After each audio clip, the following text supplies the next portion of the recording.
Hey guys, welcome back to the channel. This is part 1 of our story. If you like this what if story and want to see part 2, let me know in the comments below. Before we start, don't forget to like, subscribe, and share this video with your friends. Also, check the description for more great content and my playlist. This story was posted by Anthony Tyler 9 on Wattpad. Now let's start. Izuku Midoriya walked toward UA High School, dressed in a black Gakuren from Aldra. He had spent the last 10 months training, determined to prove that a quirkless hero could exist. His goal was to show everyone, including All Might, that he could be a hero despite his lack of a quirk. 10 months ago, All Might had crushed his dreams, and Izuku had avoided the hero ever since, not wanting to revisit that painful moment. As he made his way to the train station, he reached into his backpack for water, wanting to be fully prepared for the entrance exams. He had studied the practical exams for years, knowing that even if he didn't pass the practical portion, he was ready for the general education test. Just as he was lost in thought, an explosion erupted nearby, drawing his attention. Rushing toward the source of the commotion, Izuku found a civilian trapped under rubble. Without thinking, he began to clear the debris. The man was injured, and Izuku quickly pulled him free. The older man, bewildered, asked what Izuku was doing there. Izuku replied that he was there to help him. The man urged Izuku to stay hidden, warning him that villains were inside the building. Curious and concerned, Izuku asked how many villains were present. The man coughed and mentioned there were about 5 but insisted that Izuku should focus on the one in front of him. Confused, Izuku looked around, only to see the man's expression change to a smirk as he placed his fingers on Izuku's chest. In an instant, Izuku felt a strange sensation, as if his body was collapsing in on itself. He stumbled back, disoriented, and then suddenly found himself standing again, brushing off dust and debris. He called out to his allies inside the building, warning them about the witness he had just dealt with. The villains smirked in response and moved to continue their plans. Izuku stood there, reflecting on his life and how it had led him to this moment. He couldn't believe he had been deceived by someone he thought needed help. Tears filled his eyes as he thought of his mother, who would be devastated by his loss, though he doubted she would truly care. Over the years, she had been dismissive of his struggles, even when he tried to confide in her. As he gazed into the glowing light surrounding him, he pondered what kind of life he could have had. Kaken had gotten what he wanted. Izuku had sacrificed himself to make Kaken's life better. He wished it hadn't come at the cost of believing he had saved an elderly man. Shaking off his dark thoughts, he approached the light, feeling a strange mix of weightlessness and pain. Just as he reached for it, his body began to disintegrate, and he vanished from the void. Meanwhile, Dr. Robotnik was sound asleep in his bedroom, dreaming of transforming Mobius into a robotic paradise. In his dream, he had finally captured Sonic the Hedgehog, imagining the satisfaction of turning his nemesis into a metallic version of himself. Suddenly, the blaring of his alarm clock jolted him awake. Startled, he fell out of bed, grumbling about the disturbance at 3 in the morning. Entering the hall, he found himself staring at a scene that could have been comedic, as he observed an unconscious green Mobian resting in the middle of one of his traps. Placing a hand over his face and rubbing it down his mustache, he approached the tube that held the Mobian and tapped on it, hoping to wake them. After several attempts with no response, he reached out and poked the Mobian gently. This elicited a groan of discomfort, and the small beings slowly sat upright, their ears flopping adorably over their face. The Mobian, confused, looked around and asked where they were. Dr. Robotnik, with a flourish, announced that they were in the new base of operations for the glorious Dr. Robotnik. The Mobian, still disoriented, inquired about his identity. Robotnik's expression shifted to one of irritation as he proclaimed himself the infamous Dr. Ivo Robotnik, also known as Dr. Eggman, a name he associated with disdain due to a certain hedgehog and his friends. The Mobian expressed confusion, revealing that he had been on Earth before waking up in this strange place. He was alarmed to discover his new furry appearance. Dr. Eggman pondered the boy's predicament, questioning how he had ended up in his base and what he could do to gain the Mobian's trust. Ultimately, he decided it was best to move on and grab the Mobian by the ears, dragging him through the halls. The the small Mobian struggled futilely against his grip. Once outside, Eggman tossed the Mobian away and slammed the door behind him, warning that if he wanted to avoid trouble, he should head towards the hedgehogs. Izuku, the small Mobian, dashed through the woods near Eggman's base, feeling an inexplicable fear of the scientist. He was determined not to provoke him further and followed the man's directions. As he ran, he reflected on the bizarre situation, considering the possibility that he had been reincarnated into another world. Eventually, exhaustion caught up with him, and he sought refuge in a tree to rest. It was nighttime, and he hoped to gather enough energy for whatever lay ahead. If he was indeed in another world, he intended to explore its mysteries and meet the hedgehog and his friends. As he fell asleep against the trunk, he remained unaware of a pair of eyes watching him from the bushes below. In the early morning, Izuku awoke suddenly, noticing a peculiar creature resembling a snake staring at him from a nearby branch. Instinctively entering flight mode, he scrambled down the tree and sprinted away, desperate to escape the potential threat. In his haste, he lost track of his surroundings and leaped off a ledge, screaming as he plunged into the river below. As he struggled to swim against the strong current, panic set in. The rapids pulled him downstream, and after a brief struggle, he hit a rock, losing consciousness as the river carried him away. Hours later, he found himself washed up on the riverbank, slowly regaining his senses. Shaking the water from his body, he glanced at his reflection in the water and made several observations. He resembled a plush bunny, had oversized ears, and his eyes were larger than normal. Feeling a mix of confusion and embarrassment, he checked his appearance, realizing he was no longer human. With a flushed face, he pulled away, contemplating his next steps in this unfamiliar world. Unable to find a way back to his old life, he considered adapting to this new existence in the wilderness. Meanwhile, a young voice called out in frustration, insisting that he couldn't take Amy out on a date today due to a big project with the tornado that required his full attention. A feminine voice called out, demanding attention, as Izuku hid in the brush nearby. He wondered who they were and hoped they were nicer than they sounded. He watched as two figures approached the river. One was a fox who mentioned needing to check a scanner that indicated a life form nearby, expressing doubt about whether it was functioning properly. The other, a pink hedgehog, questioned the fox, Tails, about the scanner's reliability. Tails insisted it was accurate and decided to give it another try. As Tails activated the device, Izuku's heart raced, and he curled up tighter in the brush. Suddenly, he noticed two pairs of eyes staring at him in shock and confusion. He felt overwhelmed and hyperventilated as they blocked the sunlight. Tails exclaimed that the scanner was indeed working, and the hedgehog, Amy, asked if he was all right, noticing his distress. Izuku stammered that he was fine but questioned where he was. Amy reassured him, introducing herself as someone who could help him find his way. She picked him up from his seated position, and Izuku hesitantly noted that she didn't seem much older than him. When she asked his age, he shyly admitted he was 14. Amy, surprised, revealed she was 15, while Tails chimed in that he was also 14. They exchanged names, and Tails introduced himself with a smile, explaining that he was named after miles per hour. Amy playfully teased Tails for not spending time with her. As they conversed, Izuku felt himself becoming more comfortable and engaged in their discussion. They soon arrived at a cliff overlooking a large, advanced city. A new figure appeared, a blue hedgehog named Sonic, who cheerfully informed them about Central City and its occasional troubles with poachers and a villain named Eggman. Overwhelmed by everything happening that morning, Izuku fainted. A few minutes later, he woke up, shaking his head and feeling something soft beneath him. Expecting a comforting lap pillow, he was surprised to find himself on a small couch that barely accommodated his frame. He felt the bunny ears atop his head and sighed, realizing how much his classmates had compared his personality to that of a bunny.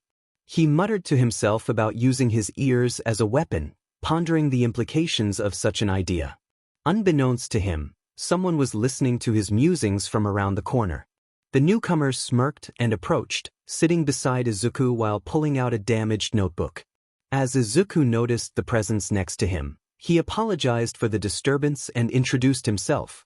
The chipmunk, who introduced herself as Sally Acorn, welcomed him to the resistance base within the Central City National Forest.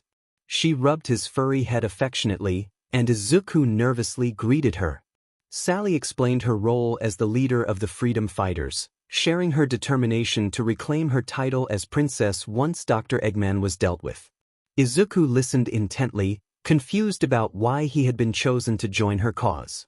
Sally continued to explain the responsibilities of being a member of the freedom fighters, while Izuku pondered his unexpected place in this new world. Later, she asked him if he wanted to see if he could weaponize his ears and other body parts. Izuku blushed at her words but nodded as she showed him around the freedom fighter base. He observed the people fighting for the freedom of all Mobians and the takedown of Dr. Eggman, taking a deep breath as she led him to the fighting arena. She brought over a large dummy resembling Dr. Eggman and encouraged him to use his ears against it. Tensing his ears, he felt them harden slightly in preparation before swinging his head and slamming them into the dummy. He winced, holding his ears in pain. Sally noted, with a hint of disappointment, that it seemed he couldn't use his ears as a weapon, wondering why they were so large. Izuku admitted he had never used his ears in such a way before, so he wasn't sure how to utilize them properly. Sally asked if he had ever learned to fight from someone, to which he shook his head. He expressed that he felt out of place in this world, only knowing that he had appeared there. Curious, Sally inquired about where he had come from. Izuku explained that he was from a world where superpowers like sonic speed were commonplace, but he had not been born with a superpower of his own. Sally reassured him that not everyone was meant to be a hero and asked about his other skills. Izuku confessed he didn't know. She then asked about his hobbies, and he smiled sadly as he mentioned he had written about the quirks of his peers, as well as heroes and villains. Noticing his reduced stuttering on that subject, Sally asked how he took notes. He explained that he had a hero analysis notebook where he documented theories about their quirks and fighting styles, though others had called him a stalker for it. Sally smirked, suggesting he could be someone who observes the fighting styles of their opponents.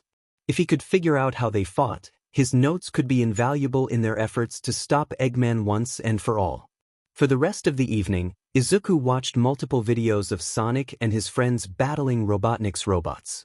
He took notes in a new notebook Sally had given him, which replaced his old one that had made him sad. This new notebook was specifically for documenting their enemies, ensuring they could strategize for future encounters. As he analyzed the footage, he was surprised by the simplicity of the robots' fighting styles, which seemed predictable and ill-suited to take on Sonic and his friends. He also noticed that whenever Sonic defeated a badnik, a small bird creature would emerge from it. Izuku felt underwhelmed by the fights he observed, questioning why Sonic didn't simply catch Eggman when he had the speed to do so. He pondered how Sonic could easily end their confrontations but seemed to hold back, allowing Eggman to land hits that could be dangerous. He realized that Sonic's arrogance in battle could lead to him being caught off guard, potentially putting him in serious danger. Izuku muttered to himself, wondering if the freedom fighters were incompetent, as he saw Sonic repeatedly allowing Eggman to escape. Just then, a familiar voice interrupted his thoughts, asking why he was still awake. Turning around, he saw Sally looking at him. She reminded him to get some sleep, but he pressed her about Sonic's behavior, pointing out that Sonic seemed to let Eggman escape. Sally questioned if he was sure about that, and Izuku insisted that Sonic's speed should allow him to catch Eggman easily. Sally confirmed that Sonic could move faster than the speed of sound and light, even traveling through time in one of their adventures. Izuku gulped, asking why Sonic allowed Eggman to escape each time. Sally told him to get some rest, as they would need his insights later, and she planned to have a word with Sonic. As Izuku walked around the freedom fighters' base, he searched for a door with his name on it. But that proved to be quite difficult, as he had no idea where the small rooms were that the freedom fighters used for their spare bedrooms. Shaking his head, he walked toward a small hole in the ground, marked by a sign with his name hanging just above it. They were really taking his bunny name to heart. Moving into the cozy underground hut, he looked around and found it surprisingly comfortable. He spotted the bed nearby and lay down, reflecting on his night. For the moment, he wouldn't mind if Sonic got into trouble with Sally for not capturing Eggman when he had the chance. If he truly wanted to ensure that Eggman didn't escape the consequences of his actions against all of Mobius, he really should try to apprehend him. In the distance, a strange black mist appeared around the Freedom Fighter's base of operations. It smiled wickedly as it surveyed its target, licking its lips and letting out a raspy laugh before slowly vanishing into the sky, its red eyes glowing ominously in the dark morning light. While Izuku was resting in his little den, Sonic arrived after fending off an attack from Eggman.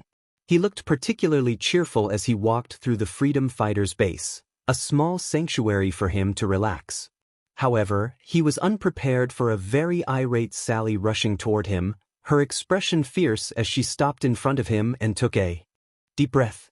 She glared at him for a moment while Sonic tried to gauge the situation, thinking she was upset because he hadn't brought her something to satisfy her cravings.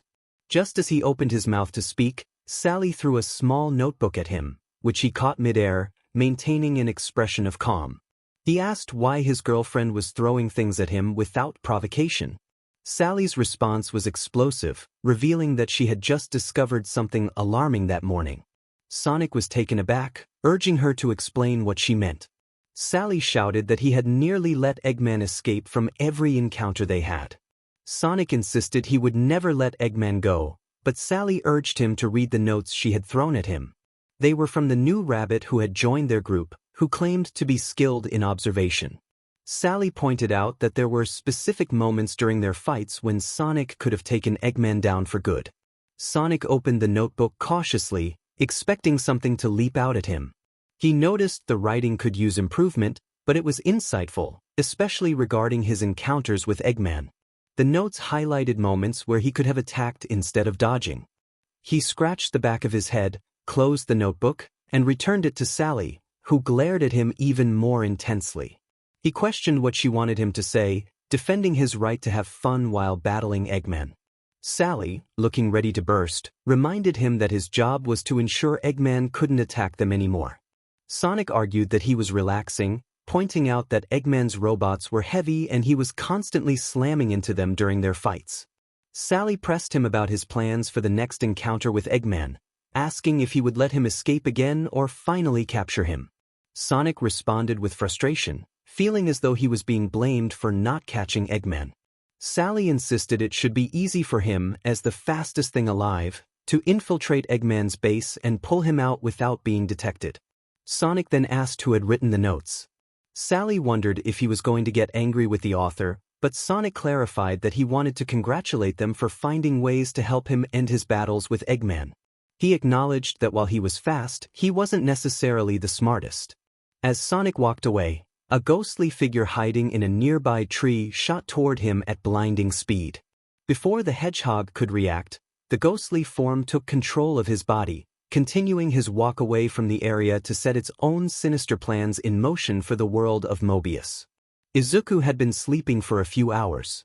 He was dreaming of a world filled with anthropomorphic animals, capable of moving faster than sound and light. These creatures had 2 tails for flight, strong knuckles for climbing, and quills that allowed for small bursts of aerial movement.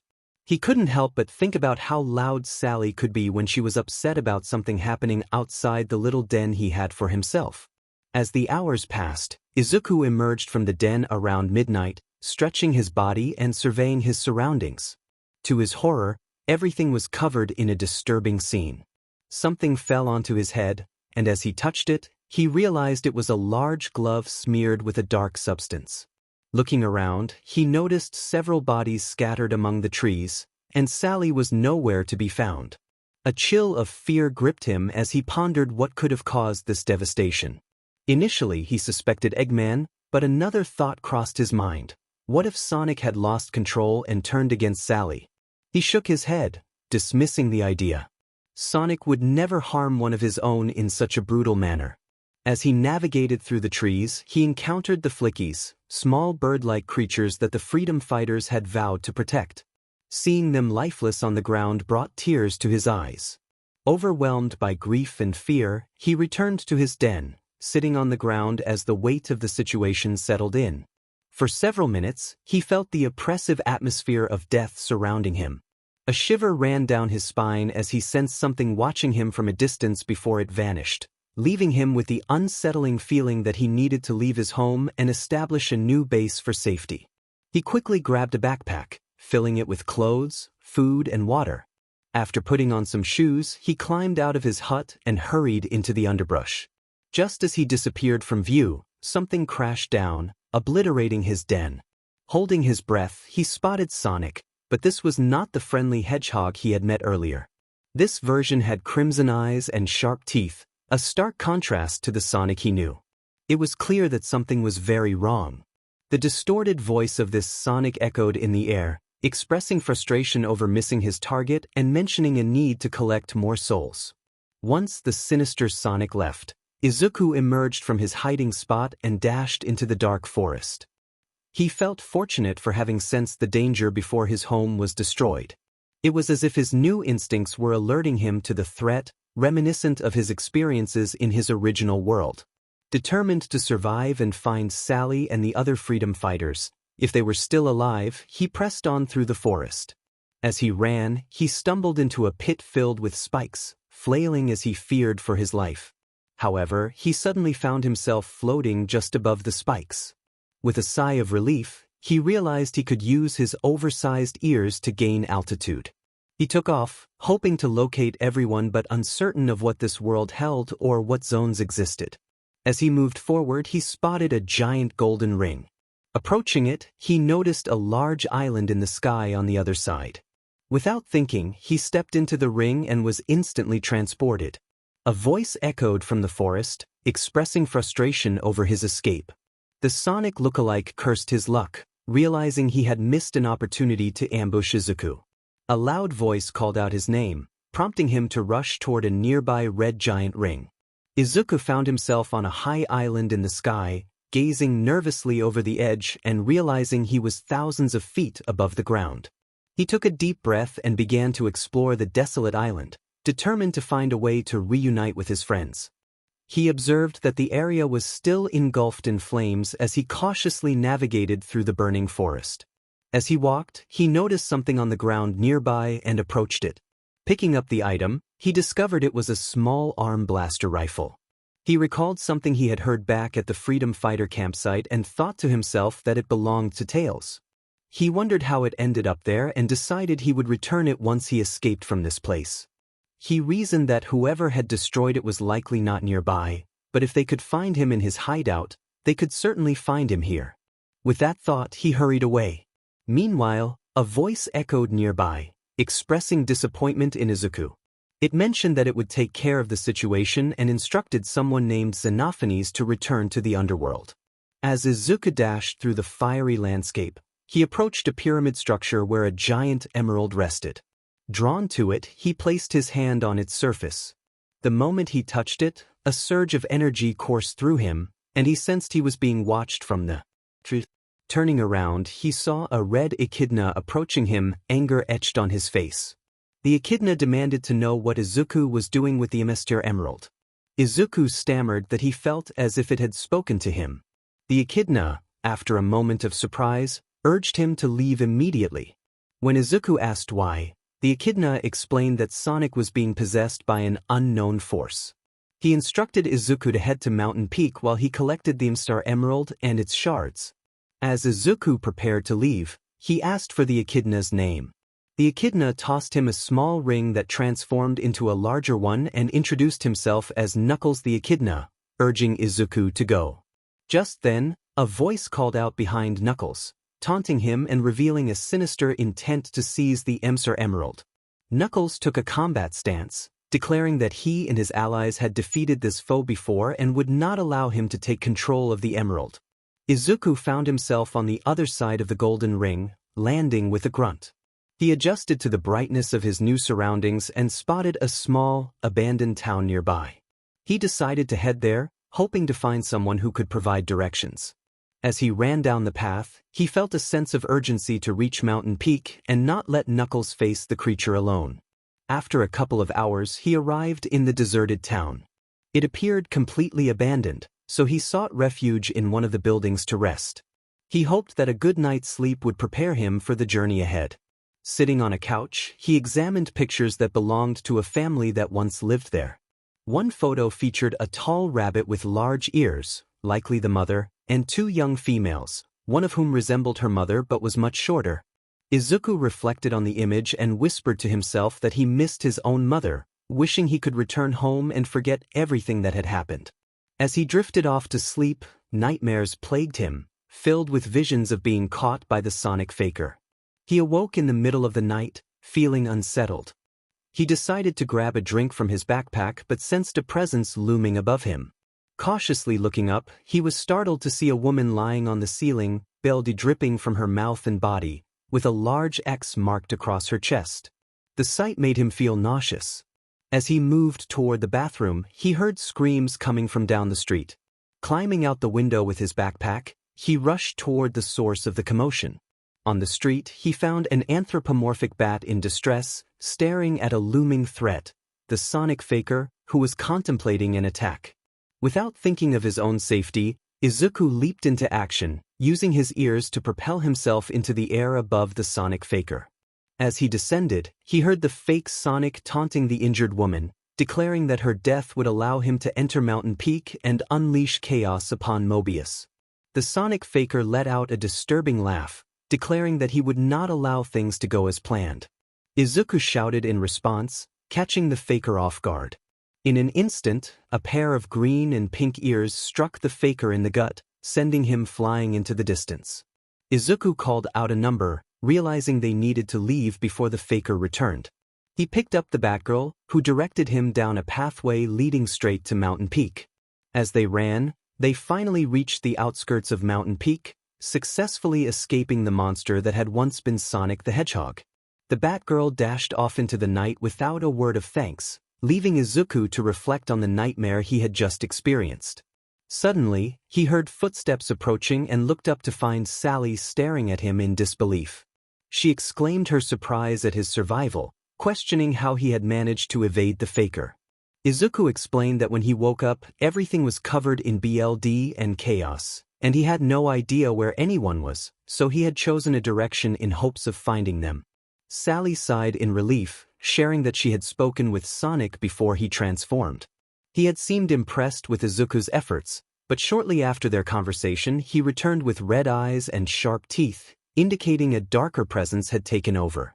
Sally mentioned that they needed to bring the Mr. Emerald to confront this new threat and finish what they had started. Izuku inquired about this demonic being, and Amy joined the conversation, explaining that the faker was known as Lord X. He had emerged from the void of their universe with a singular goal: to eliminate everyone on Mobius. They had previously expelled him from Sonic, but now he had taken complete control, leaving Sonic unable to fight back. Izuku felt a sense of guilt, believing he was somehow responsible for Sonic's predicament. He shared his thoughts, revealing that he had been the first to suggest Sonic could have dealt with Eggman long ago, implying that Sonic's hesitation had led to this chaos. As he spoke, Tails defended him, stating that Sonic would never willingly allow himself to be possessed. Tails insisted that Sonic would fight fiercely to protect those he cared about. Izuku was surprised to hear such support, as no one had ever spoken positively about him before. Tails happily declared that Izuku was now part of their group.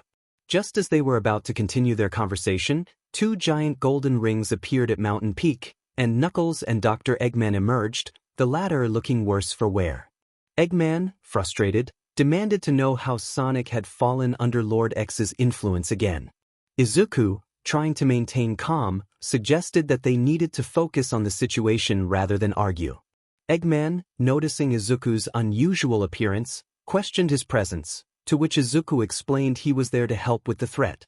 Eggman grumbled about the tendency of Mobians to aspire to be heroes and walked away, leaving Izuku feeling a bit embarrassed. In the following days, the Freedom Fighters devised strategies to confront Lord X, learning more about his connection to Sonic and preparing for the challenges ahead. Izuku learned that Lord X had previously battled Knuckles, Tails, and Eggman, yet somehow lost despite possessing immense power over Sonic. This left Izuku feeling exasperated. How could Sonic manage to confront Eggman alone but struggle to defeat him with the help of Tails, Knuckles, and the Freedom Fighters? Shaking off those thoughts, Izuku focused on devising a plan to draw out the Mobian devil. Tails and Knuckles had mentioned the 𝗬𝗓𝗏𝗡's ability to expel Lord X, a being from the vast void of the universe who had existed far longer than the god of destruction, chaos. The plan hinged on luring Lord X out of hiding to initiate a confrontation. However, the challenge lay in catching him off guard during the battle. Given Lord X's ruthless nature, anyone who ventured out could be in grave danger. Since Izuku was relatively new to the area, he believed he would make the perfect bait to entice Lord X into a trap, allowing them to execute their plan and save Sonic. Eager to share his idea, he sought out Sally, Tails, Knuckles, and Eggman. As he walked around Mountain Peak, Izuku arrived at Eggman's facility, hearing the sounds of machinery inside. He knocked on the door and waited for the eccentric doctor to emerge. When Eggman finally appeared, he looked down at Izuku, who was nervously shuffling his feet. With a sigh, Eggman inquired about Izuku's purpose for visiting. Izuku stammered that he had a plan to catch Lord X off guard.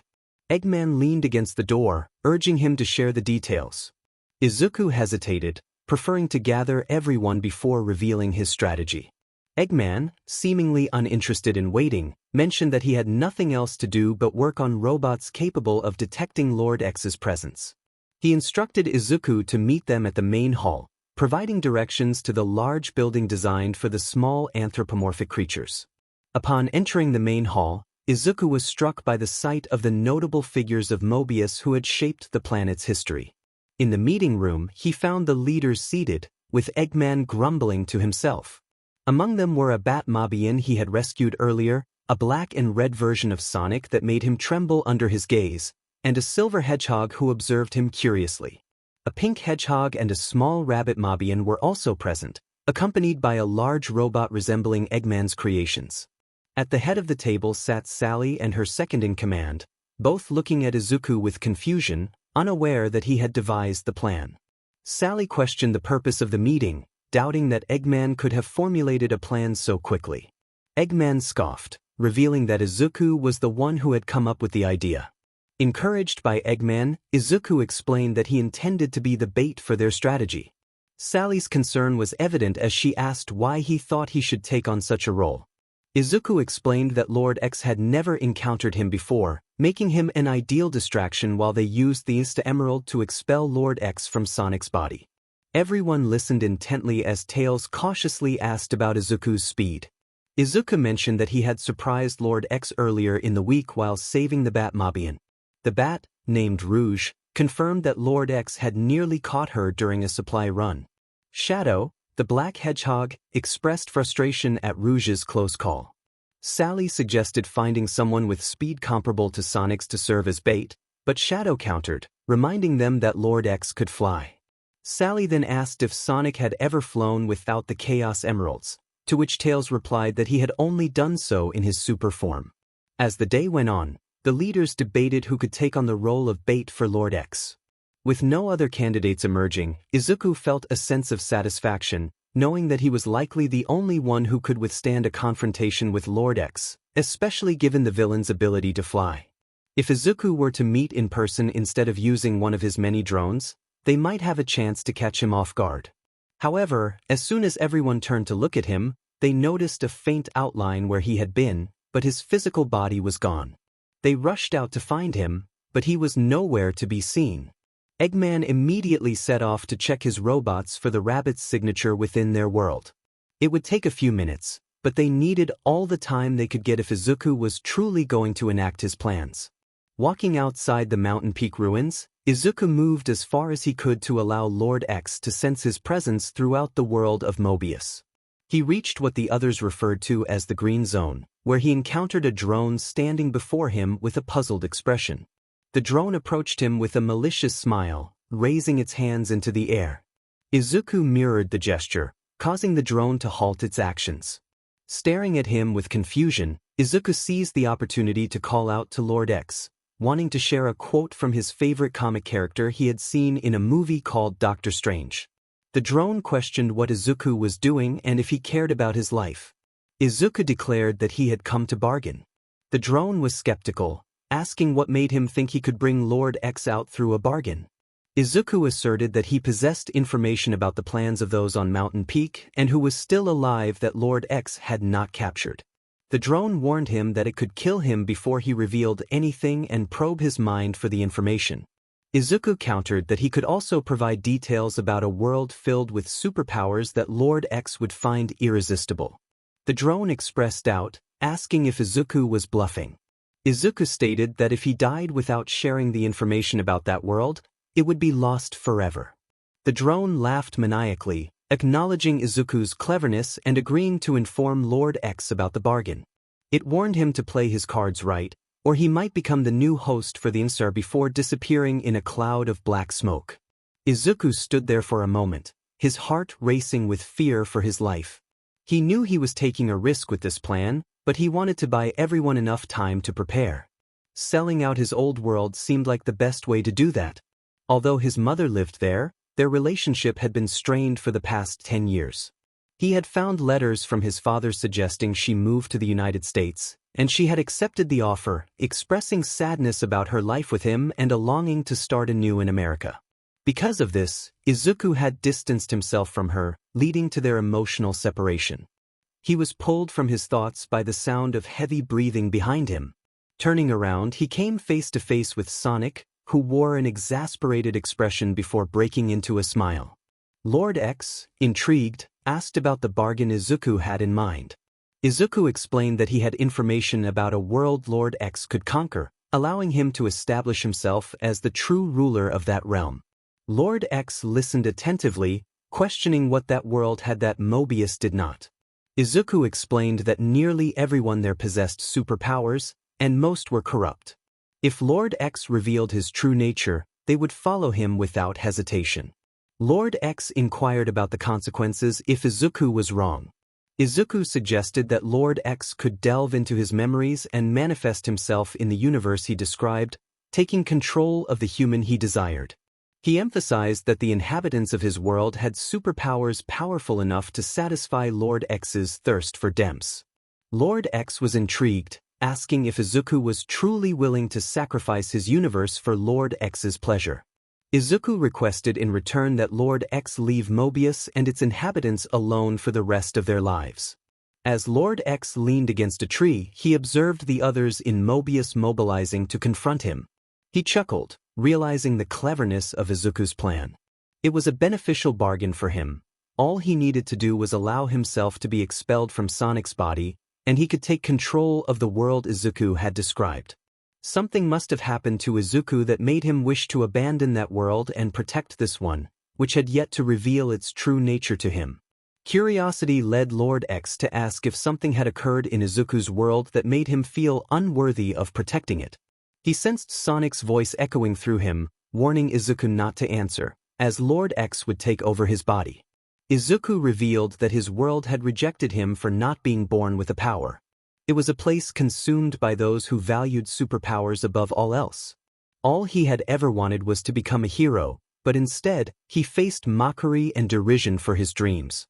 Izuku felt tears streaming down his face as he recalled the harsh words of his idol, who had told him it was impossible. He hesitated before asking, surprisingly gentle tone, if anyone had ever hurt him physically. The answer was a painful truth. Every day had been a struggle, filled with thoughts of whether he should end his own life. He had even been encouraged to consider this by someone he had thought was a friend. He wondered if Lord X wanted to hear the exact words that had been said to him. Lord X, intrigued by Izuku's story, acknowledged that he should entertain the boy's request for the sake of his own plans. Izuku revealed the cruel advice he had received. If he wanted to be a hero so desperately, perhaps he should pray to be born with a quirk in his next life and take a leap from the rooftop. The suggestion to end his life was something he could not accept.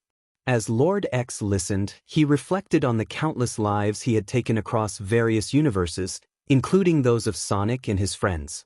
Yet, in every universe he had encountered, there was a common thread. People were generally kind unless they had a specific reason to be cruel. Hearing about Izuku's bullying and the encouragement to end his life, simply because he lacked a superpower, stirred an emotion within Lord X that he had not felt in eons. It reminded him of his baby sister, Empress C, and how she had been treated by the other gods of Mobius, who feared her power to create beings like himself. He had taken on the form of Sonic, embodying the qualities of an older brother, but had been banished to the void while his sister was killed. For a fleeting moment, he felt a pang of sadness for Izuku, an emotion long forgotten. Looking into Izuku's broken eyes, he saw a child no older than 4, with green eyes and black highlighted hair, wearing a blue t-shirt and yellow cargo shorts, reaching out for a friend. Lord X yearned to be that friend, but his dark nature would only frighten the innocent boy. With a sigh, Lord X extended his hand, offering a softer smile. Izuku reached out, their palms connecting in a moment of understanding. As they shook hands, Lord X absorbed the information flowing into his mind.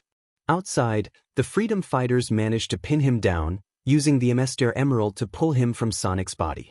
However, Lord X merely smirked as he moved into Izuku's body, drawing energy and knowledge from him. Once Sonic was freed from the demonic spirit, everyone noticed a strange aura surrounding Izuku as he stood alone in the field.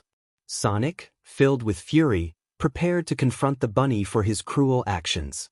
But before he could act, the aura around Izuku vanished, and he collapsed to the ground, red electricity coursing over his skin before being absorbed into his body. As Lord X ascended into the sky and disappeared from Mobius, he smiled, contemplating the memories he had gained from Izuku. The boy had harbored a longing for vengeance against a world that had wronged him for a decade, yet he had chosen not to become a villain.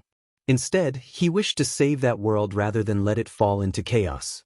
Back on Mobius, Sonic and the others gathered in their meeting room to discuss Izuku's encounter with Lord X. They were deeply concerned that Izuku had spoken to the demonic being without their knowledge, especially since he had impulsively shared his plan, seemingly expecting to be harmed from the outset. They watched as Izuku slept, twitching in a dreamless slumber. Sonic broke the silence, asking if everyone wanted to know what had transpired in the conversation between Izuku and Lord X. The group leaned in, eager to hear more. He revealed that Izuku had shared how harshly he had been treated in his previous world, as if he were not even human. In a surprising turn, he had willingly offered Lord X the chance to take over that world in exchange for the safety of their own. The revelation left everyone stunned. Eggman remarked on the bravery it took to make such a sacrifice, while Sonic expressed his anger at the idea of sacrificing one world to save another. Sally challenged Sonic, questioning whether he would truly allow Izuku to destroy their world to save countless lives elsewhere. Sonic hesitated, realizing the weight of the decision. Sonic expressed his frustration, pointing out that allowing the demon nearby was endangering countless lives. Eggman chuckled, dismissing Sonic's concerns and calling him foolish. Sonic defended himself, reminding Eggman of his victories over him, but Shadow interjected, questioning Sonic's understanding of Izuku's situation. He explained that Izuku's world was populated by individuals with quirks, superpowers similar to their own, and that only a small percentage lacked powers. Shadow revealed that Lord X needed a host with comparable power to take over, and Izuku had inadvertently condemned Lord X to failure. Amy, confused, asked for clarification, and Izuku simplified the explanation, stating that everyone in his world possessed powers that could counter Lord X's demonic abilities. As Sonic processed this information, he noticed Izuku looking tired and rubbing his eyes.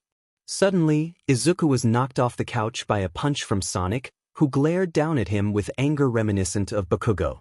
Izuku, trembling with fear, retreated against the wall, bewildered by Sonic's aggression. He questioned why he had been attacked, but Sonic's fury only intensified as he accused Izuku of being responsible for the potential deaths of many. Izuku defended himself, revealing the pain he had endured throughout his life, feeling like a lab experiment rather than a person.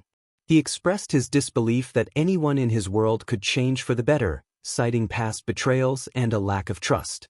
Sonic insisted that Izuku's past did not justify endangering others, but Izuku stood firm, asking if anyone had a device that could allow them to experience the pain of his memories.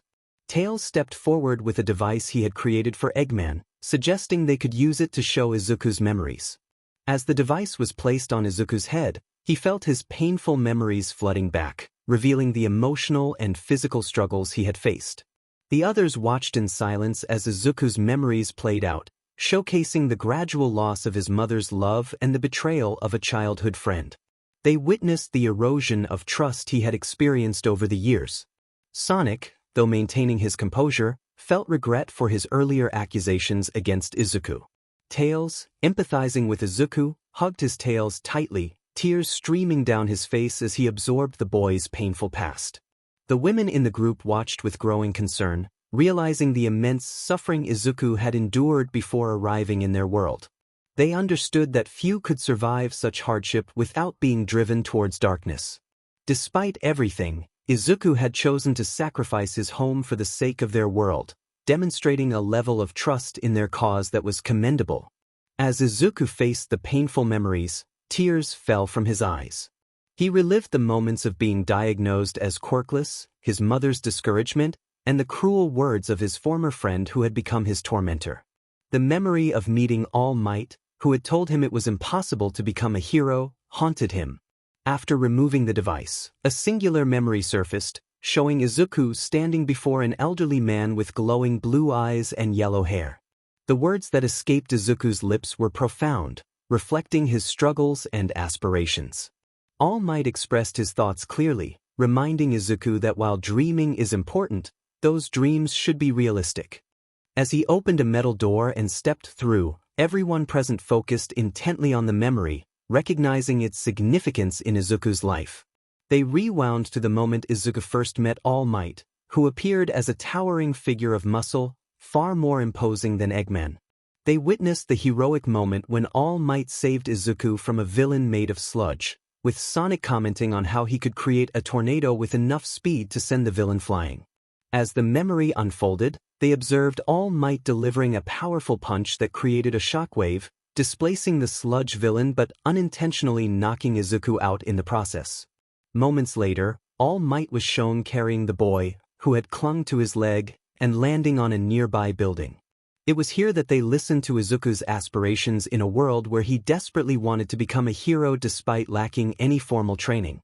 Izuku expressed his belief that becoming a hero to help others was the greatest calling, and he shared how All Might inspired him to pursue that dream.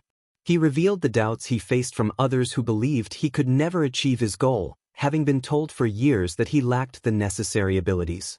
He asked All Might if someone without a quirk could truly become a hero like him. All Might, with a concerned expression, acknowledged Izuku's question about being quirkless. He shared that while it was uncommon, hard work could lead to becoming a hero.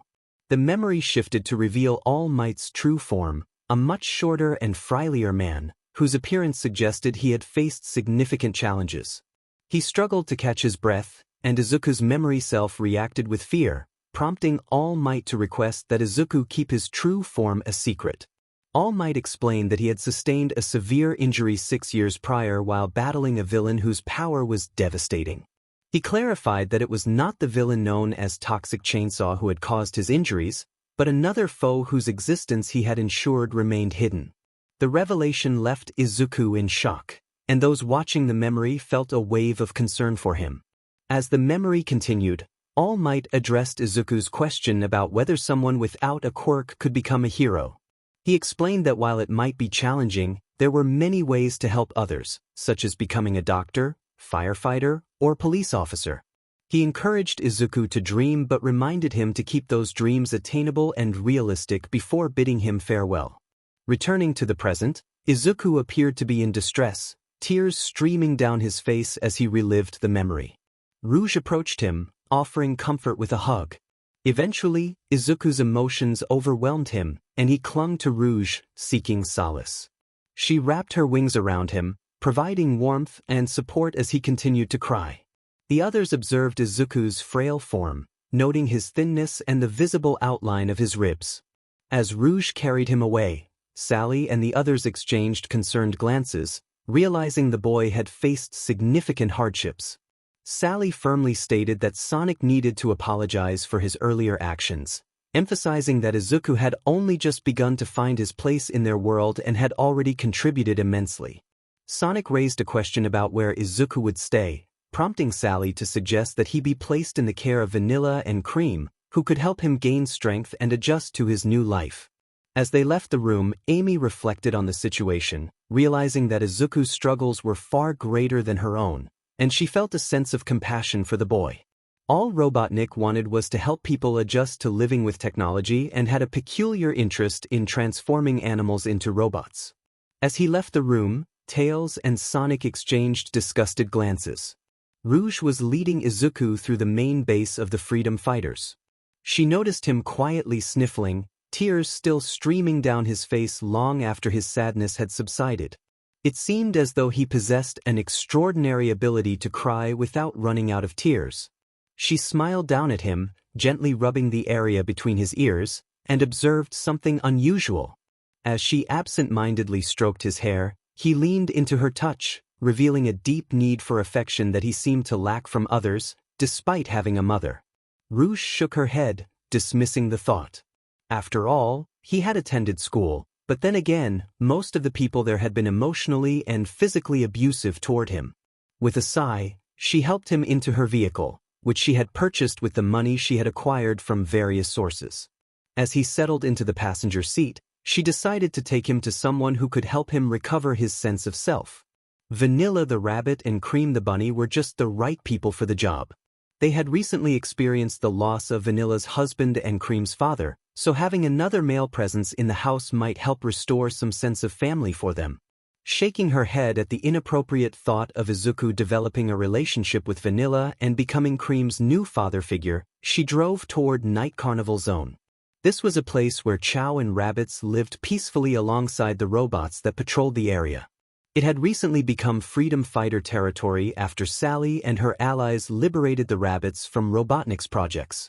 The drive felt long as Izuku stared out the window, lost in thought. Rouge focused on driving, aware that Izuku was not in a talkative mood after the revelations about his past. After several hours on the road, they finally arrived at Night Carnival Zone and navigated through the dimly lit streets in search of Vanilla's home. Eventually, Rouge found the house and parked in the driveway. She helped Izuku out of the vehicle, as he had slept for most of the ride. They made their way to the front door and knocked. A soft hum came from inside as they waited for someone to answer. When the door opened, Izuku was greeted by an adorable sight. In Vanilla's arms, Cream was slowly drifting off to sleep, mumbling about wanting to stay awake to bake with her mother. Izuku smiled at the little girl, still groggy from sleep, as Rouge spoke up. "Hello, Vanilla, nice to see you again," Rouge said with a smirk. "Oh, good evening to you as well, Rouge. How can I help you?" Vanilla replied. "I need you to take care of this little green one here. He just arrived on Mobius a few days ago and has been through some tough times. Is it all right if he stays with you and Cream until he finds his own home?" Rouge asked. "Oh, he can stay here as long as he likes, but he must stay out of trouble. That's my only rule," Vanilla said, and Izuku felt a tightness in his chest. "I can stay here, as long as I want." Izuku stammered, his insecurities surfacing. "Of course, you may be a green bunny, but it's not something I've dealt with alone before. Just look at Cream here," Vanilla said, pulling Cream from her arms. I want to go to bed," Cream complained softly. "Cream, we have a new resident. Say hello to what was your name again?" Vanilla asked, turning to Izuku. "Midoriya Izuku," he replied, feeling a bit shy. "Don't call me ma'am, it makes me feel old. Just call me Vanilla," she said, and Izuku nodded. "Midoriya. Is that a name from another country?" Cream asked, her curiosity piqued. "Why yeah, I come from a place where we say our last names first," Izuku explained, and Cream smiled. As Cream pulled Izuku inside the house, Vanilla observed them before turning back to Rouge. She noticed Rouge watching Izuku interact with Cream, who seemed to be handling the situation with surprising ease. Rouge's expression shifted to a more serious one, catching Vanilla off guard. "Is there something you wish to tell me, Rouge?" Vanilla inquired. "Yes, the boy, Izuku, carries a lot of emotional weight beneath his kindness. He wears his kindness like a mask to hide the pain he carries. If he ever snaps at you or Cream, please don't hold it against him. He hasn't had many outlets for his anger. By the way, he was human before coming here," Rouge explained before turning to leave. "A human, you say? How did he become like my people then? Vanilla asked. Knuckles, and I believe it has something to do with the Chaos Emeralds or the 𝗬𝗏 Emerald, Rouge replied, leaving Vanilla to ponder the implications. He was brought to their world for a reason, and she intended to ensure that he stayed safe, far from the schemes of Dr. Eggman. Only Sonic and his friends could understand the pain that the young boy had endured. Rouge prepared to leave when Izuku called out to her. She turned to him, curious about what he wanted, but before she could ask, he hugged her tightly. He expressed his gratitude, saying he had never experienced such kindness before and wondered if he would see her again. Rouge assured him that he would, advising him to keep an eye on the news. She then gave him a gentle kiss on the cheek. Standing in the driveway of the rabbit household, Izuku watched as Rouge drove away. He touched the spot on his cheek where she had kissed him, feeling a rush of warmth spread across his face as he heard Vanilla giggle nearby. Turning to her, he realized it was too late. She had already captured several pictures of his reaction. With a concerned expression, he looked at Vanilla, who reassured him that she wouldn't show the pictures to anyone, only keeping them in her photo albums. Izuku apologized, still flustered, explaining that he had never been kissed like that before. Vanilla teased him, suggesting that he would be the one flirting with her in the future. Flustered, he protested that he didn't like her that way, having only just met her. Vanilla playfully pulled him inside the house to join Cream. Izuku settled down on the couch in Vanilla's home, determined to leave when the time was right. He didn't want to burden the family with his problems. Although he was a rabbit Mobian, he still felt the weight of his human emotions. Falling asleep came easily in a place he felt safe, but he had no dreams of his past life. Instead, he experienced a peaceful slumber that was interrupted by a blush-inducing dream featuring Rouge. The next morning, he woke up and noticed something unusual about the blanket. He quickly shook his head, trying to dismiss any inappropriate thoughts, and headed for the shower, turning the water to a cold setting to compose himself. He didn't want Vanilla and Cream to see him in an embarrassing situation. After getting ready, he walked Cream to her school, ensuring he was nearby in case she needed him. Izuku was also searching for a job, determined not to be a burden on anyone. He didn't have many skills, but he was committed to finding work. Later that evening, when he returned home, Vanilla and Cream rushed to him, worried about his absence. Vanilla checked him over for any injuries, and he reassured her that he was fine, just looking for a job. She expressed concern, reminding him that he was too young to work. He insisted that he didn't want to be a burden, recalling how he had felt like one in his previous life. Vanilla's expression softened as she listened to him. She assured him that they wouldn't kick him out. He was part of their family now. Izuku shook his head, feeling like a fraud for being there without having a choice in the matter. He expressed his frustration, feeling overwhelmed by his circumstances. Vanilla urged him to calm down, suggesting they could find a way to help him feel less like a burden. As he paced the room, Vanilla recognized that he was struggling with his emotions. She approached him slowly, aware of his anxiety. When she was close enough, she knelt down to his level, placing a hand gently on his shoulder. She noticed how he tensed at her touch, but she remained calm, wanting to reassure him that he was safe. Seeing him act with a caution that seemed too heavy for someone his age, Vanilla felt a tear slide down her cheek as she gently wrapped her arm around him. She pulled the boy into a soft embrace, rubbing his back, and for a moment, she feared he might not accept her affection. But then he sank to his knees, sobbing uncontrollably in her hold, his entire body trembling as he cried. He expressed his feelings of worthlessness, having been told throughout his life that he was nothing but a burden.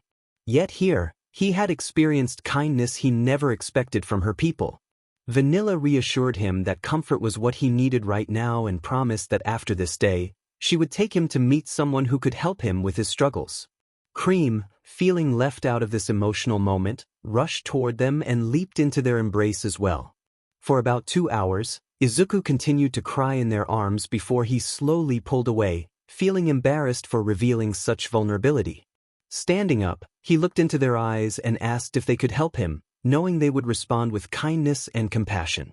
Vanilla assured him that they would help him, emphasizing that this was what family was meant to do. Izuku admitted that he didn't understand what a family was supposed to be like, as his own had never been there for him. In that moment, Vanilla felt a pang in her heart, as if glass had shattered within her. After hearing Izuku's confession about never knowing how a family should act, he was taken by surprise when Vanilla pulled him into a deep hug, trembling with emotion. The warmth of her embrace was something he had never anticipated, and he found himself frozen in place, captivated by her beauty. As she held him close, she noticed the confusion and tears welling in his eyes. Vanilla cared deeply for her daughter, Cream, but right now, this little rabbit needed the attention of a mother, one who truly understood the pain of being alone in a different dimension.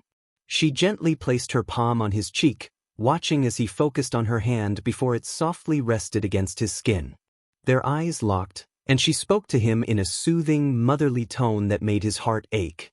She expressed her sorrow over the fact that his own mother had not cared for him, asking who could make him feel so unloved. Izuku revealed that his mother had stopped caring when she discovered he was quirkless. Vanilla pulled him closer, her heart heavy with the knowledge of his past. The absence of any good memories about his mother painted a clear picture of neglect and disappointment. Determined to change his future, Vanilla asked Izuku if he would like to learn what a true family looked like, how they should act and support one another. Izuku, still in her warm embrace, nodded, tears streaming down his face. When Vanilla inquired about the last time he felt any love from his mother, he admitted that he hadn't experienced a motherly hug since he was 4 years old. As he reflected on his childhood, he realized how long it had been since he had felt cared for, especially after enduring neglect and even harsh treatment for minor mistakes. Unbeknownst to him, he was voicing these thoughts softly as Vanilla held him. They had moved from standing in the middle of the room to sitting on the couch, where she continued to comfort him, rubbing his hair as he shared his painful memories. The more he spoke, the more alarming his experiences became for Vanilla. A mother should protect her child, not punish them for their shortcomings. It wasn't long before the telltale sniffles and sobs from Izuku filled the room, and Vanilla felt her heart swell with a protective instinct. She was determined to show him the love and care he had been denied for so long. Vanilla heard Izuku's response to her earlier question as he looked up into her eyes, appearing incredibly small in that moment, like a newborn bunny. He expressed his longing to be part of her family, stating that he hoped he wasn't a burden. Vanilla smiled warmly at him and assured him that they would get him registered the next day. She wanted to change his last name to hers, allowing him to leave behind the painful memories of his past. No one should have to endure such suffering, only to be discarded like a toy. Later that evening, Vanilla decided to call Sonic and their friends. Although she knew most of them would likely be asleep, she felt it was important to inform them about Izuku's situation. As she pulled out her phone in her bedroom, she called Tails, knowing he would probably be working late. Standing just outside the bedroom she had prepared for Izuku, she connected the call. Tails answered, curious about her late-night call. Vanilla informed him about Izuku, noting that he was more hurt inside than he let on. She asked if Tails knew about Izuku's relationship with his mother from his previous world. Tails mentioned that they had seen some memories through a device he created with Eggman, but they hadn't explored his family life, feeling it wasn't their place to pry. Vanilla explained that Izuku had been guarded about his past, especially after their recent encounter with Lord X. She revealed that Izuku had been deeply hurt by his biological mother. Tails, concerned, inquired if he had been abused. Vanilla clarified that while it was mostly neglect, it escalated to abuse when he didn't bring home good grades. Tails agreed that such a reaction from a mother was unacceptable. Vanilla continued, expressing her concern that Izuku's body language suggested he had experienced more than just his mother's neglect, hinting at possible abuse from his father as well. Tails asked if Izuku had mentioned how he arrived in their world, but Vanilla said he hadn't. She planned to help him settle in and take Cream to school the next day. Tails noted that connecting with Cream would help him bond. Vanilla giggled, explaining that Izuku already saw Cream as a little sister, as she had climbed into bed with him and was cuddling close. After their conversation, Vanilla heard a loud voice from upstairs expressing frustration, which made her chuckle. The next morning, Izuku found himself holding Cream close as she slept soundly in his arms. He hugged her gently, rubbing his head against hers, instinctively wanting to protect her. He recalled reading that rabbits comforted each other by rubbing against one another, a gesture meant to reassure and ward off threats. He wasn't sure how true that was, but he decided to embrace the moment before carefully getting out of bed.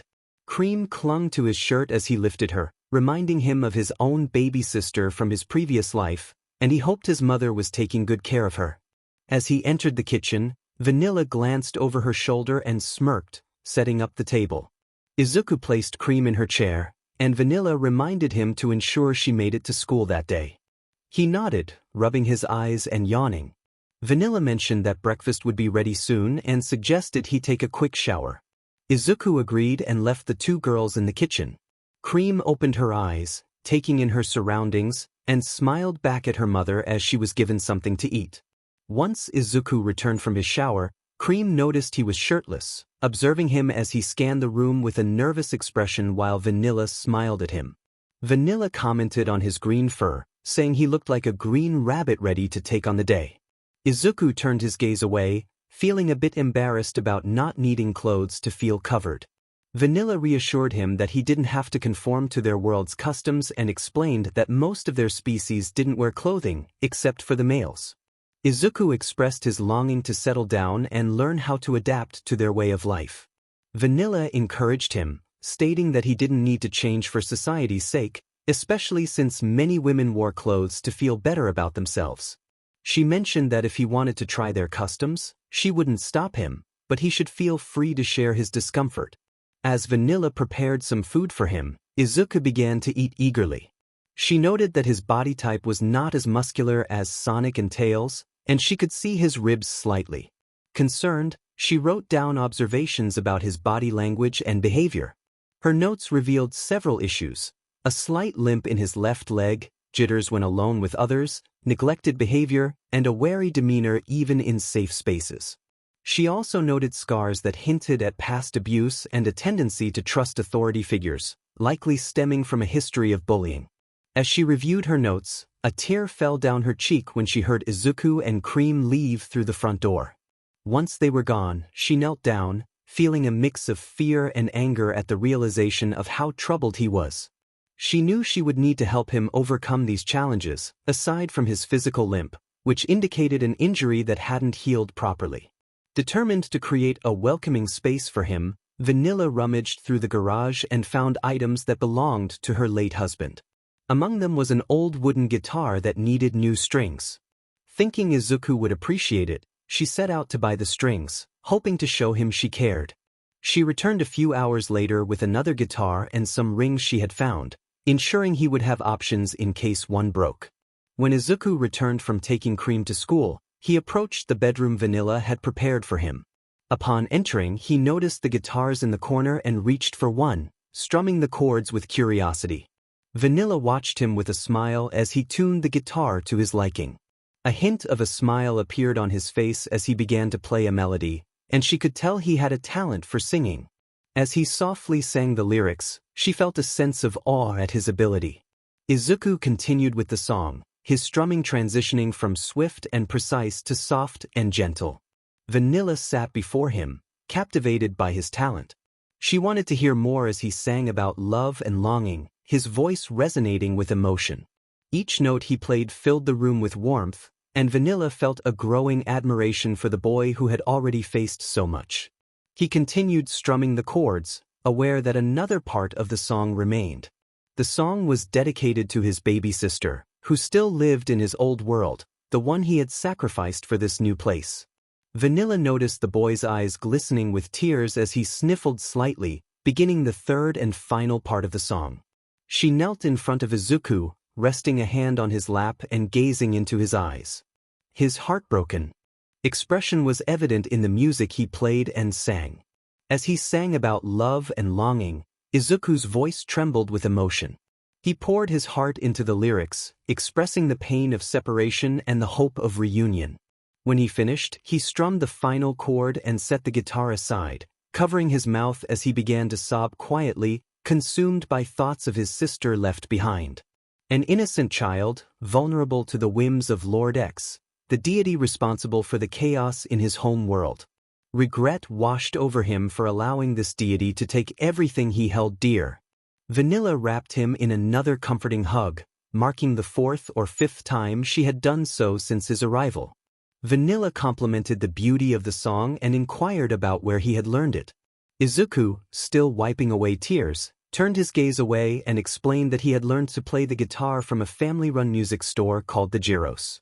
They had taught him to sing and play instruments, becoming like a second family to him, aside from Vanilla, of course. Vanilla reassured him that she understood his feelings and encouraged him not to dwell on them at that moment.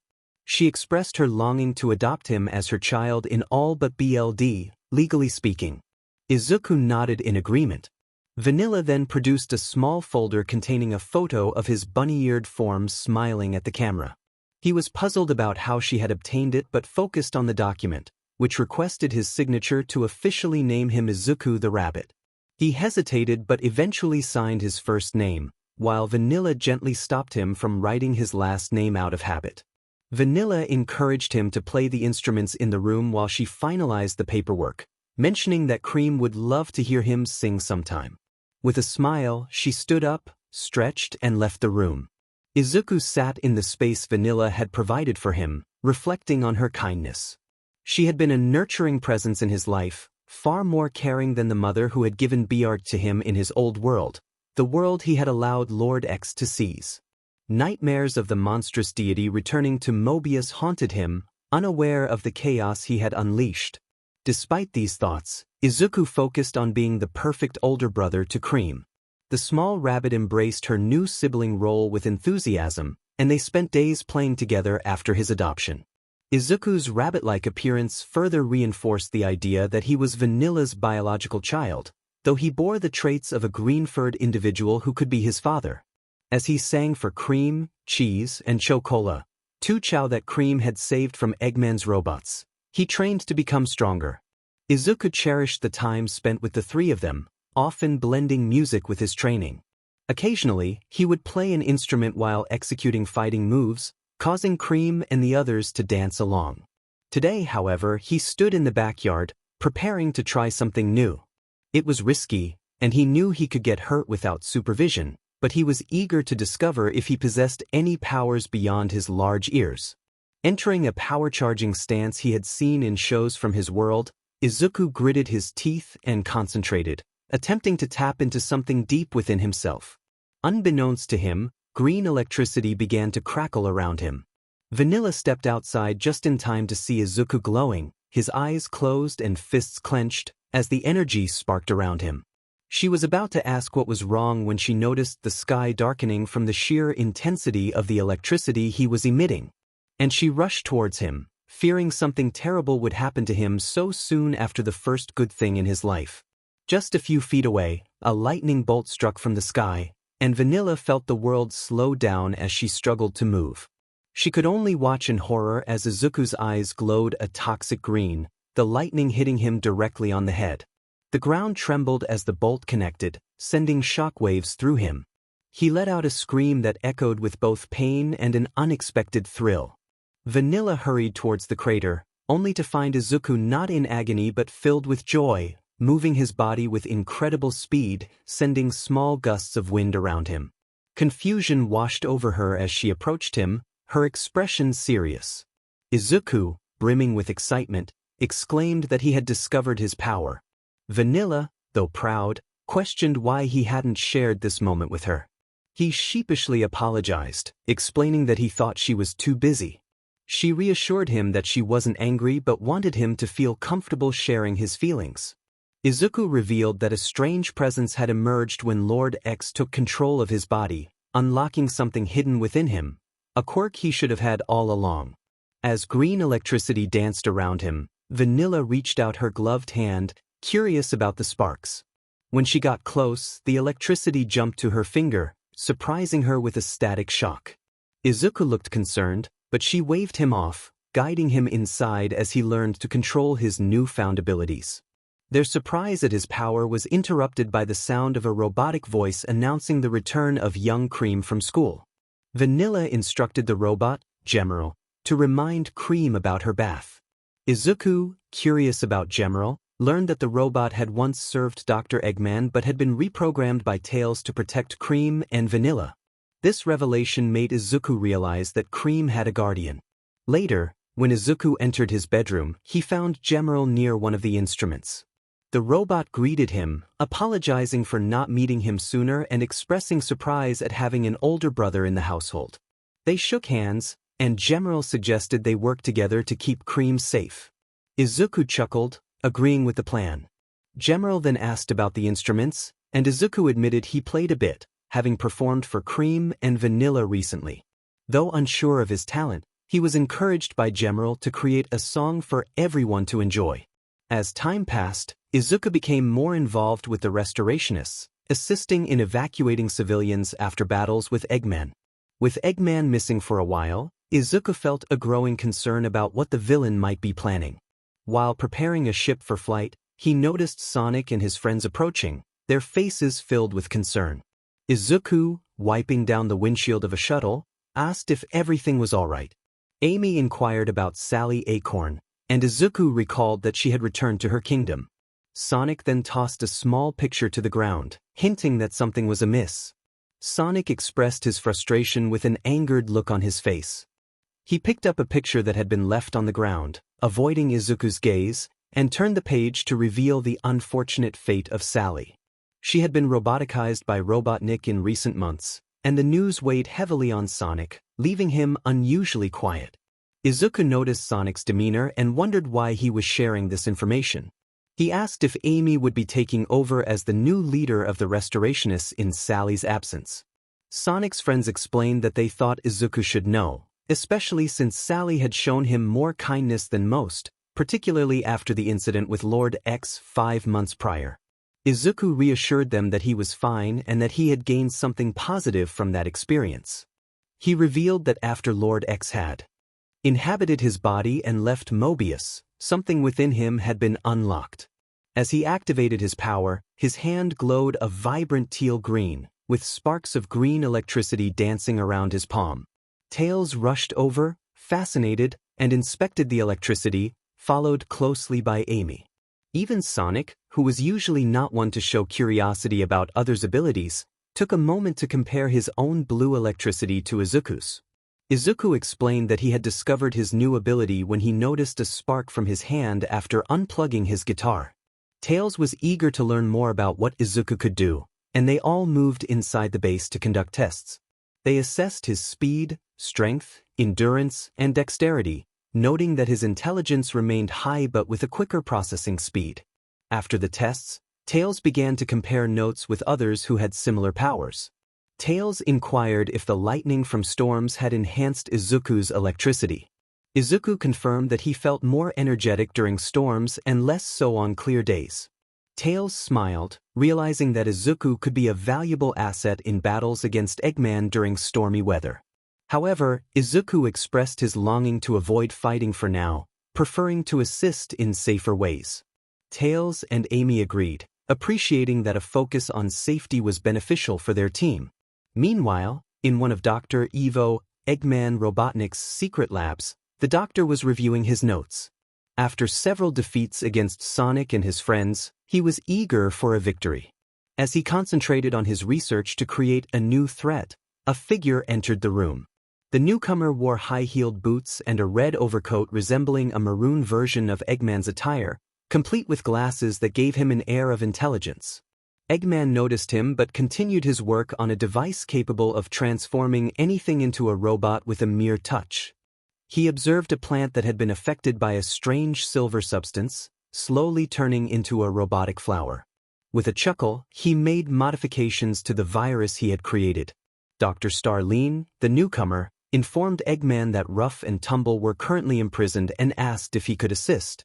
Eggman instructed him to break them out, emphasizing that 𝗧𝗏𝗏 would need combat experience against Sonic if he were to become his successor. 𝗧𝗏𝗏 accepted the task and left through a portal.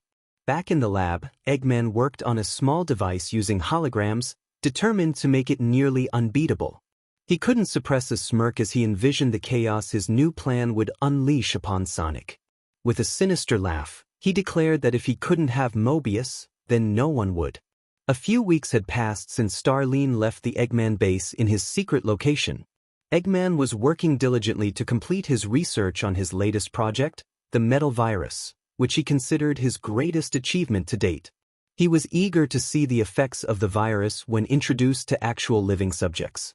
He had already tested it on inorganic life forms, such as plants from various locations around the globe, with varying results. Sometimes it spread rapidly, while other times it progressed at a painfully slow pace, prompting Eggman to adjust the virus for quicker transmission. During a live test on an organic life form from Mobius, Eggman observed the reaction of a chippy he had collected from the nearby forest. He poured the metal virus liquid over it, and almost immediately, the creature transformed into a robotic zombie, unresponsive to commands. This rapid transformation thrilled Eggman, leading him to conduct further tests. He isolated another animal in a separate area to see how quickly the virus could spread through prolonged contact with the infected creature. 4 hours, the infected animal struggled against the virus, but by the 4th hour, it succumbed and became another robotic zombie. Eggman was ecstatic with this information and moved on to another experiment, eager to see how the virus would behave in a group setting. He watched with a mix of excitement and amusement as the 2 robotic zombies interacted with other animals, which were clearly frightened and distressed.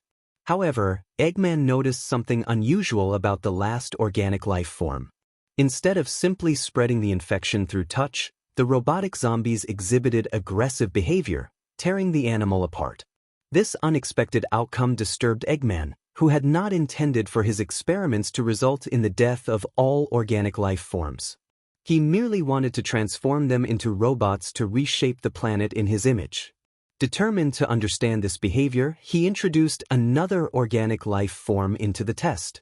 As expected, the trio of robotic zombies approached the new animal, which looked at them in confusion before becoming the target of their ferocity. Eggman observed with a twisted smile, pleased that the virus was not spreading in a way that would hinder his plans against Sonic and his friends. He mused to himself about the minor setback, convinced that he could find a solution. The thought of finally eliminating Sonic filled him with glee, even if he would miss the hedgehog for thwarting his ambitions. His laughter echoed through the lab, a mix of excitement and madness. Meanwhile, in Westside Forest Mobitropolis, Izuku had left the cottage where Vanilla had relocated after the events in Central City. He needed to learn how to harness his newfound powers discreetly, so he trained in the forest near Mobitropolis, away from prying eyes. The young rabbit was improving in both his demeanor and his conversations with 𝗔𝗫𝗄, who was discussing various ways to protect Cream from Eggman's potential threats. As they walked through the forest toward Mobitropolis to gather groceries for Vanilla, they entered a small convenience store that she often visited. After collecting supplies for the upcoming weeks, they suddenly heard a strange sound overhead. Looking up, they spotted an Eggman-shaped ship, its mouth opening to release a peculiar silver liquid that began to fall toward the city. Concerned, Izuku asked 𝗔𝗫𝗄 if this was expected. 𝗔𝗫𝗄 quickly locked into a defensive stance, alarming Izuku. When he waved a gloved hand in front of the robot's eyes, 𝗔𝗫𝗄 warned of imminent danger to Cream and urged a swift return to the cottage to evacuate everyone. In their haste to reach the forest, they failed to notice the chaos unfolding behind them. As they disappeared into the trees, the silver liquid landed on civilians, transforming them into roboticized zombies who began attacking anyone in sight. The infection spread rapidly, leaving the citizens of Mobitropolis in a state of panic as they fell victim to the metal virus. The situation escalated as roboticized zombies began searching for any uninfected individuals, attacking them on sight. Izuku and 𝗔𝗫𝗄 arrived at the cottage, kicking the door open. In the living room, Vanilla looked at them with a slightly annoyed expression while they searched for Cream. 𝗔𝗫𝗄 moved through the house, scanning for her. Izuku rushed over to Vanilla, urging her to leave the house and head to the nearby car she had purchased with the rings she collected during her time in the city. Fear was evident in Izuku's eyes as he pushed her toward the vehicle. Vanilla, puzzled, asked what was wrong. She knew Izuku had been eager to see the Freedom Fighters HQ, but this urgency seemed excessive. Izuku insisted they needed to leave immediately, explaining that Eggman was attacking the city and 𝗔𝗫𝗄. Liquid had emerged from a giant face in the sky, which he deemed unsafe. Vanilla's demeanor shifted to seriousness as she nodded in understanding. 𝗕𝗏𝗄 exited the house, scanning the nearby forest for Cream's signature. He recalled the kindergarten where she was likely waiting for them. He turned to Izuku, asking if he could run to the kindergarten to collect Cream from school. Izuku nodded and dashed off. 𝗕𝗏𝗄 then informed Vanilla that they needed to leave the city, having detected signs of a virus attacking the population, which posed a significant danger. Vanilla agreed, expressing her concern about reuniting with Izuku and Cream at the HQ. 𝗕𝗏𝗄 assured her that Izuku had a high chance of retrieving Cream and escaping without infection. With that, Vanilla drove away. As Izuku sprinted through the streets, he encountered distressing scenes. Mobians and humans had transformed into eerie, red-eyed creatures, moving with a robotic grace. Navigating through backstreets and alleys, he finally reached the school, where chaos reigned. Children of all ages were fleeing from the roboticized beings, tears streaming down their faces as they called for their parents. Izuku grabbed a metal bat and fought off the infected, allowing the children to escape into the school and head to their classrooms. Rushing through the halls, he tossed aside robotic enemies as he searched for Cream. Eventually, he spotted her with her Qiao companions. He threw the bat at 4 roboticized zombies, knocking them down, and Cream's eyes lit up when she saw him. She ran over, her Qiao following closely, and Izuku scooped them all into his arms, hurrying out of the school.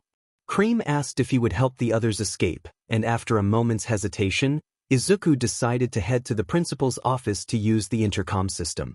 Taking a deep breath, he addressed the students, urging them to remain calm and exit the school swiftly, identifying himself as Cream's older brother and a member of the Freedom Fighters. He instructed them to gather by the buses with someone who could drive, emphasizing the importance of bravery in these trying times. Cream thanked Izuku for his help, and he explained that they still needed to evacuate the city and reach the Restoration HQ, a place he felt compelled to see to offer assistance. As they moved quietly through the halls, they encountered more roboticized zombies. Cream inspired Izuku to use their movements against them, creating a distraction by throwing an item down the hallway. The robotic creatures rushed off in that direction, allowing them to reach the buses outside, where many children were hiding beneath one. Izuku called out to them, and they emerged from their hiding spots. He conducted a head count and climbed onto the bus, searching for anyone with a driving license.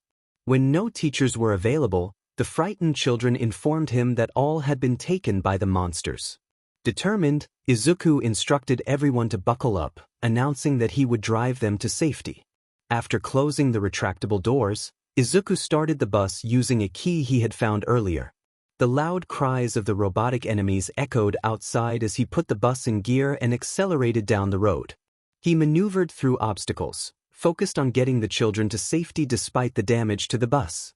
In the rearview mirror, he saw the roboticized creatures chasing after them. Along the way, he picked up civilians fleeing the chaos, filling the bus with survivors. Finally, he managed to lead the children and other survivors out of the city. As they drove along a dirt road, Izuku slowed the bus, realizing they had lost the roboticized threats. He stopped on a nearby hill and spotted Vanilla's vehicle in the distance. As soon as he stopped the bus near the vehicle, Vanilla and 𝗕𝗏𝗄 moved over to it, having run out of gas for their own car. The two climbed aboard the bus and took seats at the front, where Vanilla looked at Izuku with surprise. She expressed her astonishment at how long he had taken, realizing he had been saving others. Izuku explained that it hadn't been easy. He had managed to escape the first horde before encountering civilians trying to leave the city. He had stopped to pick up anyone who wasn't infected by the plague, hoping to save as many people as possible while wishing the situation wouldn't become too frightening for the children. Vanilla reassured him that he had done all he could, but they needed to leave now. 𝗕𝗏𝗄 chimed in, commending Izuku for saving Cream and the Qiao from danger. As Izuku drove the bus at a slower pace, he watched in the mirror as Vanilla pulled out a radio and contacted Restoration HQ. She seemed to be engaged in an important conversation while he navigated toward a location he wasn't familiar with. Eventually, Vanilla began giving him directions to the Restoration HQ, which was a few hours away. She shared that Sonic and Amy had encountered two individuals who were part of the outbreak, known as Patient Zero. Unlike the chaos in the cities, these two were merely trying to spread the infection. Sonic had saved Amy from being infected but had to take on the virus himself, now racing across the world to save as many people as possible while managing his own infection. It was said that if one was fast enough, they could outrun the virus. As the bus drove on, Izuku felt increasingly sleepy until they finally arrived at Restoration HQ. Upon reaching the gate, he saw that some individuals were protecting it from any roboticized undead, wearing heavy armor or being robots themselves. After a scan of the bus, they were allowed to enter the base, where Izuku parked nearby. He noticed Amy rushing over as civilians began to disembark. Many people were directing the newcomers to safe areas where they could rest away from the virus threatening Mobius. Once Izuku, Cream, Vanilla, the Chow, and General stepped off the bus, Amy immediately hugged each of them, thanking God for their survival. Izuku felt a slight blush as Amy embraced him tightly, but he patted her back, still feeling anxious around women. He moved through the crowd with Vanilla and Cream until they reached Amy in the command center. Amy asked if they wanted to know more about the virus. Izuku explained that he had been heading to the store with General when an Eggman ship dropped a strange silver liquid onto the city, though he wasn't sure how it worked. Amy confirmed that 𝗬𝗏 had gathered information on it, revealing that it was called the metal virus, created by Eggman. The issue was that if enough infected individuals gathered, they began to behave like zombies from fiction, attacking and consuming those unfortunate enough to cross their path. Amy shuddered at the thought. Izuku recalled the BLD he had seen at Mobigarten, prompting a worried reaction from Amy, who asked if the children had survived. He reassured her that he had saved as many children as possible, including some who had survived the initial outbreak in Mobitropolis. He admitted that even Sonic might struggle to handle the situation alone. Amy expressed hope that Sonic would provide more information or that 𝗬𝗏 would develop a cure soon, as he was currently in Central City studying the infected and working on a solution. Izuku, eager to help, asked if he could assist with rescuing civilians near those cities.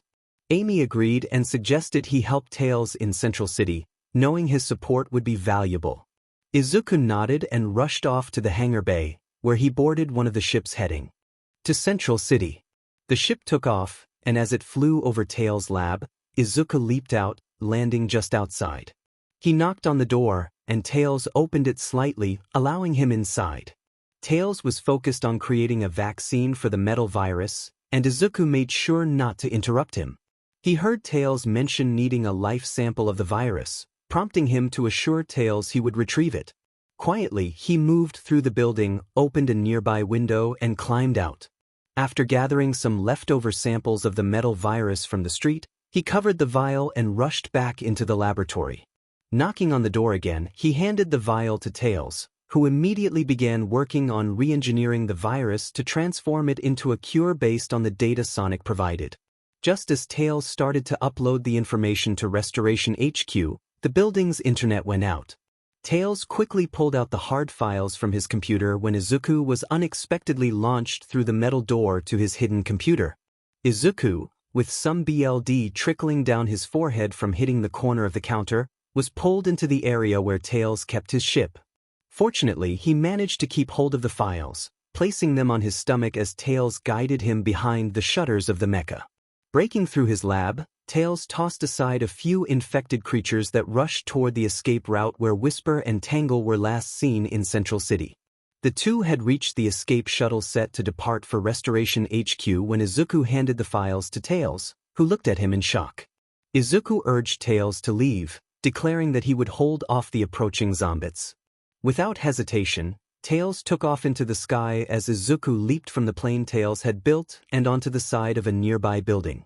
With 𝗧𝗵𝗲 in pursuit, Izuku jumped to another building, the horde following closely behind. 𝗬𝗏 and the others called out for him as he dashed through the streets, surrounded by a swarm of 𝗧𝗵𝗲s with snarling faces and drool dripping from their mouths. Turning a corner, Izuku encountered a smaller group of 𝗧𝗵𝗲s and glanced up to see the shuttle where Amy and the others were located.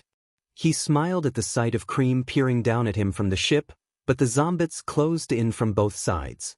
Izuku decided it was time to test his powers over electricity, feeling his body begin to emit an emerald glow. He proclaimed that despite Eggman's destruction, they would not lose hope. With a surge of energy, lightning struck around him, clearing the waves of 𝗲𝗵𝗲 that surrounded him. From the shuttle, Cream could no longer see Izuku in the streets below. Overcome with anguish, she screamed as she tried to rush out of the shuttle to find him, but his form had vanished from sight. A powerful lightning bolt had struck Izuku amidst the horde of 𝗲𝗵𝗲s, and he used the energy from the strike to escape into a nearby manhole. Crawling through the underground tunnels of Central City, he rolled onto his back, breathing heavily from the effort of buying time for the freedom fighters' ship to escape. Hours passed, and he suddenly awoke to the sound of the manhole above him breaking apart. Looking up, he saw someone trying to hide in the sewers. It was a surviving civilian who had sought shelter in the sewer system of the once great city. Noticing Izuku's injuries, the civilian approached, pulling out bandages to help him heal while hoping he wasn't infected. As Izuku leaned against the wall, he noticed the fear in the civilian's eyes. He reassured the civilian that he was not infected, just injured from using a powerful strike, and asked what had happened while he was unconscious.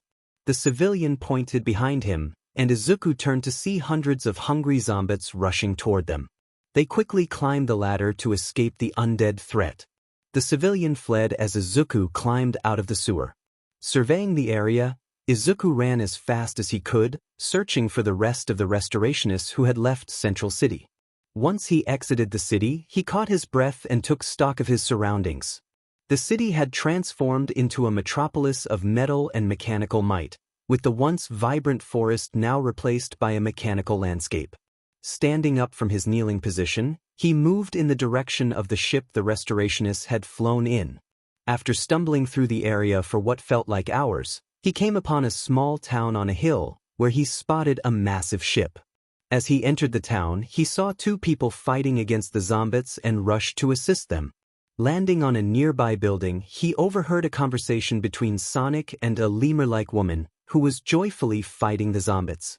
Sonic, displaying his usual bravado, quipped about needing a break from hero work. The lemur laughed, acknowledging Sonic's heroic nature, but expressed concern about how much longer they could hold off the 𝗲𝗵𝗲s. The lemur suggested that they could devise a plan, smirking despite her eyes revealing her true feelings. Sonic insisted that she needed to leave while he held off the 𝗲𝗵𝗲s. The lemur revealed a small piece of liquid metal spreading on her shoulder, offering a sad smile as she explained that she had been infected while checking on her friend, Jewel. Just as Sonic was about to respond, they noticed movement on the rooftop where Izuku was positioned. A figure leaped into the midst of the 𝗲𝗵𝗲s, and a lightning bolt struck the ground, taking out nearly all the 𝗲𝗵𝗲s in the vicinity. As they braced for a new threat, they were surprised to see a familiar green rabbit. Rubbing their eyes, they recognized Izuku, who appeared uninfected despite landing in the horde of 𝗲𝗵𝗲s. He stumbled toward them, injuries visible on his body, prompting Sonic to rush over. Concerned, Sonic reached out to help him but hesitated, pulling his hand back in fear. Izuku reassured him that he was fine but needed a moment to catch his breath. Sonic noted that he looked like he had been through a lot and asked about the lightning bolt. Izuku explained that he could generate electricity, but it caused him pain, and he was unsure if he could 𝗵𝗲 it without hurting himself. Sonic then activated his communicator, hearing Amy's voice. She informed him that they had gathered all the civilians they could find and were preparing to leave town, inquiring about the source of the lightning bolt. Sonic suggested that Cream should join them, and when she asked for clarification, he indicated that Izuku was the one who had helped them buy time. Izuku, breathing, greeted Cream, who was shocked to hear his voice. Suddenly, a crashing sound drew their attention, and Cream, with tears in her eyes, descended from the sky, landing near Izuku. She rushed to him, enveloping him in a tight hug, overwhelmed with happiness as she cried into his chest, causing them both to fall to the ground. 𝗓𝗏 arrived and spoke for Cream, expressing relief that Izuku was alive. He explained that they had thought he had perished when the lightning struck. Izuku recounted how he had hidden in a manhole for hours until a civilian helped him with his wounds. 𝗓𝗏 noted that Tangle had reached 35% infection and suggested evacuating the uninfected. 𝗕𝗏, with a sad smile, insisted that they leave her behind to hold off the 𝗧𝗵𝗲. Sonic urged her to stay safe until the end, and as he rushed off, 𝗕𝗏 called out an apology to Whisper before facing the approaching horde. As the ship departed, the medics who survived the attack on Restorationist HQ worked to keep Izuku awake. Cream stayed by his side while Amy discussed the events in the city with Tails, revealing that Sonic believed Izuku was more capable than they had realized. Izuku had demonstrated his ability to generate lightning and had shown remarkable strength just before 𝗕𝗏 was overwhelmed. However, Whisper was struggling with the news, having remained close to Cream, who was silently crying in her lap. The revelation that Vanilla had been transformed into a 𝗧𝗵𝗲 was difficult for Izuku to process, but he felt relieved that she had not been harmed in front of Cream. Noticing Whisper's distress, he reached out a gloved hand, which she hesitantly took. He apologized for what had happened, and after a moment of silence, she nodded and moved to sit next to Cream.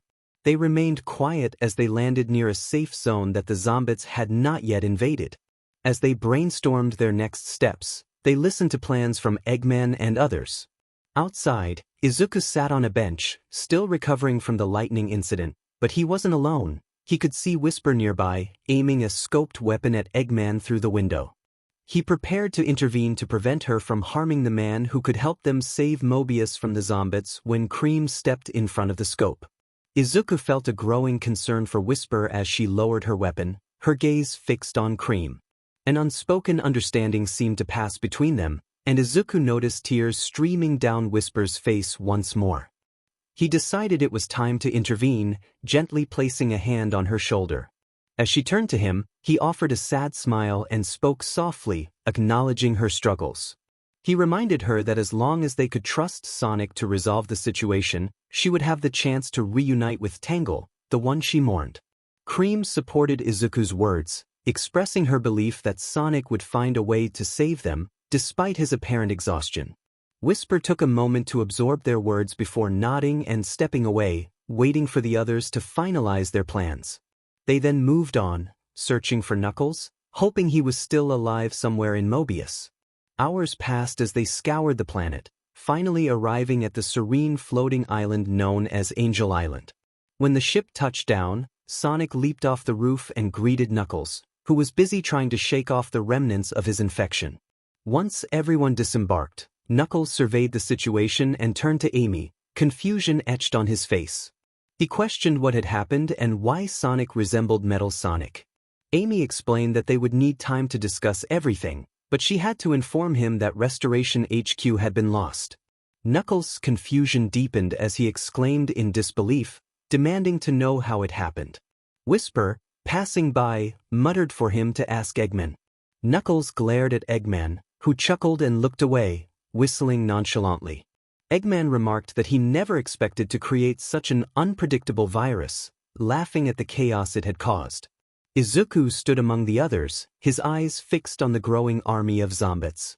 He had witnessed their destructive power, tearing through Mobians and humans alike. The thought of becoming one of them frightened him more than the idea of fighting against them. He needed to focus. He had to help 𝗔𝗫 protect Cream, who had seen her mother transformed into a 𝗧𝗵𝗲 right before her eyes. He sighed, expressing his frustration that nothing they did seemed to halt the onslaught.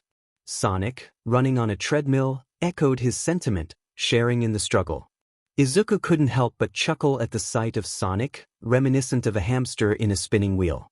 Sonic, noticing the laughter, scolded him for finding humor in their dire situation. Izuku apologized, explaining how the image reminded him of home. Sonic reassured him that what had happened in his world was in the past, and while sacrificing his home to save theirs might not have been the best choice, it was a noble act. He expressed gratitude for Izuku's sacrifice, acknowledging that not many would have done the same. Izuku reflected on his past, revealing the pain of leaving his home and the complicated relationship he had with his mother.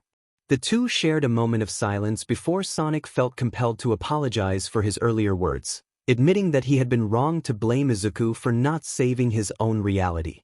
Just then, Eggman's voice cut through the tension, announcing a new threat emerging from the 𝗧𝗵𝗲s. He displayed a recording from one of his motobugs, revealing 6 individuals of various colors, each holding a Chaos Emerald. They were taking control of the 𝗂𝗵𝗲 across Mobius, all heading toward Angel Island. Eggman grimly stated that the deadly 6 had arrived. As the group strategized on how to confront this new challenge, they struggled to devise a plan to retrieve the Chaos Emeralds from their adversaries. Ultimately, they decided to split up to confront the deadly 6, aiming to reclaim the emeralds for Sonic to use in his super form, which could potentially halt the metal virus's spread within him. Izuku volunteered to face Xena, confident in his ability to engage her both at range and up close. 𝗓𝗵𝗲 suggested he should take on the challenge, but Izuku insisted that his primary mission was to keep Cream safe. He promised to return with the Chaos Emerald as soon as possible, ensuring Sonic would have the chance to save them all. Meanwhile, Eggman and Tails worked on the Warp Topaz, having sent Dr. Starline through a portal after acquiring it. Once the Warp Topaz was activated, they teleported to the location of the Deadly 6, ready to confront their chosen opponents. Izuku stood at the portal, preparing to confront Xena, when Cream hugged his leg. He turned to meet her teary gaze and knelt down, pulling her into a comforting embrace. With a reassuring smile, he conveyed his determination. He promised Cream that he would return and instructed her to follow 𝗓𝗵𝗲's directions to stay safe before leaping into the portal. As he emerged in the sky, Izuku used his large ears to glide down to the ground. Upon landing near Xena, she regarded him with disdain and demanded to know who he was. Izuku smirked and declared that he needed the Chaos Emerald. He then sprang into action, launching himself at her.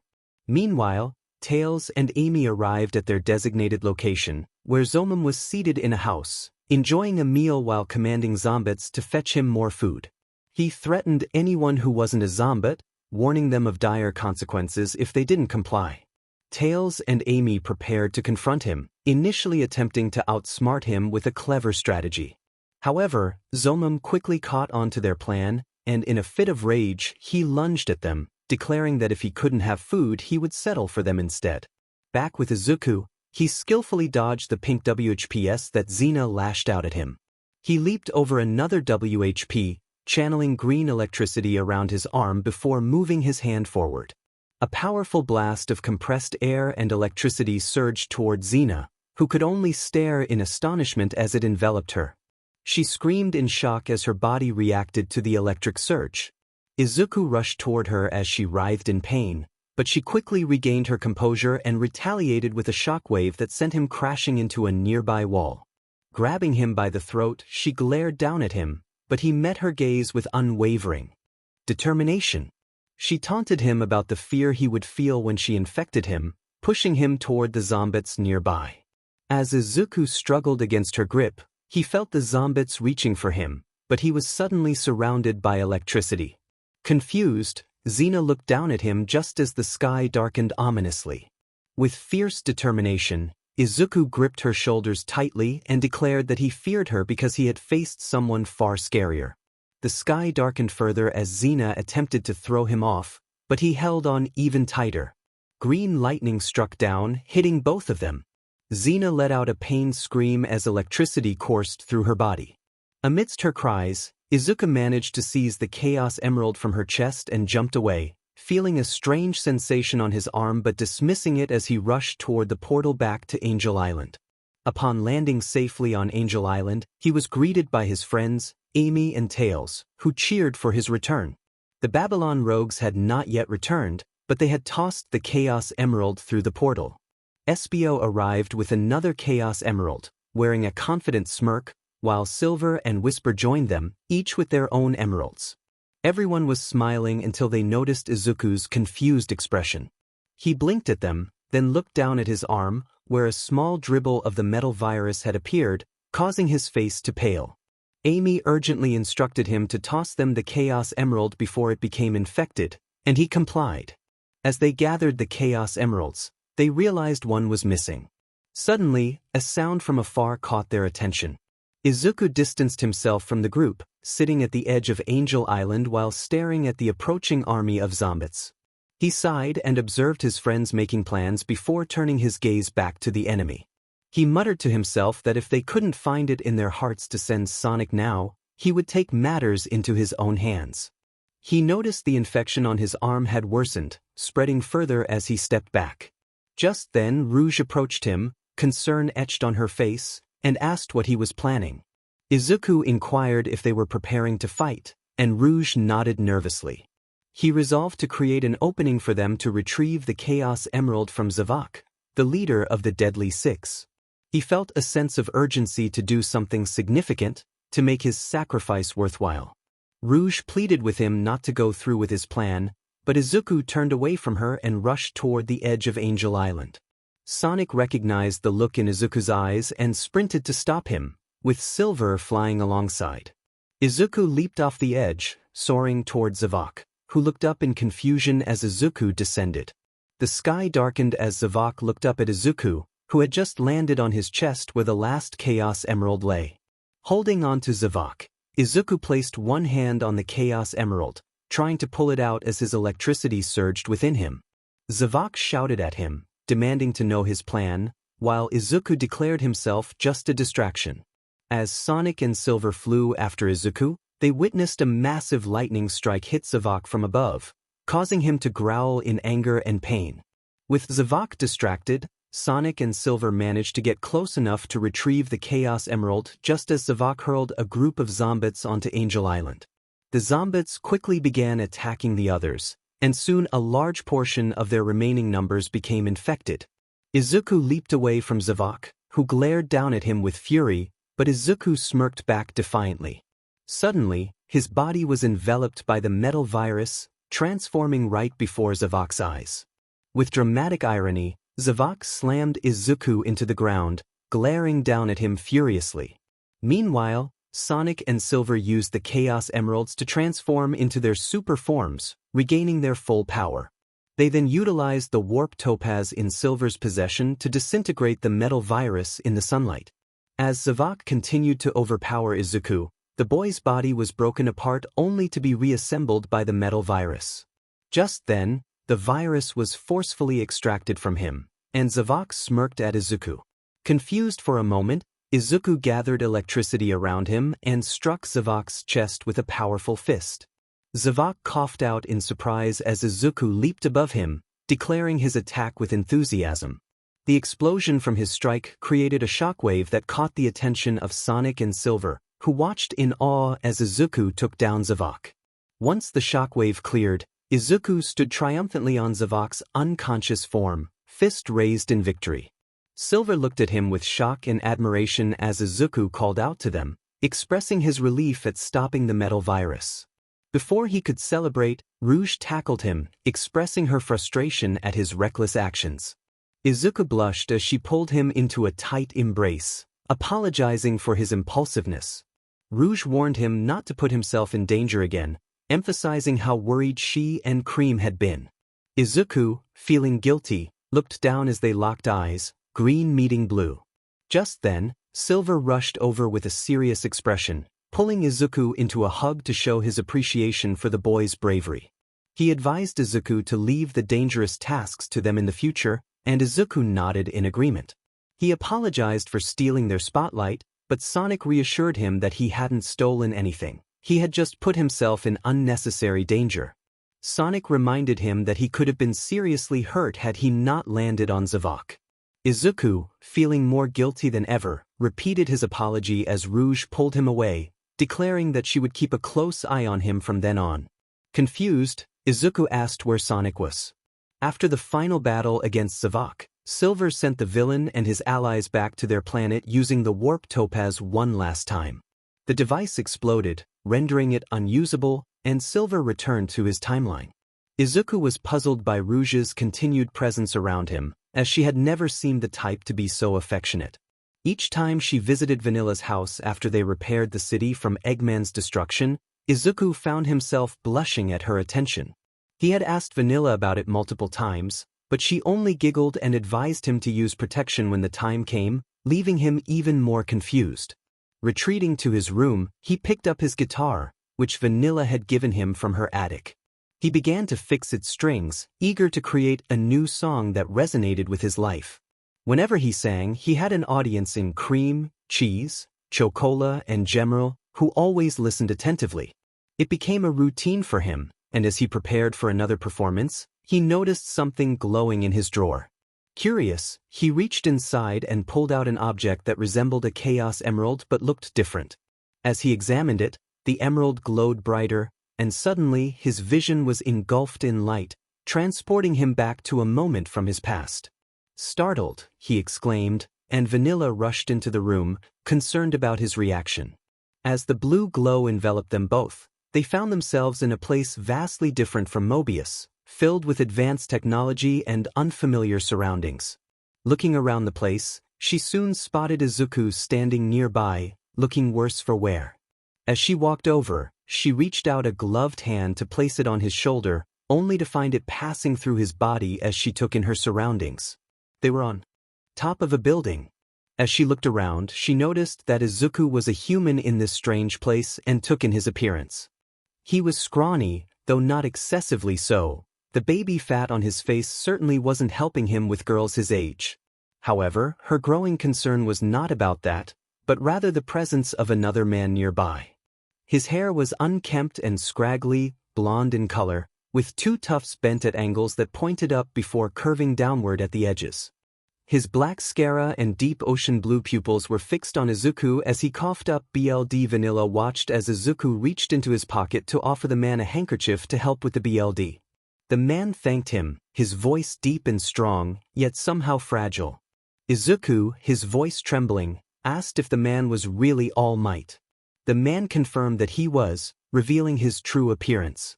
He lifted his shirt to show the scars that had been inflicted upon him in his prime, explaining that even at his most powerful he had sustained injuries. Vanilla winced at the man's tone, sensing the weight of his words. Izuku, filled with reverence and trepidation, asked if a quirkless person like him could ever become a hero like All Might. The response was disheartening. All Might expressed that it was unlikely, explaining that heroes risk their lives daily and not everyone could survive the battles he faced. His words struck Vanilla hard, as she felt the impact of his dismissal of Izuku's dreams. She could see the boy's emotional turmoil, his chest heaving as he struggled with the weight of the man's words. That moment marked a turning point for Izuku, and he reflected on it, revealing to Vanilla that it was the day he truly understood what meeting his heroes meant. Concerned for him, she rushed over, asking if he was all right. Izuku reassured her that he was fine, but he believed this vision was showing him his past to help him move forward. As the bright light enveloped them, they shielded their eyes. When the light faded, they found themselves in front of a large building with brick walls, some of which were adorned with vines. Izuku's expression shifted to one of fear as a dark aura surrounded the place.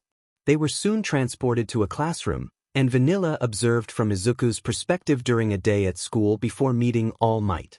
The events leading up to that moment unfolded in a mere half-hour, and Izuku's memories provided her with the details. She watched as the day progressed, witnessing the normalcy of Izuku's life. His teacher entered the room with a stack of papers, encouraging the students to use their quirks while lightly scolding them.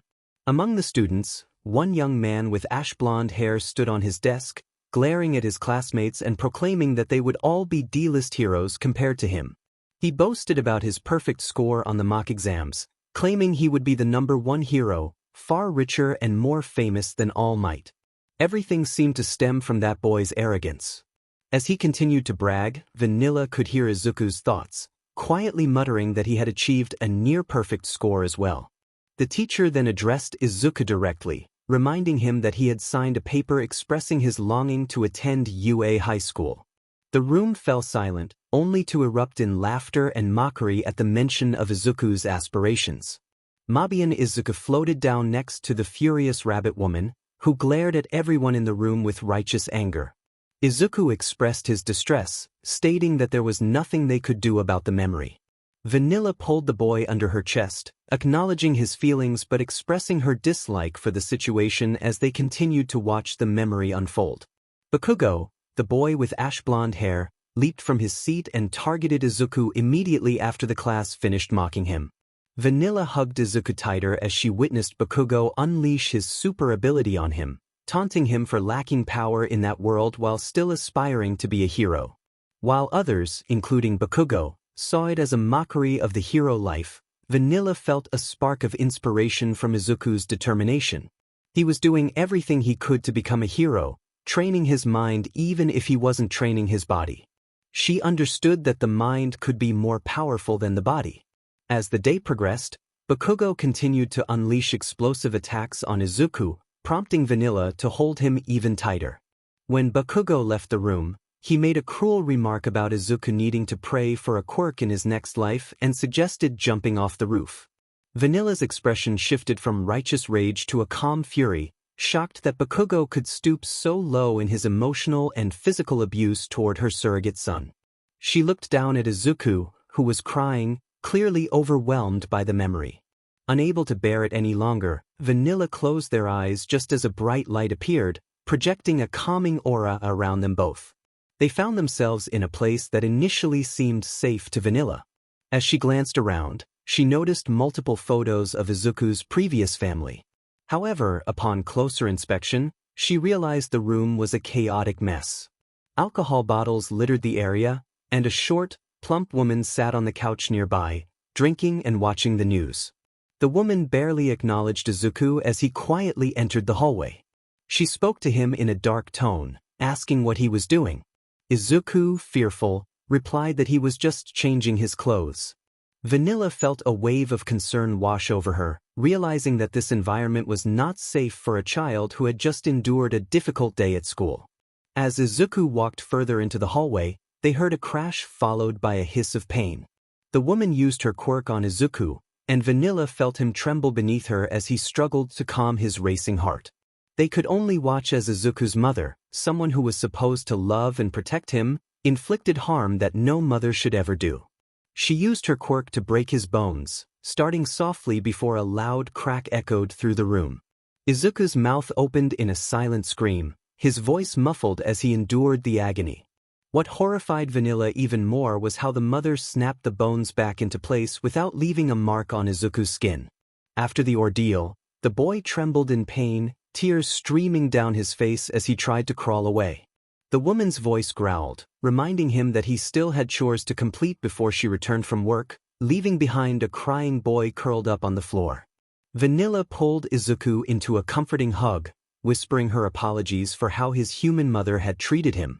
Izuku, his voice trembling, requested that she not let go. As if to deepen his emotional wounds, the memory shifted to the day he was transferred from his world to Mobius. Though he wore a happier smile, Vanilla could see it was merely a mask. A small bruise marred his wrist as he ran down the road, and an explosion erupted nearby. Rushing toward the source of the chaos, he discovered a civilian trapped under rubble. Without a second thought, he began to pull the debris away, revealing a man bleeding from his head. The older man questioned why Izuku was there, and Izuku, with a small grin, assured him he was there to help. The man cautioned him to stay hidden, warning of villains in the building. Izuku asked how many villains were inside, and the man, grunting in pain, replied that there should be around 5. But he urged Izuku to focus on the one right in front of him. Confused, Izuku looked around, insisting there was no one there. The older man's expression twisted into a sneer as he placed his fingers on Izuku's chest, and in that moment, Vanilla watched as a portal opened before Izuku, pulling him inside and tearing him away from everything he knew. Leaving just a smear on the ground and a yellow backpack beside it, Izuku's red shoes clattered to the ground. Vanilla stared at the scene in horror, feeling Izuku tremble even more in her grasp. All before the vision faded, returning them to his bedroom on Mobius. The two were breathing heavily, sweat glistening on their foreheads, before Vanilla grabbed the emerald and placed it in a small container. She muttered that they would not be touching it again, glancing at Izuku, who was not faring much better. He had pulled his legs into his chest, beginning to hyperventilate. Sitting down next to him, she lowered her heart rate and pulled her stepson close, hugging him from the side. His pupils were small and fearful as he trembled in her hold. Rubbing his head softly, she hummed a gentle tune, feeling him slowly calm down. She continued until his breathing evened out, and soon his body became limp against her. She pulled him onto her chest and laid down on his bed, knowing he would need someone to stay with him that night. Looking out the window, she saw it was already dark outside. When she turned to the door of Izuku's bedroom, she found 𝗓𝗏 standing there, confusion written on her features. 𝗓𝗏 asked what had happened and why her big brother was crying. Vanilla thought carefully about her response, explaining that Izuku had a panic attack and that she planned to sleep next to him to help him rest better. She asked 𝗓𝗏 to ask 𝗕𝗏 to make breakfast in the morning, and 𝗓𝗏 nodded eagerly. When 𝗓𝗏 pointed at the box near them, Vanilla quickly warned her not to touch it, grabbing it and hiding it inside Izuku's drawer. 𝗓𝗏, sensing something was off, asked if something was wrong, and Vanilla reassured her, asking her to just stay away from the box. 𝗓𝗏 then asked if she could lay down with them after telling 𝗕𝗏, and Vanilla nodded, knowing Izuku would need both of their presences in the morning. 𝗓𝗏 smiled happily and rushed off. Focusing back on Izuku, Vanilla hugged him tighter, and he returned the embrace. She rubbed his back and covered them both with a blanket, watching as 𝗓𝗏 climbed onto the bed with her own blanket. 𝗓𝗏 laid down next to them, hugging Izuku from behind and sighing contentedly. Vanilla whispered that they would protect his dreams, giving his forehead a gentle kiss. In another realm, Lord X accepted a sinister bargain, a smirk growing on his face before he was blasted out of Izuku's mind, finding himself in the void once more. After a few moments, he used the coordinates given by the bunny boy to search for his next target. He soon appeared high in the galaxy of Izuku's home universe, licking his lips as he slowly headed towards the small planet known as Earth. Manifesting himself in the form of Sonic the Hedgehog, he landed in the 𝗵𝗍 sacred forest, taking a deep breath and grimacing at the poor air quality. He chuckled to himself, realizing that the boy could live in such a world.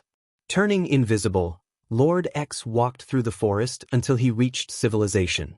As he moved among the crowds of 𝗵𝗍, he observed multiple scenes where heroes were abandoning their posts. More than a few months had passed since Izuku came to Sonic's world. Chuckling quietly, Lord X continued to watch the people around him, his laughter echoing and causing confusion and fear among those who felt it. He soon came upon a scene that made him question the whereabouts of true heroes. A young man was being attacked by a villain who held a gun to his head and shouted profanities. Lord X was initially prepared to let the situation unfold, but then he decided to take on the form of Izuku's human state. With green curly hair and a height increase, he approached the scene, reaching out towards the villain. The man was lifted into the air with such force that he was momentarily disoriented. A gust of air swept through him, causing him to cough. Lord X, using Izuku's body, smirked at the villain with a sense of glee before they both vanished from sight, as if the event had never happened. The villain, now enveloped in darkness, saw ominous words appear before him, questioning his understanding of the situation. He panicked, trying to escape, but was suddenly dropped from a great height. As he screamed in terror, he caught a glimpse of a boy with green hair and crimson eyes, feeling an overwhelming fear that whatever humanity the boy had was long gone.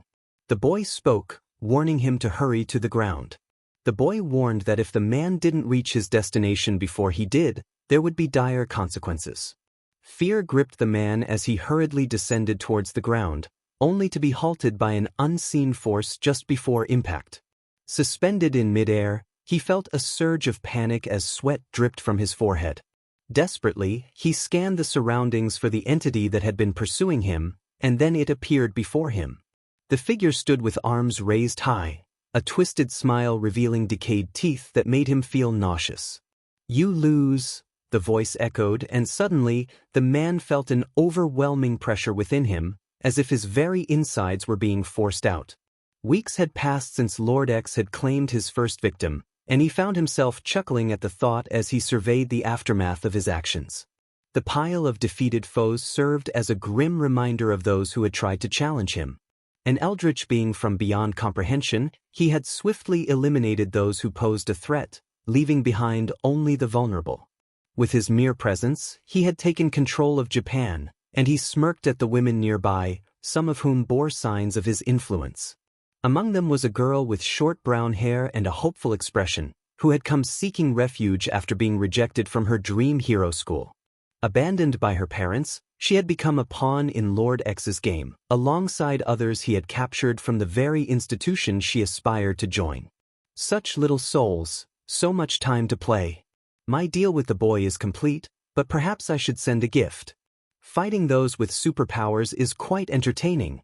I haven't had this much fun since my encounter with Sonic in his mindscape, Lord X mused, glancing at a nearby captive hero. The hero, defiant, shouted that Lord X would not escape justice. Lord X turned his attention to him, recognizing the man who had shattered a child's dreams. He taunted the hero, revealing that the boy he had condemned had forsaken this world to protect another. The hero, struggling against his restraints, insisted he would bring justice to Lord X. In response, Lord X transformed into the likeness of Izuku Midoriya, the boy whose fate had been intertwined with their own. The hero fell silent, grappling with memories that eluded him. Lord X continued, explaining that he was using Izuku's body and mind to dismantle the heroes. He even claimed to have defeated 𝗓𝗏, revealing the skull of the notorious villain. The hero was taken aback, recalling how he had believed he had ended 𝗓𝗏's reign 6 years prior. Lord X reveled in the fear he instilled, and with a swift motion he silenced the hero, leaving him lifeless on the ground. He held up the head of All Might, the once great symbol of peace, and watched as the light faded from his eyes. With a sinister grin, Lord X contemplated the destruction of the planet. His gaze fell upon the brown-haired girl, who now bore signs of 𝗵𝗃𝗧𝗏. He decided to grant Izuku a chance at happiness, envisioning a life for them together on Mobius, where they could raise their child and perhaps enjoy a deeper connection. Now, what kind of Mobian would you be? I know. You shall be known as Ochako the Squirrel, he declared, a smile spreading across his face. Using his powers, he transformed the girl, shrinking her and altering her features while preserving her youthful form.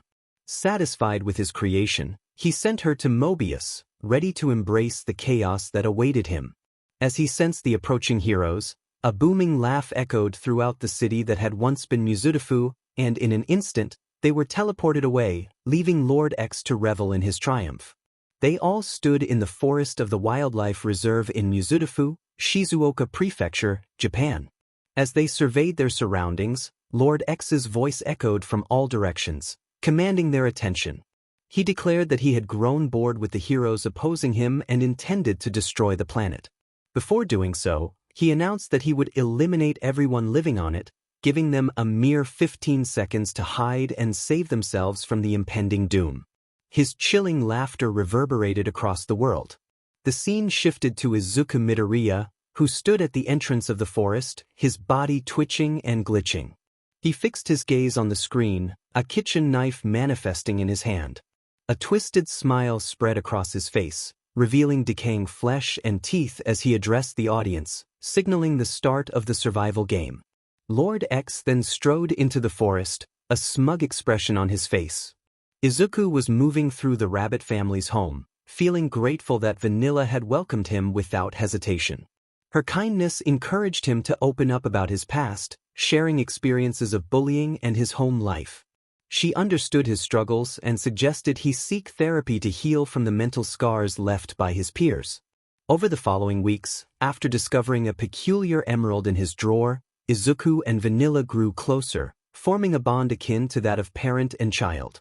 Although he was the adopted child, Izuku felt immense happiness in his new life. As he prepared for his first outing, hoping to earn some rings for the rabbit family through his singing, he felt a mix of excitement and nervousness.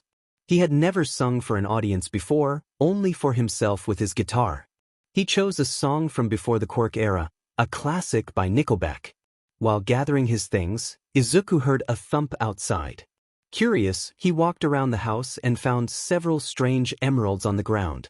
They resembled the one in his drawer but differed in color, except for one that was darker. He picked them up, contemplating whether to hide them. Since Vanilla had already seen the one in his room, he decided to keep the new ones with the others.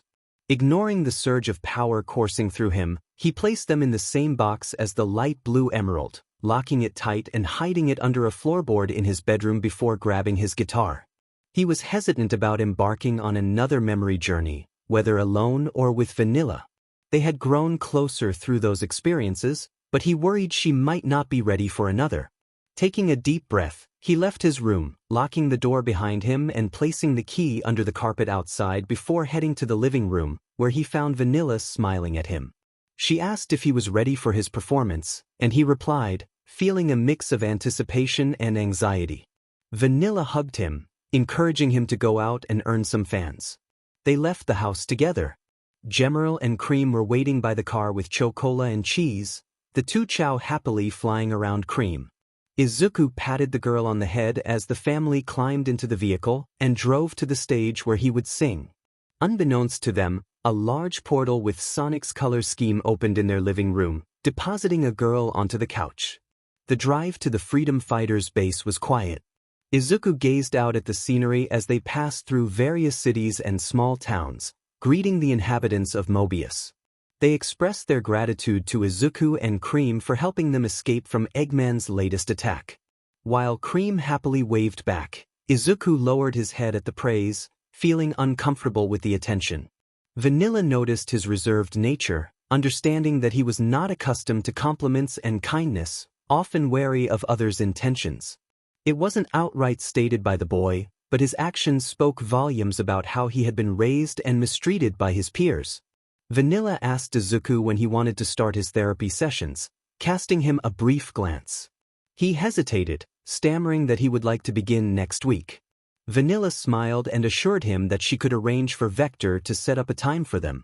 Izuku inquired about Vector, the crocodile Mobian, and Vanilla confirmed his identity. She expressed her fondness for Vector, noting how nice it was to see a strong man with such a gentle heart.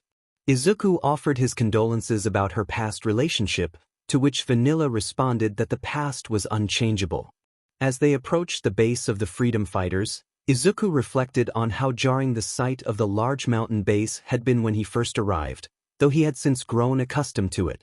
Inside, they found Amy and Tails engaged in a lively argument, reminiscent of an old married couple. Izuku felt it best not to eavesdrop, so he moved backstage and pulled up some lyrics he had collected from his world before his entrance exam for UA. Shadow and the other Freedom Fighters were seated in the stands, watching the stage.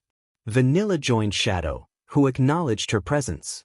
They exchanged pleasantries, and Shadow admitted to having made mistakes during the metal virus incident, grateful that Sonic and Silver had managed to save everyone. Vanilla expressed her hope that Shadow was working on self-improvement. Shadow warned her to stay safe, as Vector had many enemies who might target those close to him. Vanilla requested that Shadow not mention her relationship with Vector to 𝗏𝗏 just yet, and he agreed. On stage, Izuku was busy setting up his guitar, muttering to himself as he prepared mentally for the performance. 𝗏𝗏 and her chow watched with excitement, while Shadow tried to maintain his composure. Vector soon arrived, giving Vanilla a side hug and greeting her warmly. Vanilla explained that she was there to support Izuku as he attempted to sing in front of a crowd. Vector was surprised to learn that Izuku could sing, not realizing he was adopted. Vanilla confirmed this, and they settled in to watch Izuku, urging Vector to keep quiet. As the crowd filled the room, Izuku finalized his preparations. Vanilla felt a smile creep onto her face as she observed him fumble before taking deep breaths, recalling the exercises she had taught him. She recognized that he could become anxious when things didn't go smoothly. Once he was ready, Izuku looked out at the audience and felt a wave of fear wash over him at the sight of so many Mobians and humans. He struggled to breathe for a moment but calmed himself using Vanilla's techniques. When he was ready, he adjusted the microphone and addressed the audience, hoping he wasn't disturbing anyone. He introduced the song he would perform, mentioning it was from an artist named Nickelback and expressing his determination to begin. As he started playing his guitar, the drums joined in, and he sang with passion. The crowd swayed to the rhythm, captivated by his performance. Izuku poured his heart into the lyrics, expressing themes of hope and struggle, and the audience responded with enthusiasm, nodding along as he conveyed his emotions through the music. The energy in the room grew as he continued, his body shining with determination as he connected with everyone present. The crowd had long since erupted into cheers for the bunny boy as he played the guitar, the drums pounding rhythmically behind him. He captured their attention once more with a soft, whispering voice as the music built up around him. He sang about love, expressing a heartfelt sentiment that resonated with the audience. As he reached the 𝐒𝐭𝐴𝐽𝐸 of the song, the energy surged, and he poured his heart into the performance. The drums and guitar blared, complementing his voice without overpowering it. He sang about heroes and the longing to soar high, his passion evident as he repeated the final verses, inviting the crowd to join in the moment. As the music began to slow, Izuku felt the exhilaration of the performance wash over him. He breathed slightly, having just sung a 3-minute song for the freedom fighters, and looked out at the crowd in awe. Suddenly, someone from the audience shouted for him to sing another song, and soon the crowd was calling for an encore. Confused but excited, Izuku hesitated, unsure of what to do next.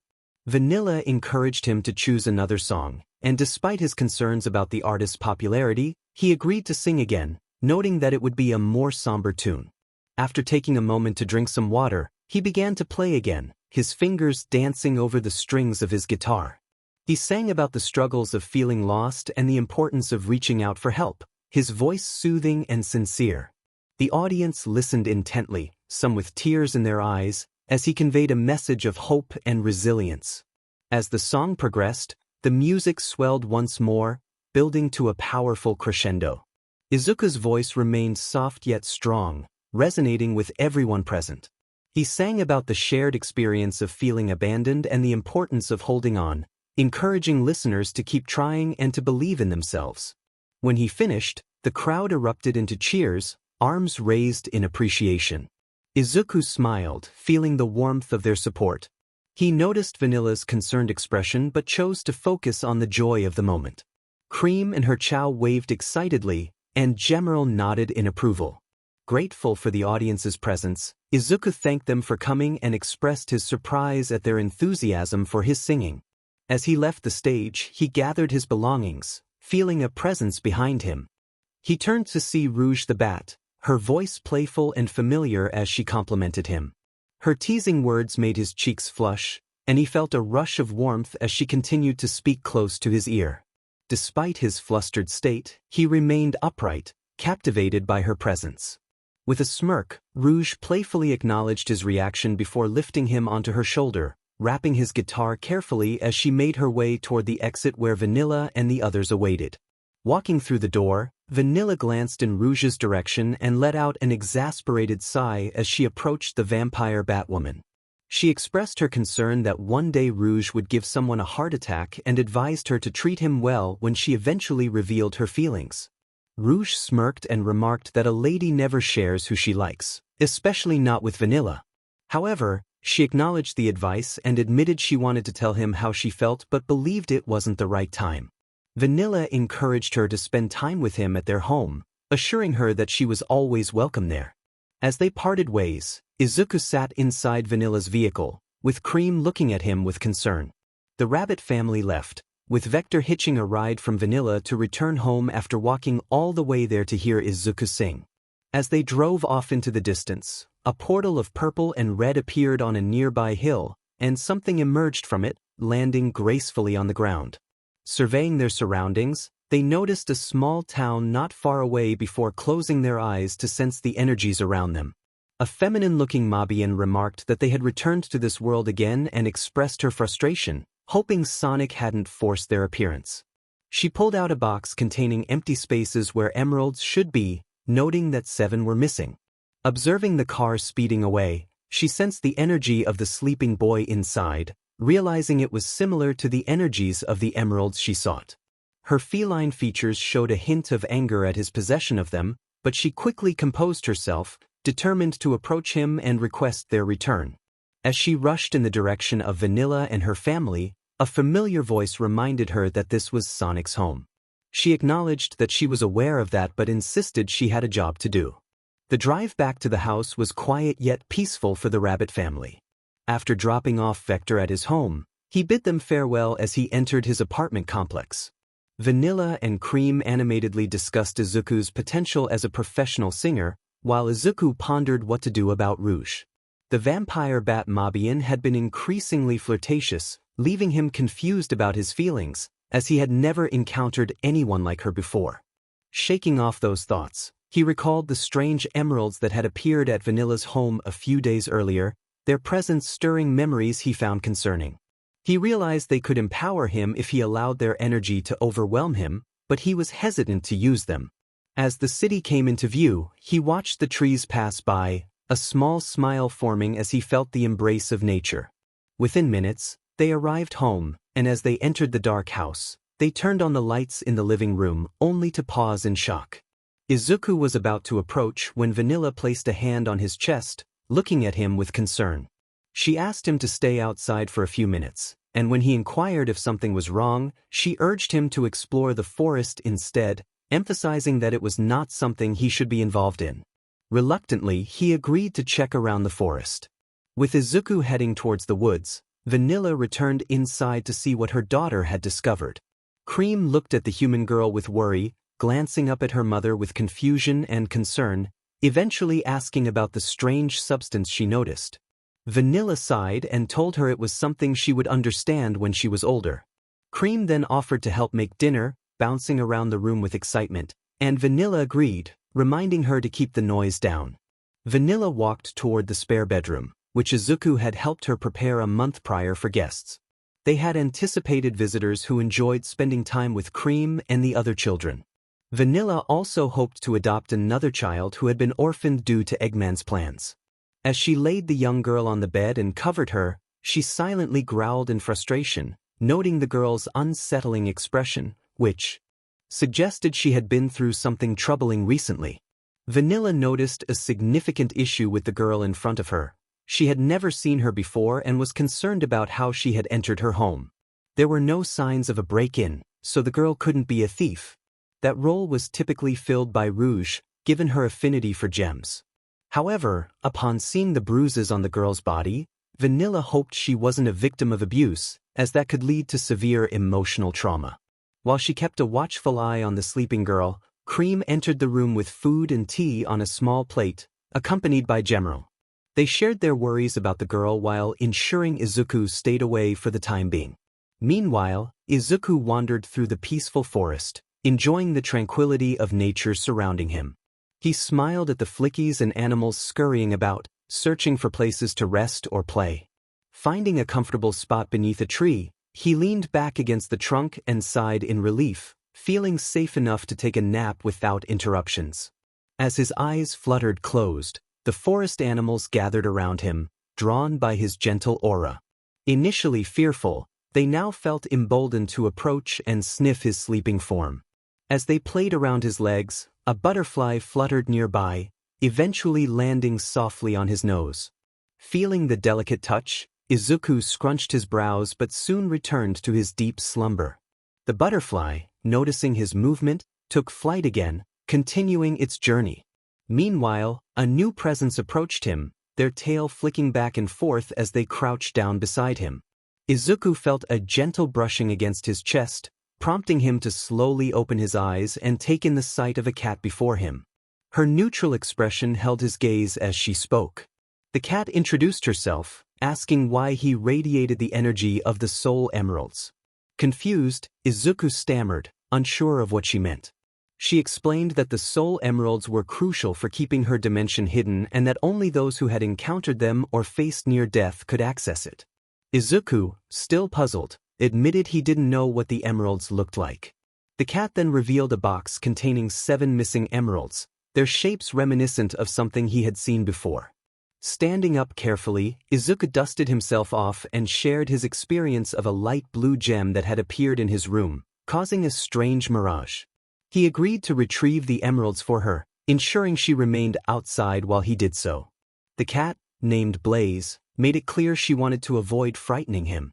She followed him to his home, which was a cozy little place nestled in the woods, not too far from civilization but still secluded enough for safety. Curious, Izuku asked for her name, and Blaze introduced herself as the princess of the soul dimension. He expressed his surprise at meeting another princess, which made Blaze think he was adorable. As Izuku entered the house, Blaze leaned against the wall outside, listening to the commotion inside as he informed the others of his actions. Moments later, he emerged with a small box containing the soul emeralds, a bright smile on his face. He expressed his relief at finding their rightful owner, mentioning a strange memory experience triggered by the light blue emerald. Blaze, intrigued, asked him to elaborate. Izuku explained that the emerald had forced him to relive some difficult memories, which he found embarrassing. Blaze was astonished at the idea that he could use the soul emeralds, as he clarified that they hadn't empowered him but had instead taken him into a memory plane when he touched the light blue one. Izuku felt a rush of anxiety as he faced Blaze, trying to urge her to leave. He stammered, expressing his reluctance to revisit the memories associated with the soul emerald. Blaze, maintaining a neutral tone, insisted on seeing how he had used the emerald, which only intensified Izuku's apprehension. He pleaded for her to leave, mentioning his exhaustion from a recent concert. Blaze sighed, indicating that their next encounter would require him to demonstrate the emerald's power.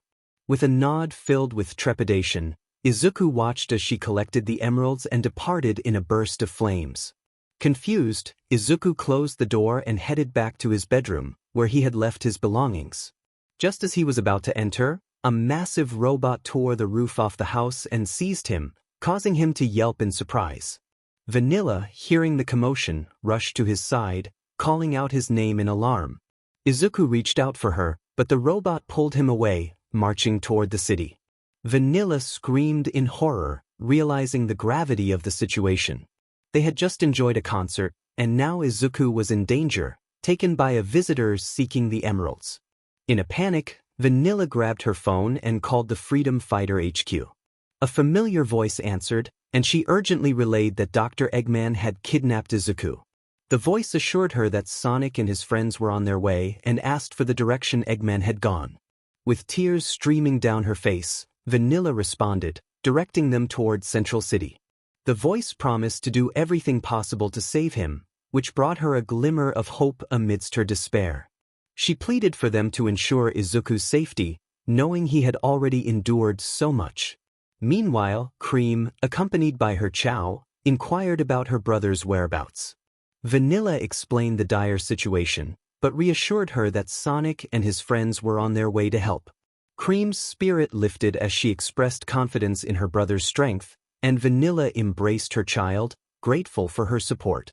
In the clutches of the giant robot, Izuku struggled against the confines of the cage. He glared at Eggman, who laughed triumphantly while adjusting his mustache. Eggman taunted him, revealing a strange weapon that emitted a menacing glow. Izuku's heart raced as he felt the energy building within the weapon. Shaking off the fear, he focused on escaping, summoning an incredible strength to break free from the metallic bars. With a determined leap, he landed on the ground, glancing at Sally, who appeared to be in a dormant state.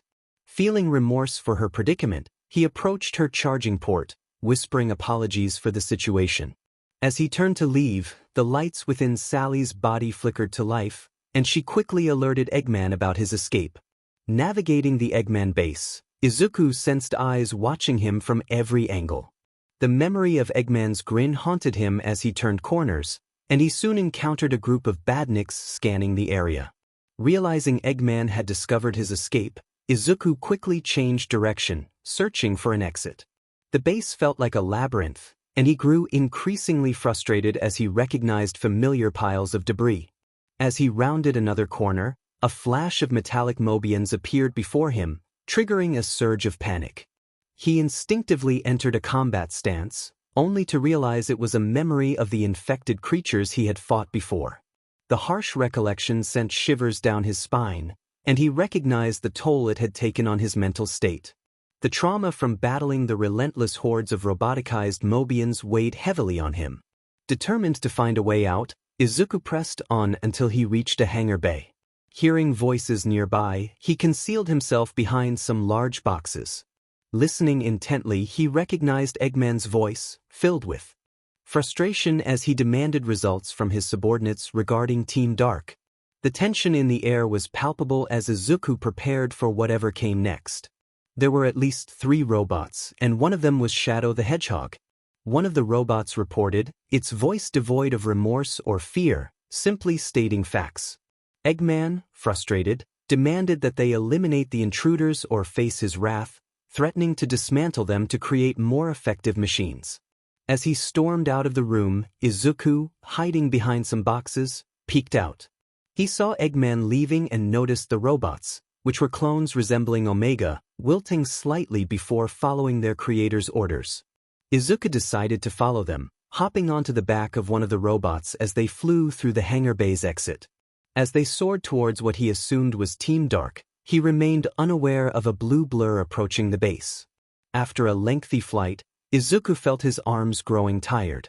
He had been clinging to the robot for about an hour and hadn't eaten in days. Eventually, he let go and landed with a grunt, taking a moment to gather himself. He found himself in a sandy area dotted with pyramids and assumed Team Dark must be nearby since the robots were heading in that direction.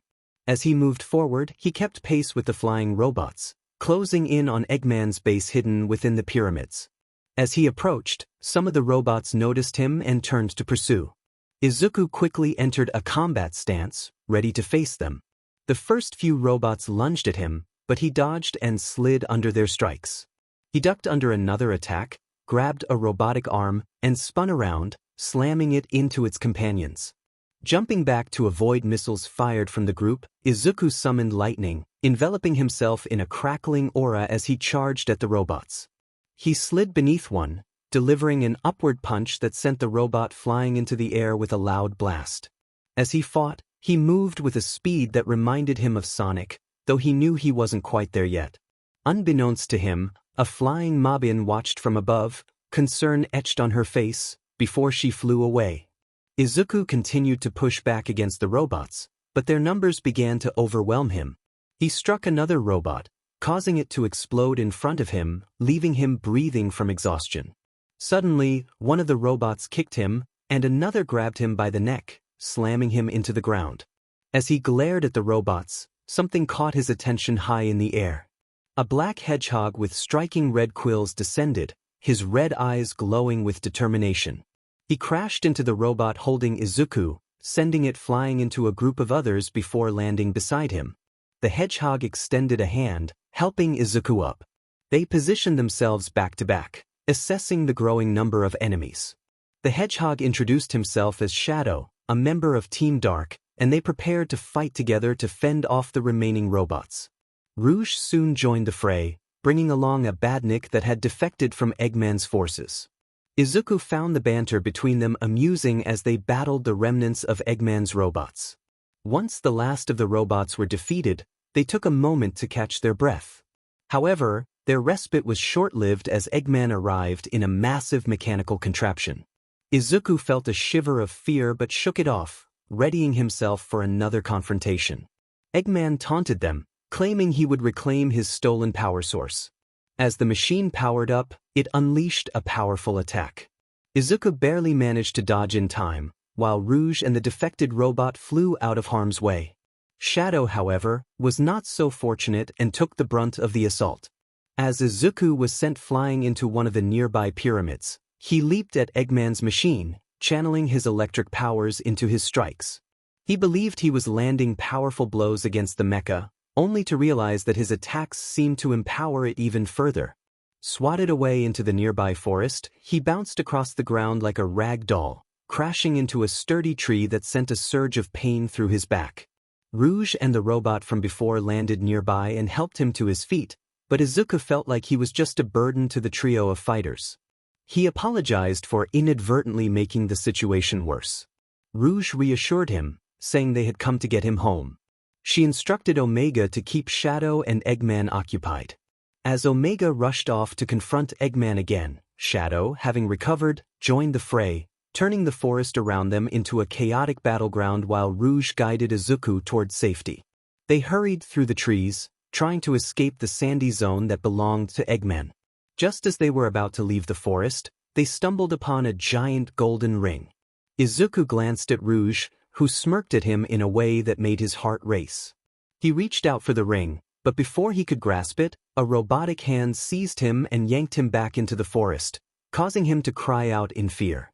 Rouge called out to him and flew toward him as fast as she could, but he vanished once again, and she cursed herself for not being able to save him. Izuku found himself pulled back toward the battle, where Omega and Shadow were struggling against Eggman. They had managed to defeat a massive robot, but now faced a new threat that could easily withstand their powers. The robotic arm that held him slammed back into the missing port of 𝗓𝗄𝗄's machine, and the villain's laughter echoed around them. With determination, Izuku struggled against the grip of the arm as it moved toward the opened port. He fought to resist, but nothing seemed to work until he noticed multiple objects flying toward him at high speeds, stirring a sense of déjà vu. The objects circled around him, resembling the way the Chaos Emeralds often surrounded Sonic. Recognizing their shape and power, he realized they were the Soul Emeralds. As they floated closer, memories of his life flooded his mind. Despite his efforts to push them away, he experienced each moment until he emerged feeling empowered. Just as he neared the port, he effortlessly opened the arm that had been holding him and climbed out. He jumped from the robotic limb, causing Shadow, Omega, and Eggman to stare at him in confusion as they took in his transformed state. Looking down, Izuku noticed his fur had changed to a light black color, bordering on a deep dark green, much darker than his original emerald hue. He caught a glimpse of his reflection in Eggman's shiny mecha and felt a surge of confidence, even with the greenish-black flames swirling around him. With newfound strength, he moved his arm forward at Eggman, unleashing the flames that engulfed the gigantic mecha, causing the metal to overheat and melt. Eggman quickly launched his smaller mobile machine to safety, but within minutes, his mechanical creation was reduced to a puddle of silver and black goo on the ground. Eggman, now filled with fury, reached for his laser gun and aimed it at Izuku. Sensing the imminent threat, Izuku conjured a barrier of green and black flames for protection. Eggman laughed at the attempt, but when he fired, the laser bounced harmlessly off the shield, leaving him bewildered. Suddenly, a voice echoed across the battlefield, calling out Izuku's name. They focused their power on revealing the user's past and bringing it to the surface to merge their abilities with the user. Izuku's activation of one of their core abilities caused some confusion for her. However, keeping that thought to herself, she decided to prepare a portal to return to the soul dimension. She had her emeralds, which she protected from evil, knowing that someone in her own dimension had sought their power. Despite numerous attempts to eliminate that threat, it seemed the Soul Emeralds lacked the power to do so. Walking toward the now opened portal, she entered it with a sense of happiness, returning to her home. She admired the countless trees, lakes, and the inhabitants of her dimension as she walked down the path leading to her castle. Softly chuckling to herself, she entered the castle courtyard, where she engaged in conversation with the guards about a common enemy, a woman who was a descendant of Dr. Ivo Robotnik. This woman had claimed her lineage, solidifying her status as part of his family. Engrossed in her discussions, Blaze was unaware that her soul emeralds had vanished from the small box Izuku had given her earlier. A few hours later, she returned to her bedroom and placed the box inside her desk to hide it. Laying down on her bed, she smiled, feeling secure knowing the soul emeralds were safe in her possession. Just as she was about to drift off to sleep, she decided to check on the emeralds one last time. Climbing out of bed, she walked over to the desk and opened it, only to find the box empty. Staring at the vacant space with a blank expression, she slowly stood upright. Taking a deep breath, her expression shifted to one of fierce determination, reminiscent of an angered cat seeking vengeance. She let out a scream of pure fury, calling out for Izuku. Meanwhile, Izuku stared at the flaming shield in confusion, glancing back at Eggman, who was shaking his gun as if something was amiss. Seizing the opportunity, he attacked Eggman's ship, piercing through its hull as if it were mere paper.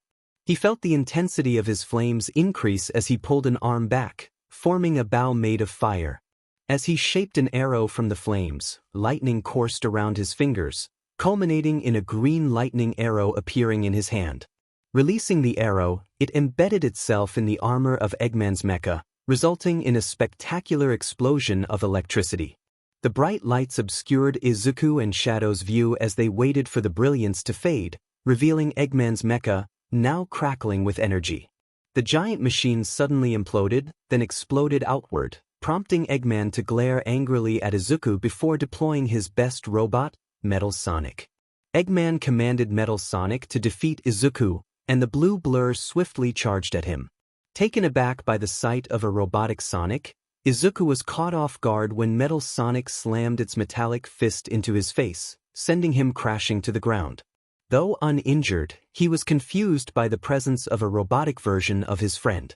As he regained his footing, Metal Sonic landed, launching missiles and bullets at high speed. Izuku dodged and kicked Metal Sonic in the head, sending the robot soaring into the air. As he sped past the metallic doppelganger, Izuku pierced its chest with his gloved hand, tearing it apart. Eggman looked as if he had lost his closest ally, but Izuku was determined to ensure Metal Sonic couldn't be repaired. Igniting flames in his hands, he watched as the metallic form writhed in agony, melting away until nothing remained but ash. Shocked, Eggman realized it was time to retreat, yelling incoherently as he fled before Izuku could focus on him. Izuku landed on the ground, staring at his hands with a mix of emotions. Shadow landed beside him, with Omega not far away.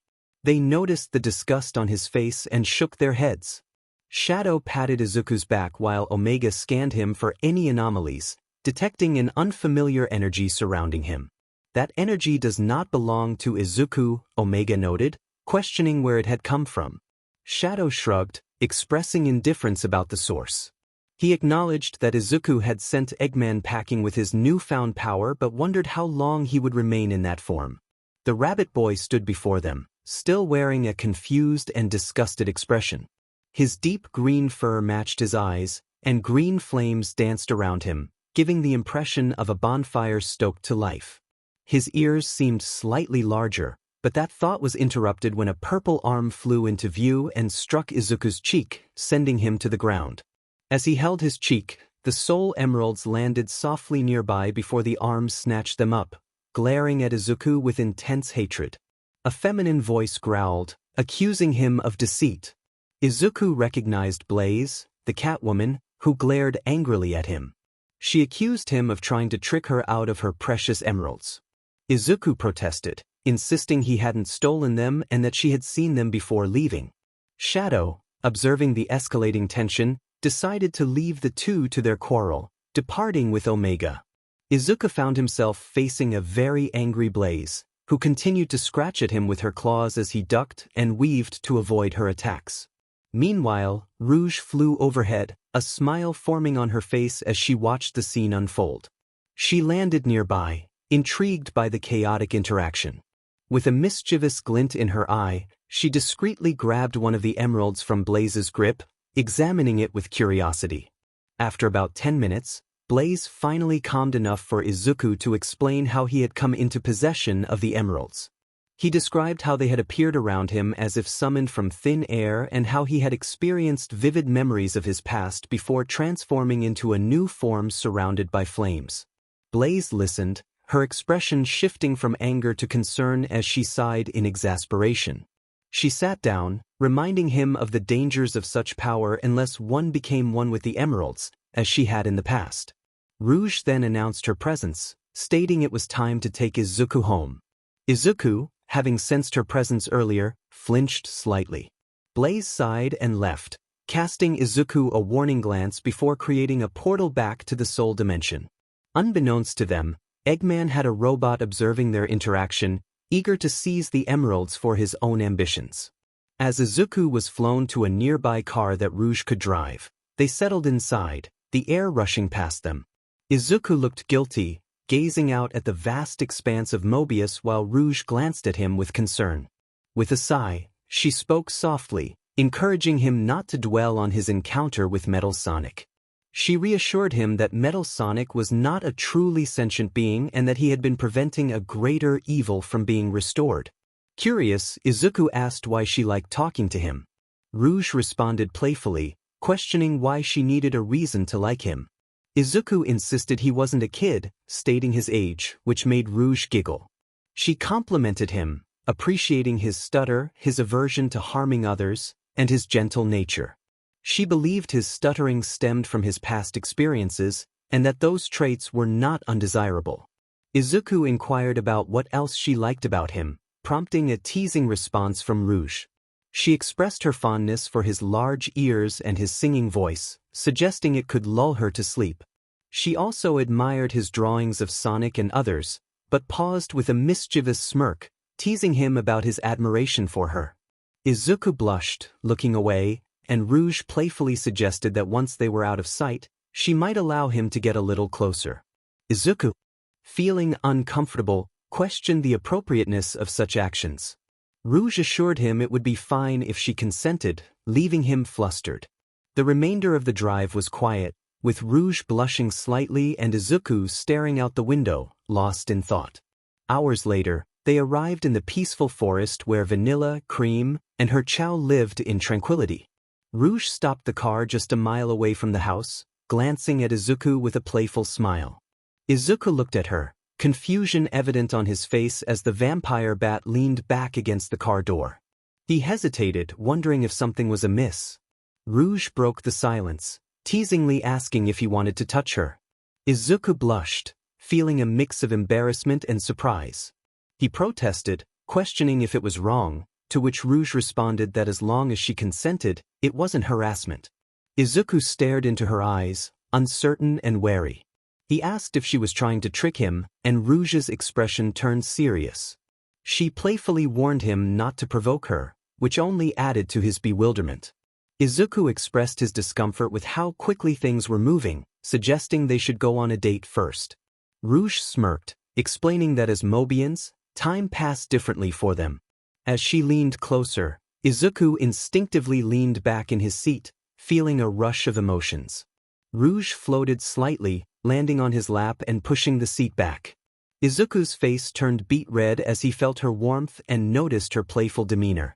She took his hand and guided it toward her chest, teasingly inviting him to explore. Izuku's heart raced, and he felt a mix of excitement and nervousness.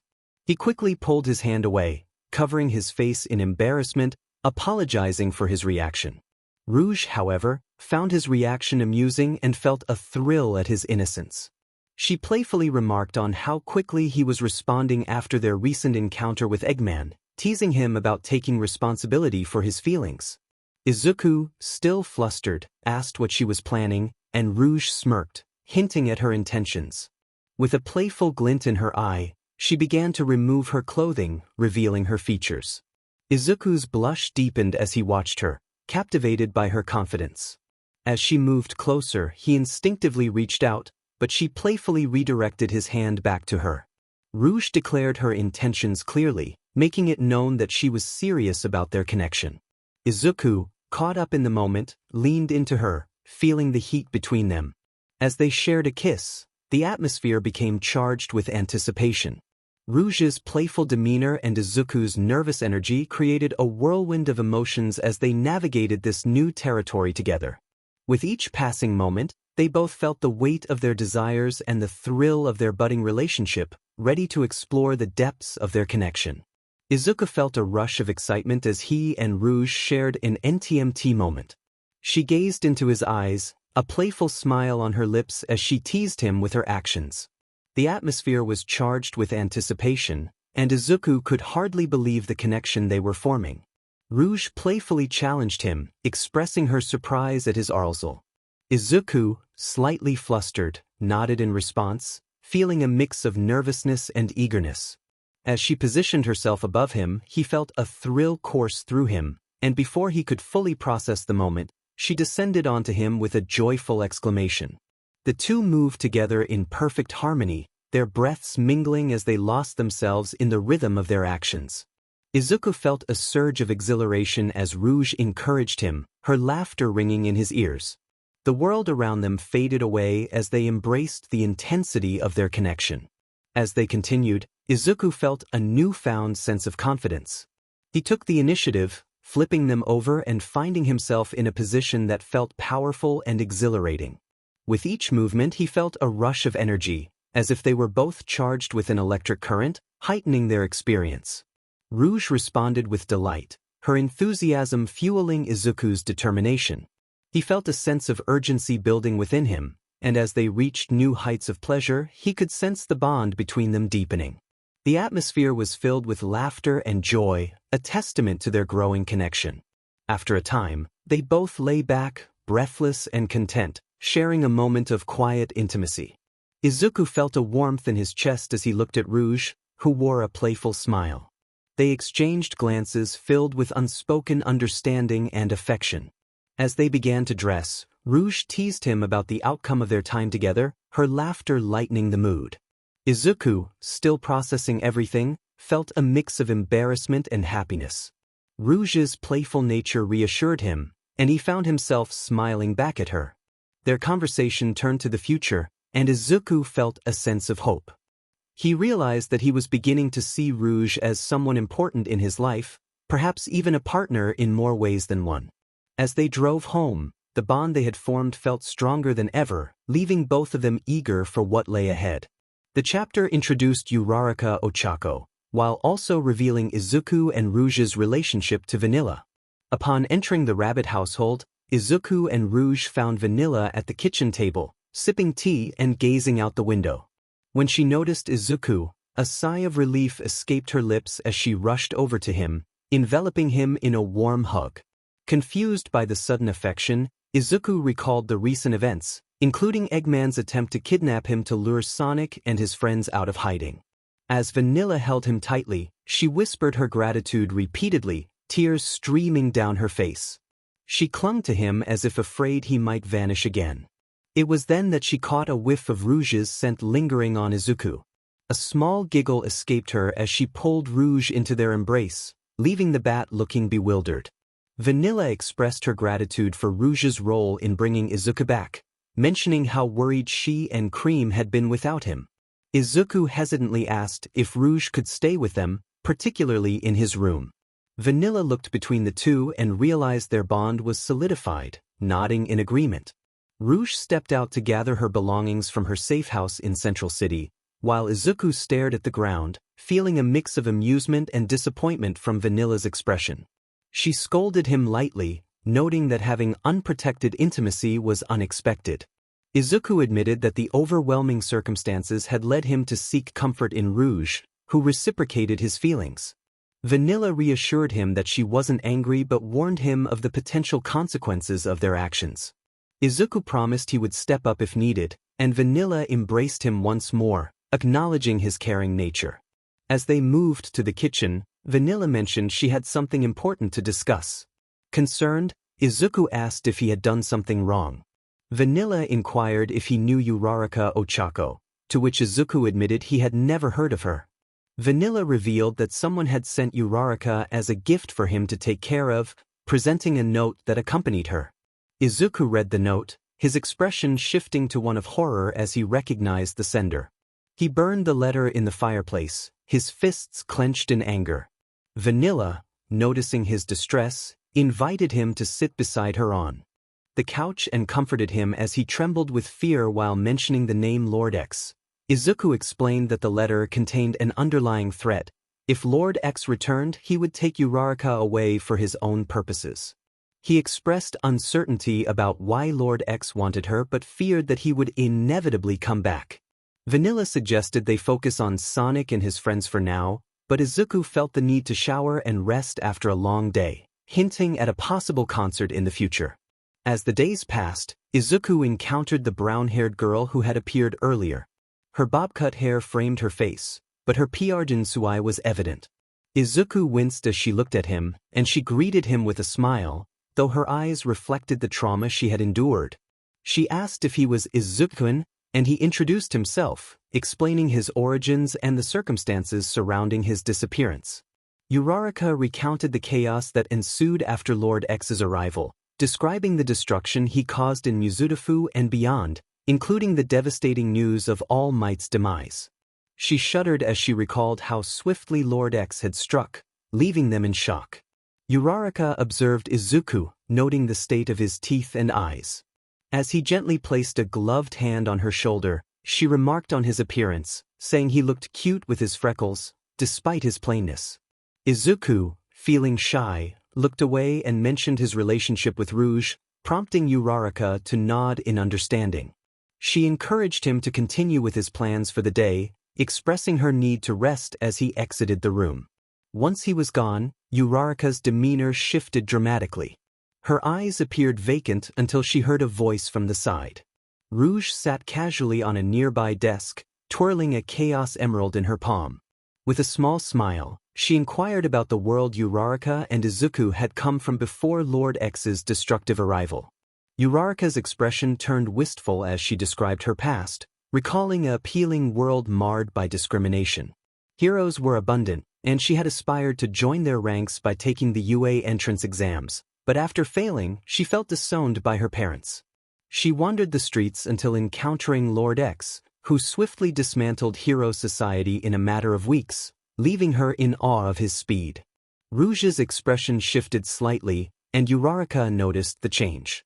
When she asked if something was wrong with All Might, Rouge admitted she didn't have a fondness for him, referencing memories from Izuku that painted a grim picture of the hero's fate.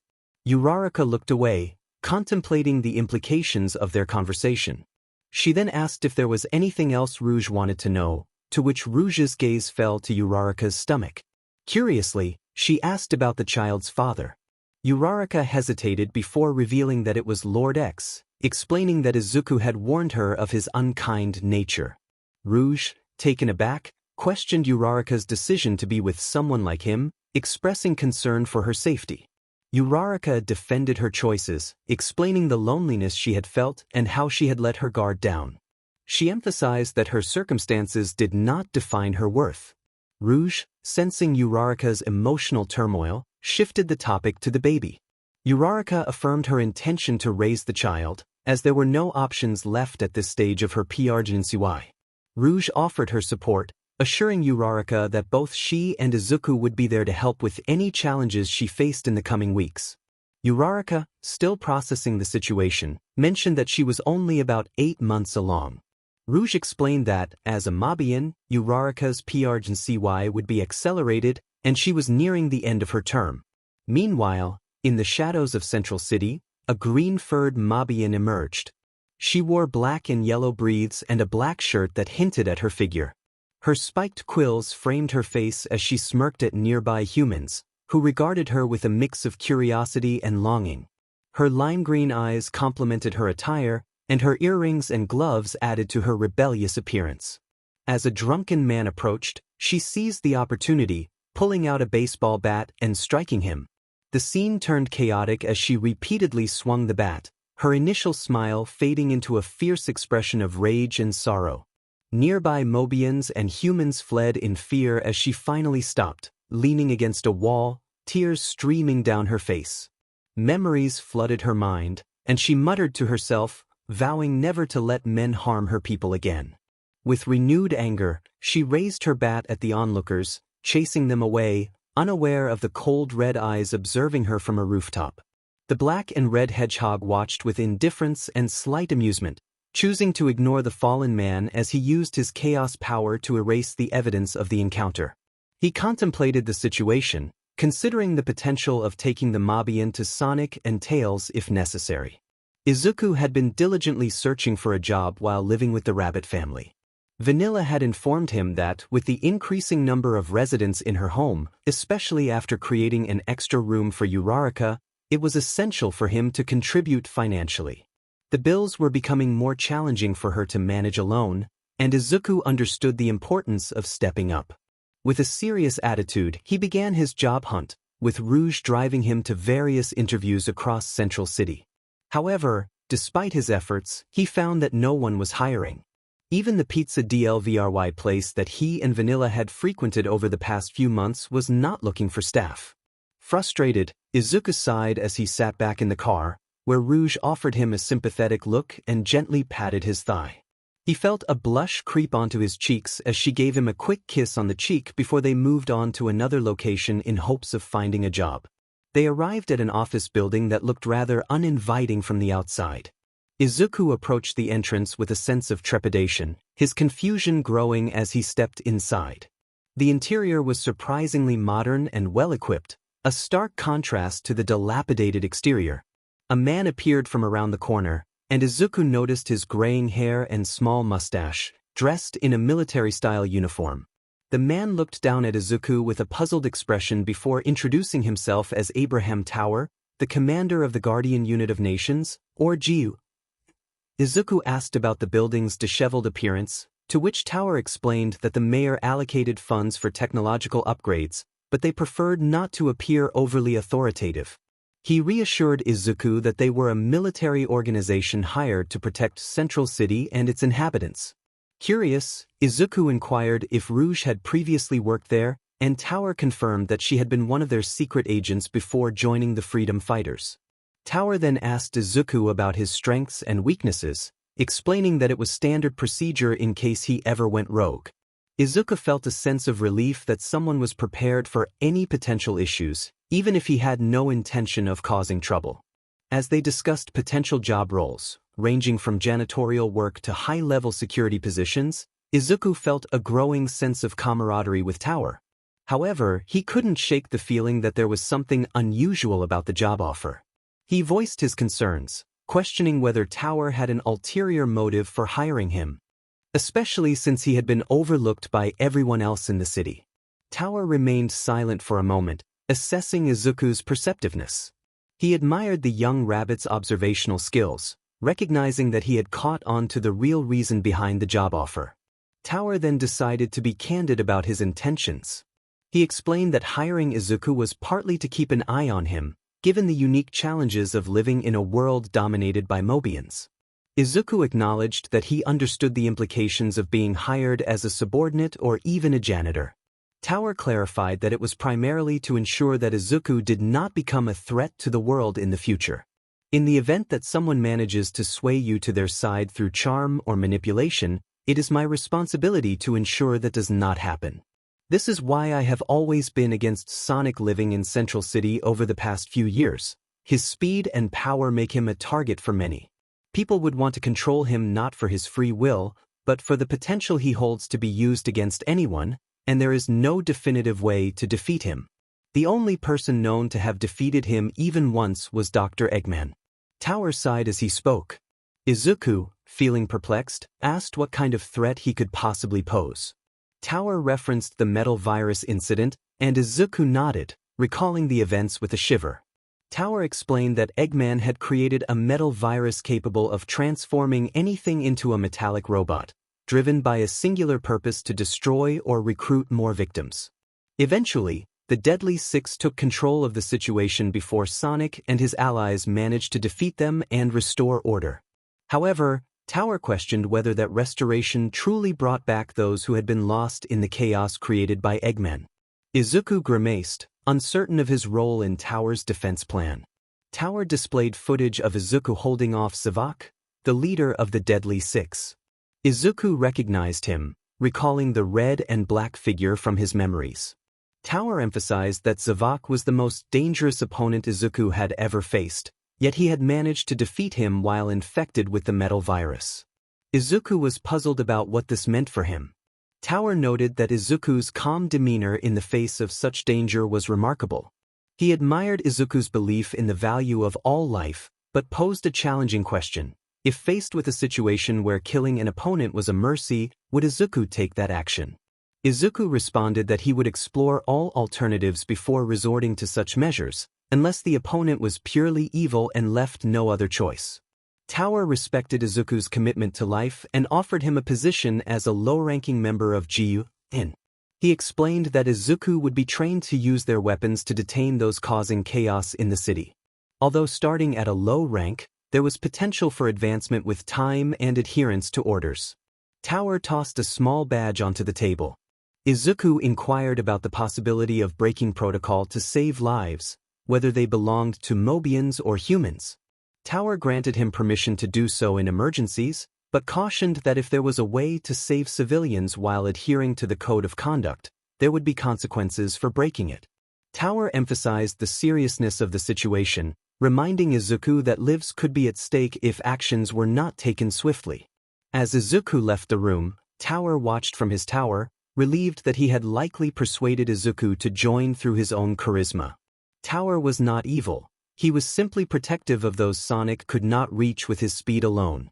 Speed alone was not enough to prevent every crisis. One needed intelligence, charisma, and the ability to think critically to resolve situations before they escalated. Izuku possessed the analytical skills and observation necessary to de-escalate conflicts.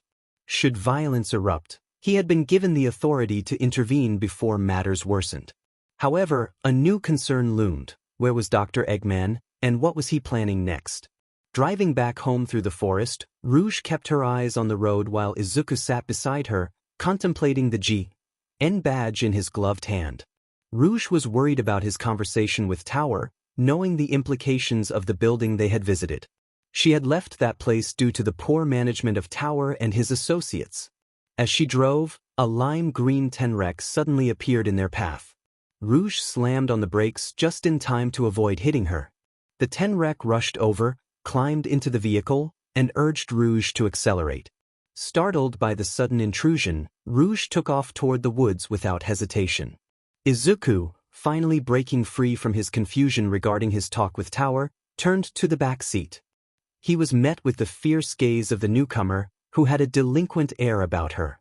She locked eyes with him for a moment before exclaiming in a tone that struck a chord of familiarity, questioning what he was staring at and threatening him with a golf club.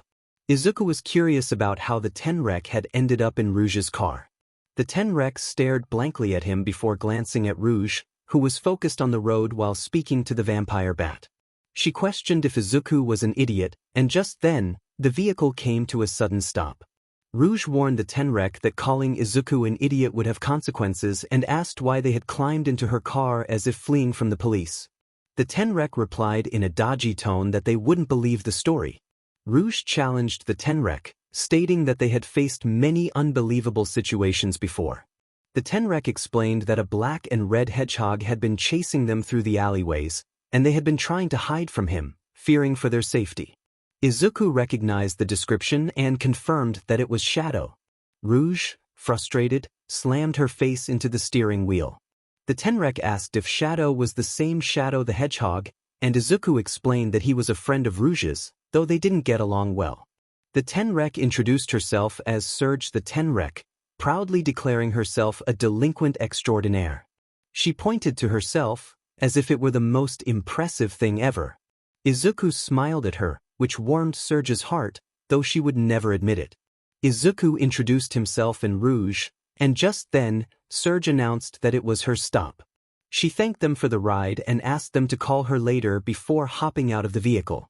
Izuku and Rouge watched her rush away, slightly blushing. As they turned to leave, they heard some commotion, but Rouge stopped Izuku with a glare before they headed back toward Vanilla's home in the woods, which was just a few blocks away. Meanwhile, Shadow had been following them from the rooftops for the past hour and a half. He entered the alleyway and found 𝗧𝗏 bound and gagged, struggling to free herself. Annoyed, he smacked her on the head, causing her to lose consciousness. He muttered to himself about her foolishness for trying to hide her stolen money in her pocket. Shadow pulled out a bag with a $sign on it, taken from a nearby bank, and noted that he wouldn't return the money she had stolen. Shadow placed 𝗧𝗏's unconscious body on his bike and revved the engine, waking her up. She began to scream at him again, and he grumbled about loud hostages before speeding off toward the nearest police station to turn her in. He lamented that he felt more like a police officer than a fighter. As 𝗧𝗏 screamed in frustration, she managed to break free from her bindings and kicked Shadow in the back of the head. They both fell from the bike, scraping their bodies as they tumbled. Before Shadow could recover, 𝗧𝗏 got to her feet and kicked him again, knocking him out cold. Looking down at Shadow, 𝗧𝗏 felt a pang of loneliness as she remembered her family, who had been taken from her by human bounty hunters, leaving her without a home. Shaking her head to dispel the painful memories, she ran toward the nearby alleyways to escape. As she hid behind a tree, she caught her breath and noticed a small brown rabbit named Cream gathering flowers with her chow. 𝗧𝗏 felt a fleeting sense of relief as the rabbit disappeared from view, but she was still haunted by her past. She realized she needed to leave Central City and the memories behind, determined to find safety away from the chaos. That didn't last very long. A familiar voice called out from nearby, and the 𝗕𝗏 locked eyes with the emerald-eyed green rabbit who had been out collecting firewood. Before Izuku could even attempt to run away, the 𝗕𝗏 leapt onto him, knocking the rabbit boy to the ground. Straddling him, 𝗧𝗏 placed her palm over his mouth to prevent him from calling for help as she spoke, asking if he knew a place to stay in order to lay low. Izuku nodded rapidly, unable to speak with her hand over his mouth, but he pointed in the direction deeper into the forest. She got off him and glanced back at her original location before nodding at Izuku. The rabbit boy led her to his little cottage deep within the woods, a place he had informed Vanilla and a few others about due to its secluded location in all of Mobius. Upon entering the cottage, 𝗧𝗏 looked around and found small pictures of Izuku and Rouge with the rabbit family, all smiling. She noticed a picture on the wall showing a human boy with green curly hair and emerald eyes, adorned with freckles that resembled a diamond on his cheeks. 𝗧𝗏 asked who the human in the picture was, and Izuku turned to look at it, explaining that it was him from his old world before he was sent here through a quirk. 𝗧𝗏 pointed at the short but adorable human in the picture, confirming her suspicion. Just then, Rouge made her presence known, teasing Izuku about possibly cheating on her. Izuku protested, trying to clarify the situation, while Rouge floated around the room with a loving smile. 𝗧𝗏 felt a twinge of jealousy at their interaction, wishing she could have something similar. Hours later, 𝗧𝗏 was seen resting on the couch of Izuku and Rouge's home, softly snoring. Izuku hid around the corner, his ears sticking out from his hiding spot, before moving back toward his bedroom, only to find it empty. Rouge had been in the living room with 𝗧𝗏. The vampire bat noticed how 𝗧𝗏 had been staring at her and Izuku with what appeared to be jealousy. As much as Rouge wanted to tease 𝗧𝗏 about it, she knew that 𝗕𝗏 wouldn't take it lightly. She wanted to ensure that Izuku had supportive people around him, even if they were somewhat unconventional. With some reluctance, Rouge rubbed 𝗧𝗏's shoulder, waking her from her slumber. 𝗧𝗏 glared at the vampire bat with annoyance, expressing her frustration at being disturbed. Rouge explained that she was going to set some ground rules for the house, as Izuku was in the bedroom, and she had some time before he would notice her absence. 𝗧𝗏 asked what she needed to do to extend her stay beyond one night. Rouge stated that the first rule was simple: don't hurt Izuku's feelings too badly. He had faced enough challenges in his life, and she didn't want 𝗧𝗏 to add to his emotional struggles. 𝗧𝗏 nodded, questioning if Izuku was extremely emotional. Rouge replied that it depended on the day. She then moved on to the second rule, stating that if 𝗧𝗏 developed feelings for Izuku, she needed to understand that Rouge was in charge. 𝗧𝗏 blushed slightly but acknowledged the rule, admitting she hadn't figured everything out yet. Rouge continued with the third rule, explaining that Izuku had music sessions in the basement and that she should never interrupt him, as he became very self-conscious when someone interrupted his singing. 𝗧𝗏 asked if he was bad at it, to which Rouge replied that he was actually quite good and earned money through his performances. 𝗧𝗏 expressed that she saw nothing wrong with that, and Rouge explained that Izuku was wary of those who got close to him without genuine intentions, having been treated poorly in his previous world. 𝗧𝗏 nodded, curious about the final rules. Rouge informed her that the name 𝗏𝗃𝗏 Katsuki should never be mentioned near Izuku, as it could send him into a catatonic state, something only she or Vanilla could help him out of. With that, Rouge left 𝗧𝗏 to contemplate the rules. Although she didn't want to admit it, the rules were quite reasonable. She resolved to remember them, even if it took her some time. As she fell asleep on the couch, she forgot her blanket, which lay on the ground. Unbeknownst to her, Izuku quietly came out and placed the blanket over her, even patting her head gently before walking away. In the bedroom belonging to Rouge and Izuku, the two were cuddling closely. Izuku had his arms wrapped around Rouge, holding her as if afraid she would disappear if he let go. Rouge enjoyed the closeness, though she couldn't ignore the tension in Izuku's posture as he tried to hide his embarrassment. She playfully rubbed against him, catching his attention as she looked over her shoulder. Izuku wondered about 𝗧𝗏 being in the other room while Rouge giggled at him. She mentioned that there was a reason their bedroom was soundproofed before leaning in to kiss him. Izuku hesitated, expressing that he didn't feel like engaging in that kind of activity tonight. Rouge responded with a happy sigh, recalling how sore he had made her the last time they were NTMT. She playfully noted how fortunate they were that Vanilla had provided morning-after pills, teasing him about his potency. Izuku apologized, looking away with a blush, acknowledging that he had gone a bit too far that day. Rouge, however, reassured him that she wasn't complaining, stating it had been the best experience she could have asked for, and she enjoyed being with him. They cuddled together for the rest of the evening. Meanwhile, Shadow woke up in the alleyway he had traversed with 𝗧𝗏. Shaking his head slightly, he surveyed his surroundings before noticing the bike he had acquired from a gun agent. Frustrated, he grumbled about the cost of repairs, feeling defeated as he rode away. He vowed that next time, 𝗕𝗏 wouldn't escape. 𝗧𝗏 was in the middle of her sleep when she heard movement in the living room of the cottage where Rouge and Izuku lived. Groggily, she awoke on the couch, stretching her body before standing up. Confused about the blanket that had fallen off her, she noticed her shirt was slightly askew. As she walked toward the kitchen, she heard humming and turned the corner to see Izuku bent over a lower cabinet, his cotton tail twitching with excitement as he pulled out a large pot. Curious, she leaned against the entrance of the kitchen, watching him as he continued to hum. He reached up to grab some rice from a higher cabinet, his tongue sticking out in concentration as he stretched to his full height on his toes. 𝗧𝗏 found it endearing to see such a short little guy reaching for something higher than his current. Suddenly, she felt a hand on her shoulder, causing her to shudder in confusion before glancing over to find Rouge standing there with a smirk on her face. Rouge reminded her not to hurt Izuku too much, as he had a kind heart for those around him. They continued to watch as Izuku began to cook, mumbling to himself and singing a tune that made Rouge giggle quietly. 𝗧𝗏 asked what kind of songs Izuku usually sang, and Rouge explained that he often sang heartfelt, sad songs, including one he created for their world.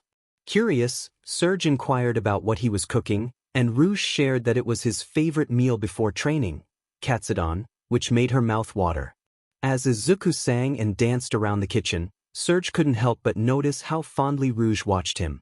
Once Izuku finished the rice, he moved to the stove, revealing some juicy meat that made 𝗧𝗏's mouth water even more. He carefully prepared the meal, slicing the meat and arranging it with rice and scrambled eggs. Just as he turned around, he spotted the two women, his surprise nearly causing him to drop the bowl. Rouge quickly caught it, and Izuku, flustered, hid behind a cabinet. 𝗧𝗏 mentioned that they had been there for a while, and Izuku apologized for waking them up, explaining he was just making breakfast. Rouge playfully encouraged him to make sure they both got enough for seconds, sharing a sweet moment with Izuku that made 𝗧𝗏 feel a pang of something in her chest. She shook her head, determined not to fall for the little rabbit who had been nothing but helpful since they met. 𝗧𝗏 found herself muttering about her feelings for him, and Rouge teased her about it. 𝗧𝗏 was baffled by how good the food was, questioning how it could taste so amazing when it was made by the book. Rouge advised her not to overthink it, sharing her own experiences with Izuku's cooking. 𝗧𝗏 expressed her confusion about her feelings, and Rouge suggested going on a date with him, which made 𝗧𝗏 hesitate, considering their relationship. Rouge explained that Izuku had faced many hardships and that she was fine with sharing him. 𝗧𝗏, wanting to escape the conversation, left through the front door and unexpectedly came face to face with Izuku, who had been chopping wood. Their eyes met, and as he stepped back, she noticed the muscle definition in his arms, causing her to faint in surprise. After a few hours without any incidents, 𝗧𝗏 found herself sitting on the couch, waiting for Izuku to return. He had gone to visit Vanilla and Cream, who were caring for a 𝗵𝗏𝗏 human girl. 𝗧𝗏 was puzzled by why he was helping someone outside his family, especially a girl his age who was 𝗵𝗏𝗏. When he finally entered the house, looking somewhat tired, 𝗧𝗏 felt a mix of concern and worry for him. 𝗧𝗏 felt an inexplicable concern for the relatively short rabbit, despite his ability to take care of himself. She couldn't help but voice her curiosity upon seeing him appear so exhausted. She asked him if there was a reason he looked as though a child had made his day worse than it already was. Izuku explained that he had helped a human girl in the rabbit household through 𝐿BR, and she had given 𝗵𝗏𝗏 to a baby girl. 𝗧𝗏 inquired softly about the baby's appearance. Izuku hesitated, unsure if he should answer. He recalled the birthing process and shuddered at the memory of the child, who was not entirely human. The baby had striking black sclera, with one brown eye and a crimson red eye, a rare case of heterochromia.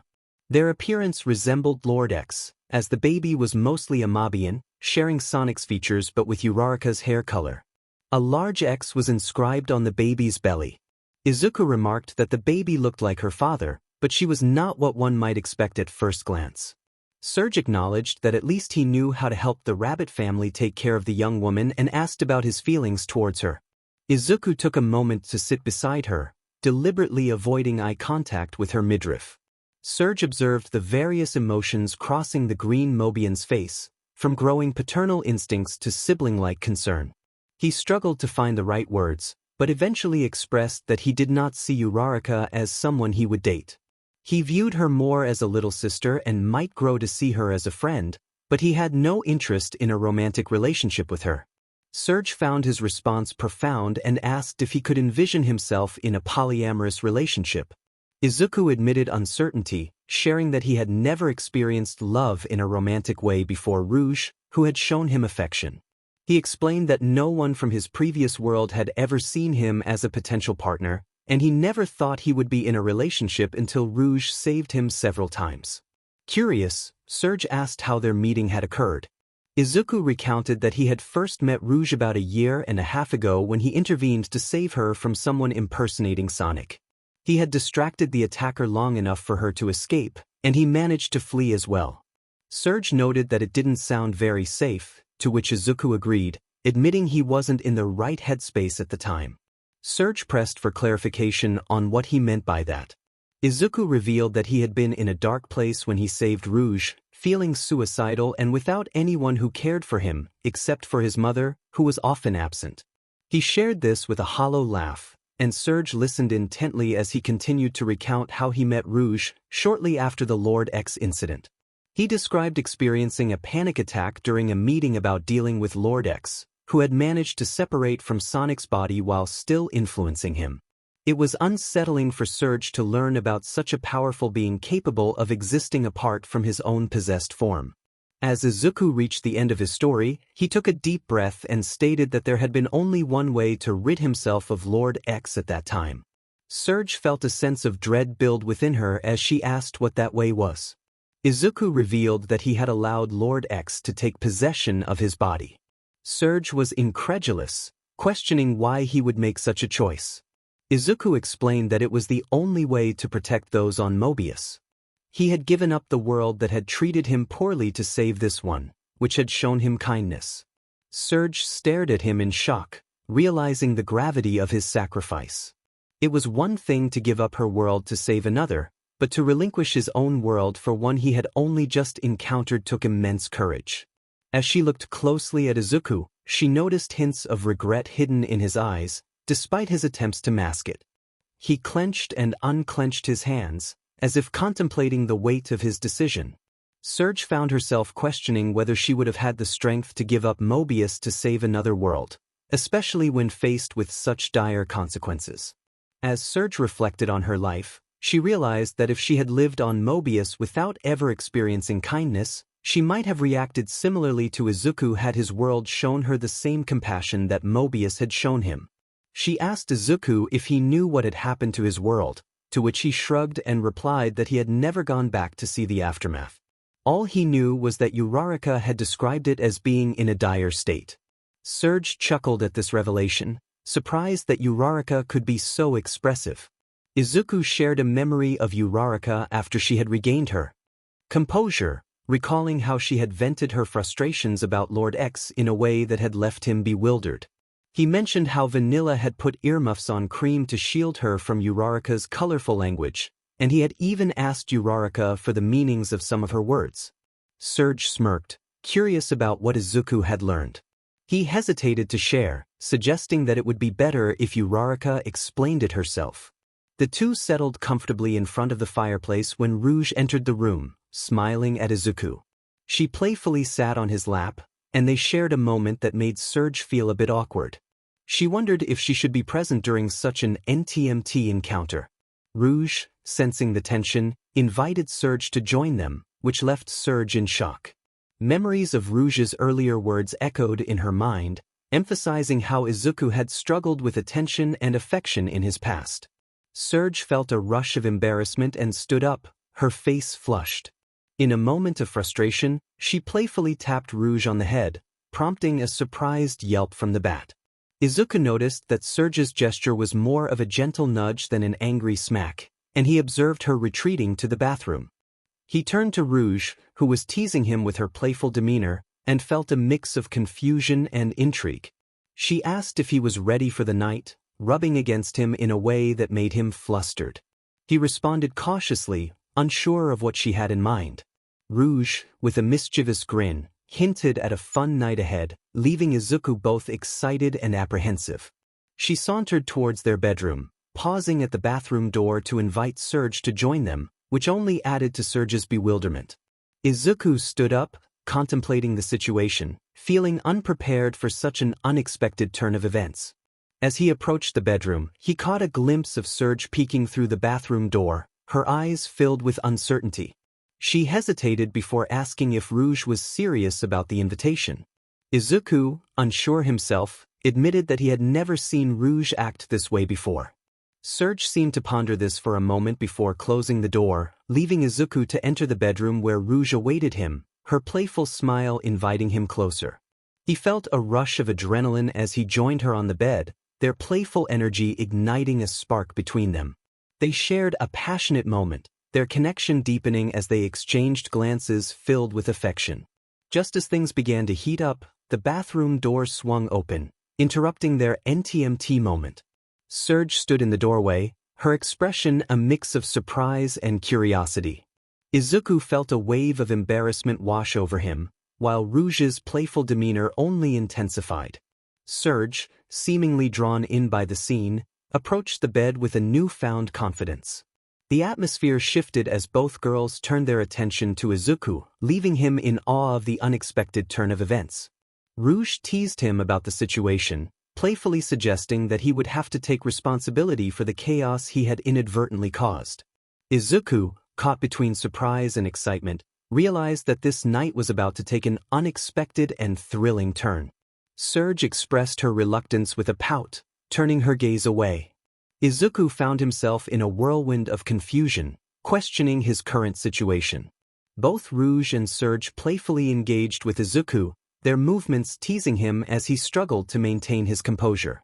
A deep blush covered his cheeks as he attempted to sit up for a better view, only to be gently pushed back by Rouge, who reassured him that they could handle the situation together.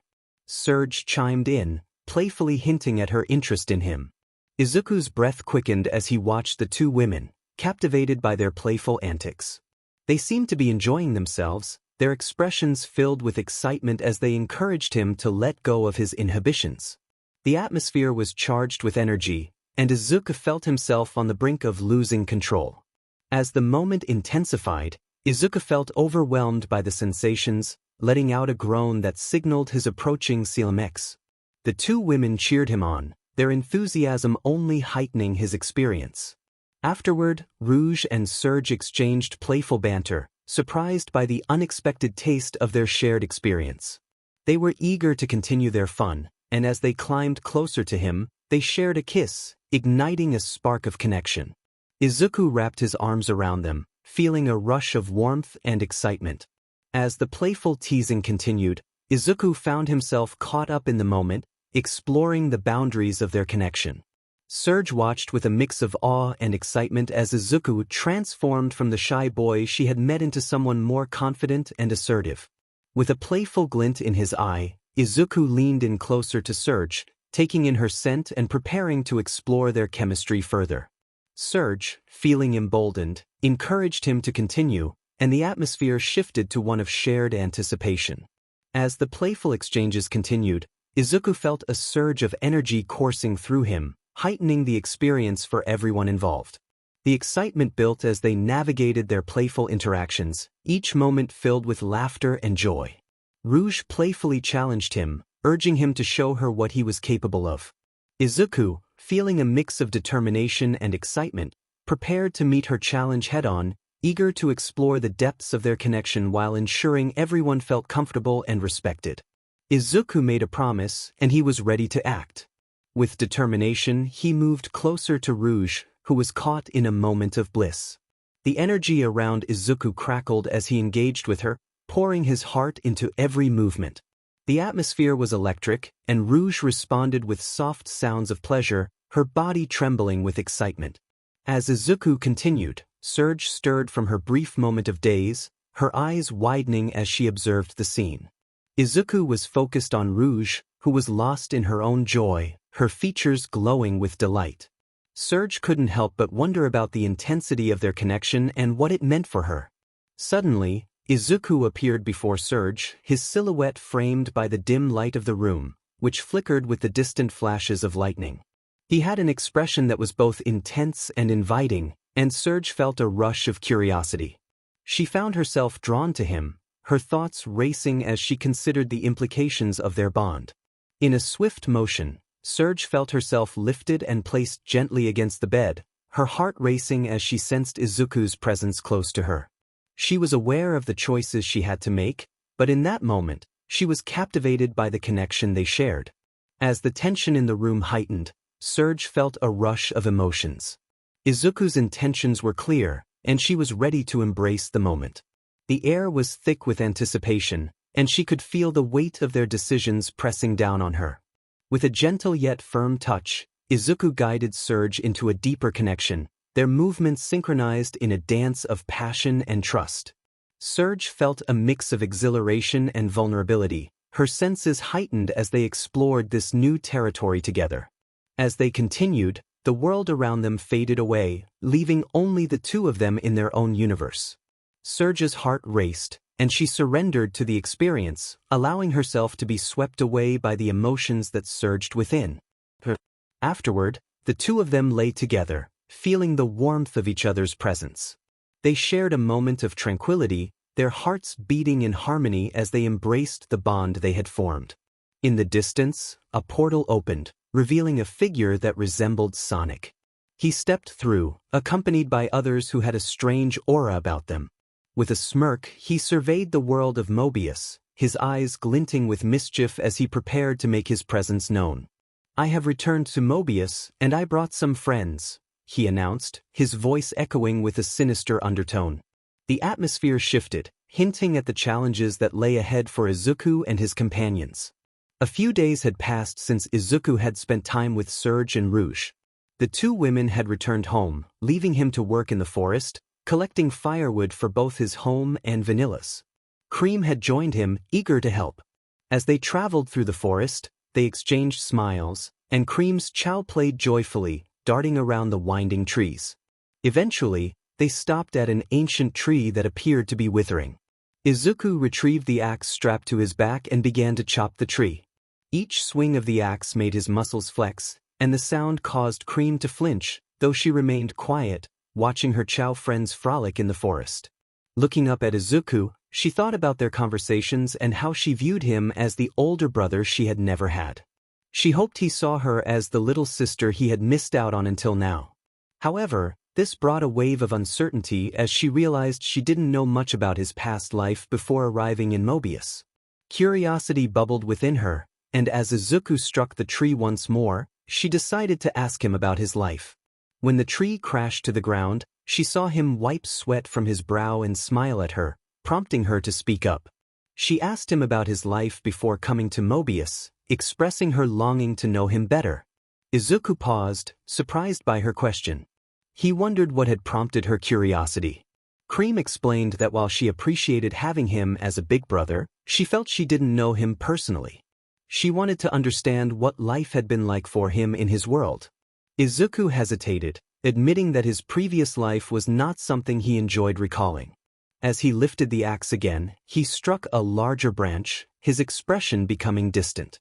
𝗏𝗏 noticed his eyes glazing over and felt a pang of concern. She apologized if her question had been too much for him. Izuku reassured her that it wasn't about being overwhelmed, he simply never expected to reflect on his past again.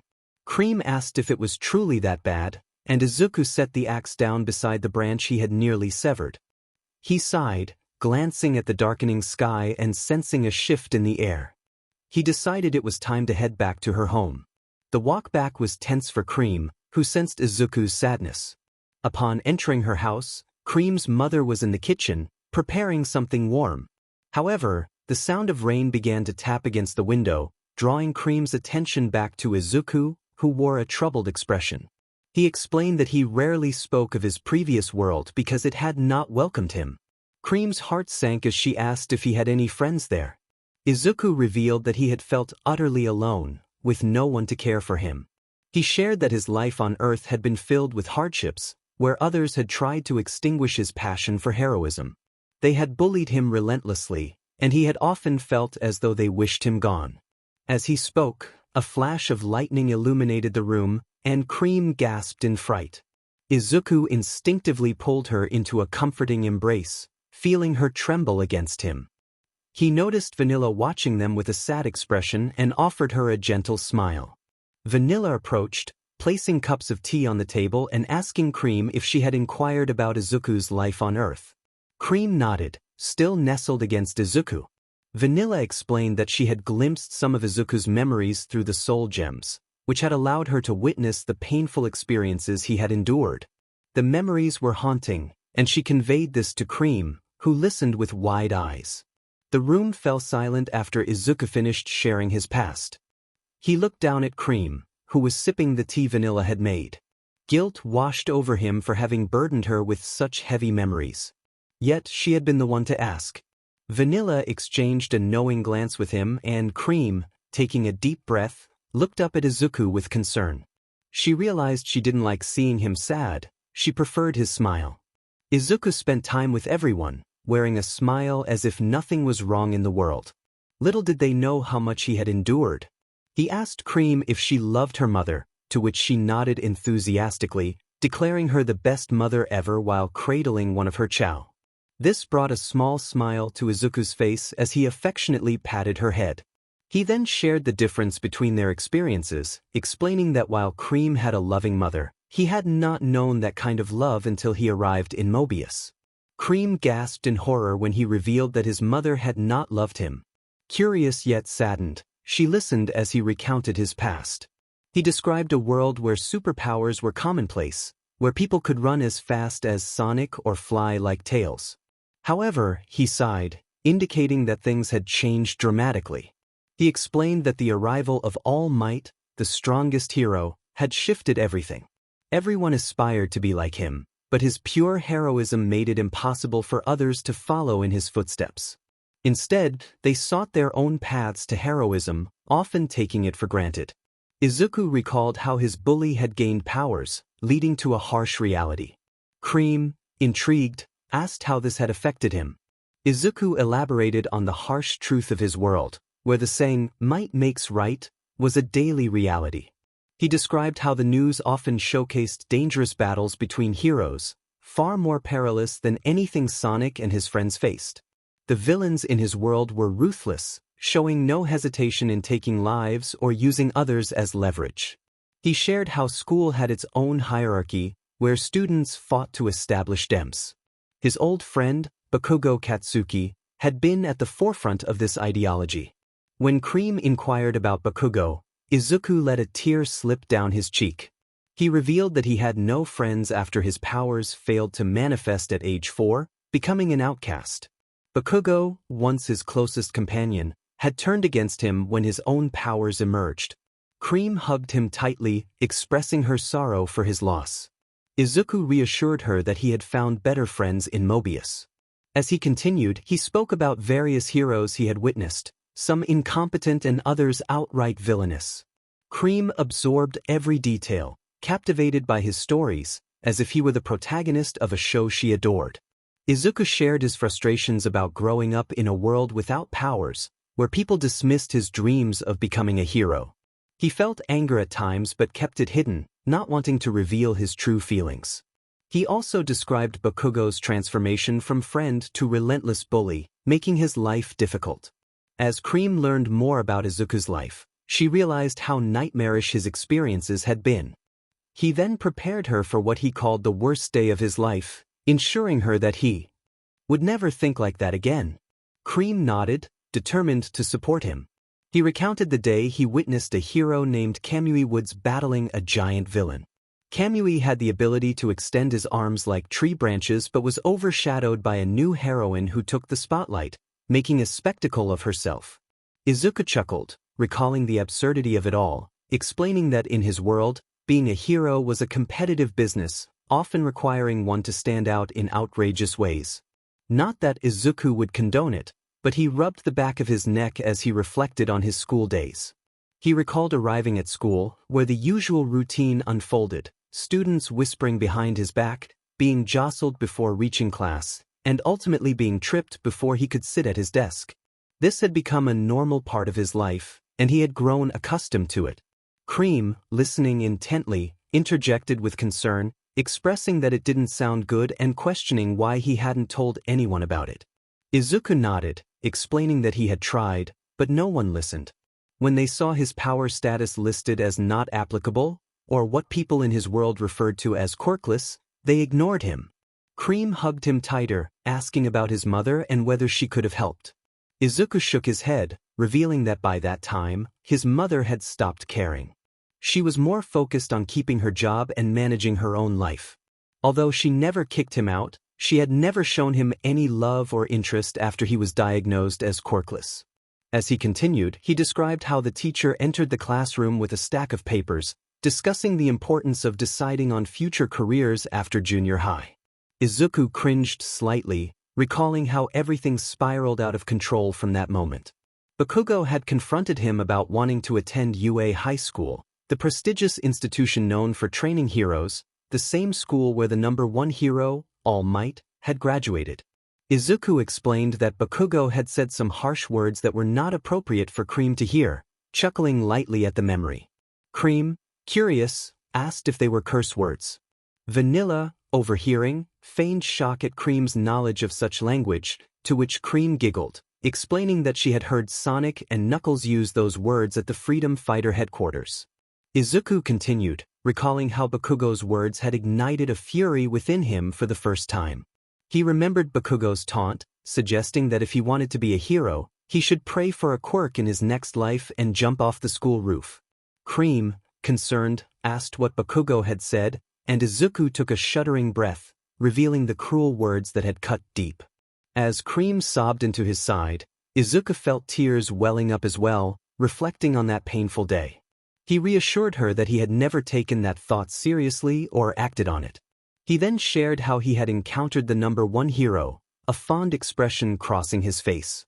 𝗓𝗵 asked if All Might was as cool as he had described, and Izuku admitted that for a time, being near him was exhilarating. However, he had nervously grabbed onto All Might's leg to ask a question that had haunted him for years. Izuku chuckled at the memory, explaining that All Might had leapt 30 stories into the air with him. 𝗓𝗵 lightly smacked his shoulder, questioning his decision and worrying about the potential danger. Izuku reassured her that he hadn't fallen.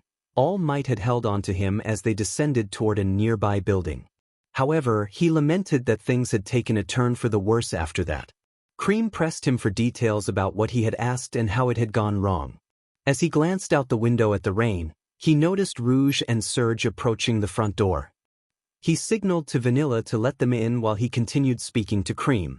Just as Rouge and Surge entered, he shared the question he had posed to All Might, whether someone quirkless could ever become a hero like him. 𝗓𝗵 listened intently, her eyes wide with anticipation. But the answer had shattered her hopes. All Might had told Izuku that it was impossible for someone without a quirk to become a hero. He explained that he would only get in the way and that heroes face danger every day. He had urged Izuku to be realistic about his dreams, stating that while dreaming was nice, he should consider practical options. 𝗓𝗵 felt a wave of sadness wash over her, hugging him tightly before retreating to her room. In the silence that followed, Rouge and Surge approached Izuku, offering him comfort. They had always done their best to support him, and their presence was a balm for his heart. Just then, 𝗓𝗵 burst back into the room, leaping into Izuku's arms and hugging him fiercely. He embraced her, holding her close, cherishing the moment without words. Their quiet moment was interrupted by a knock at the door. When Vanilla opened it, she was greeted by a Mobian with ash-blonde fur and striking ruby-red eyes.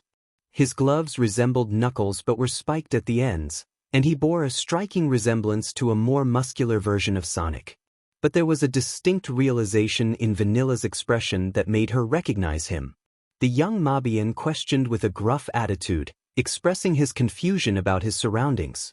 Suddenly, the sound of glass breaking behind Vanilla caught her attention, and she turned to see Izuku standing there, staring at the blonde hedgehog with ruby eyes filled with fear and concern. When the hedgehog looked at Izuku for a moment, he didn't initially recognize him. It was only when he noticed the green hair and eyes, along with the red shoes on his feet, that realization dawned on him. "Deku?" the hedgehog asked. Before he could process the situation further, Izuku, filled with fury, launched a punch at the hedgehog. The ash-blonde hedgehog stumbled backward, placing a hand over his mouth and nose, only to pull it back and see the confusion and growing rage reflected in his glove.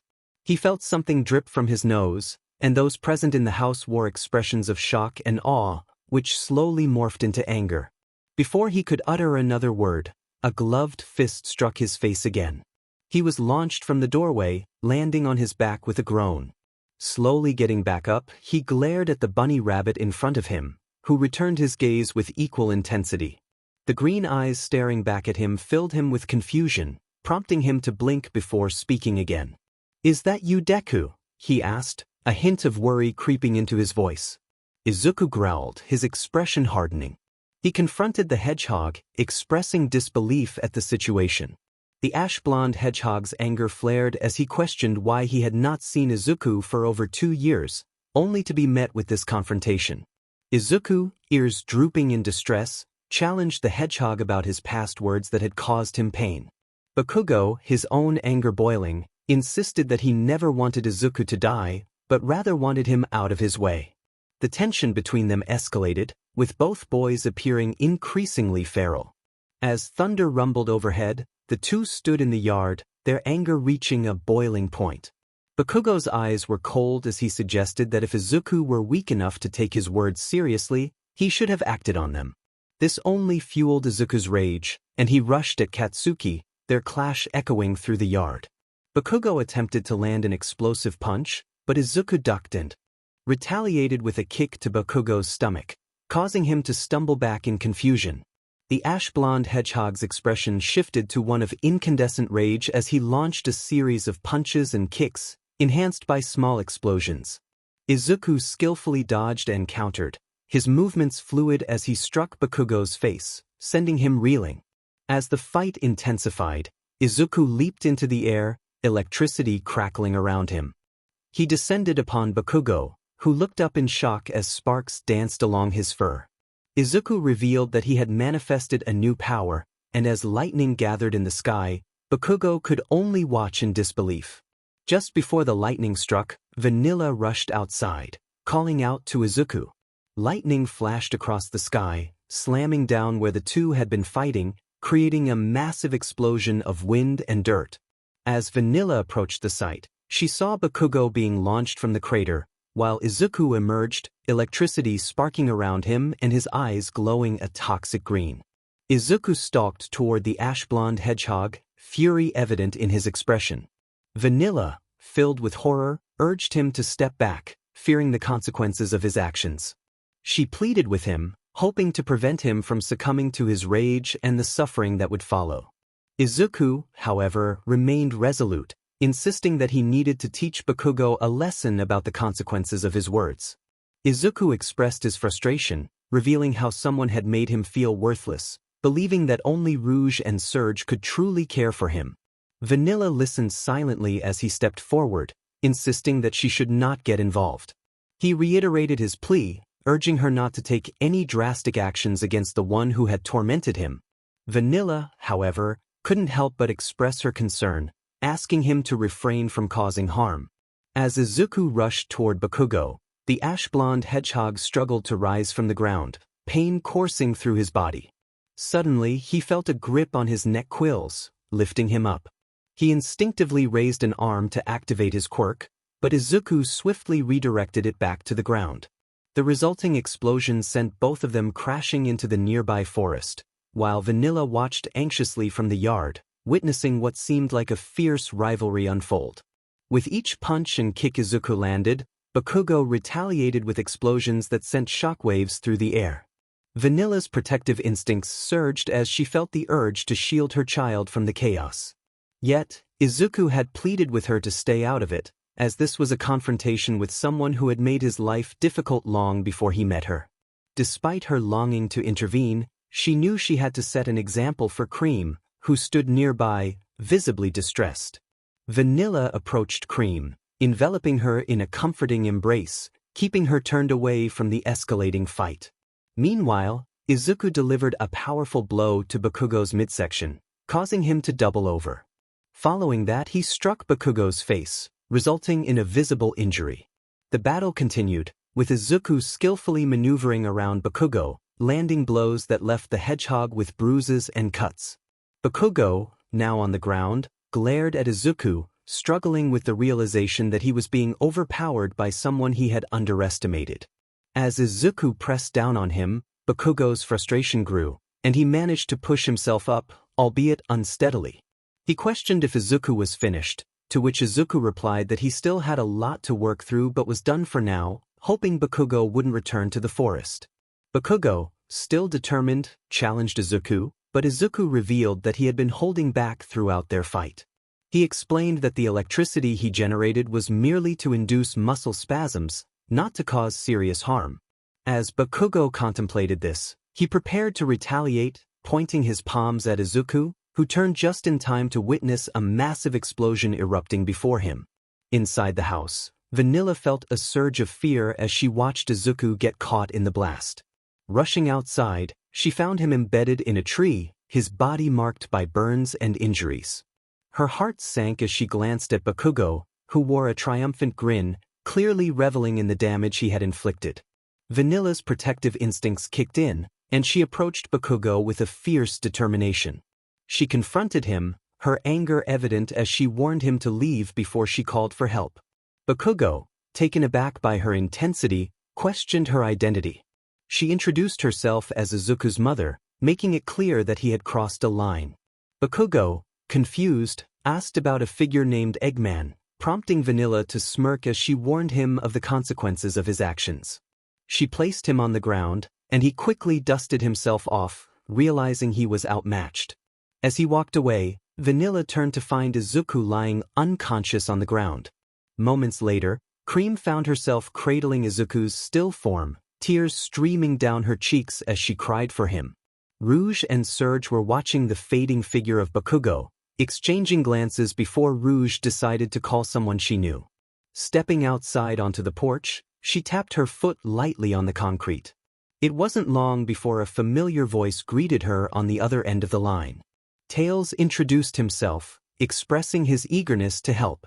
Rouge explained her situation, asking Tails to send Sonic after the ash-blonde hedgehog who could create explosions from his palms, noting that he wore gloves similar to Knuckles. Tails responded with enthusiasm, sharing that he had received numerous calls about Mobians exhibiting strange abilities.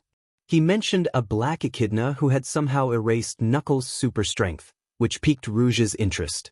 Tails also mentioned a blonde woman named Melissa, a tech expert like himself, which made Rouge happy for him.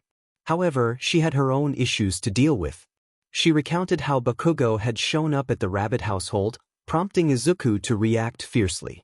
This was the same Bakugo they had encountered months ago during the X incident. After hanging up, Rouge couldn't help but ponder Tails' potential new relationship, chuckling to herself. Meanwhile, Izuku stood alone in the rain, reflecting on the events that had unfolded. Hours had passed since Vanilla intervened in the fight to prevent it from escalating dangerously. Since Bakugo had left, Izuku felt isolated in the forest, grappling with his emotions. The presence of Bakugo in this world troubled him deeply. He wished that Bakugo had been among those taken by X when the demon invaded his world. It seemed even demonic entities could make mistakes in their quests for amusement. Izuku's concern grew as he realized that Bakugo had witnessed the loving family he had in this world, contrasting sharply with his previous life. He had worked hard to ensure his new life was free from negativity, having learned to express his emotions without the need for a protective facade. The thought of Bakugo being here made him anxious. What if the bullies from his past also existed in this world? The idea of encountering figures from his old life, especially All Might, was daunting.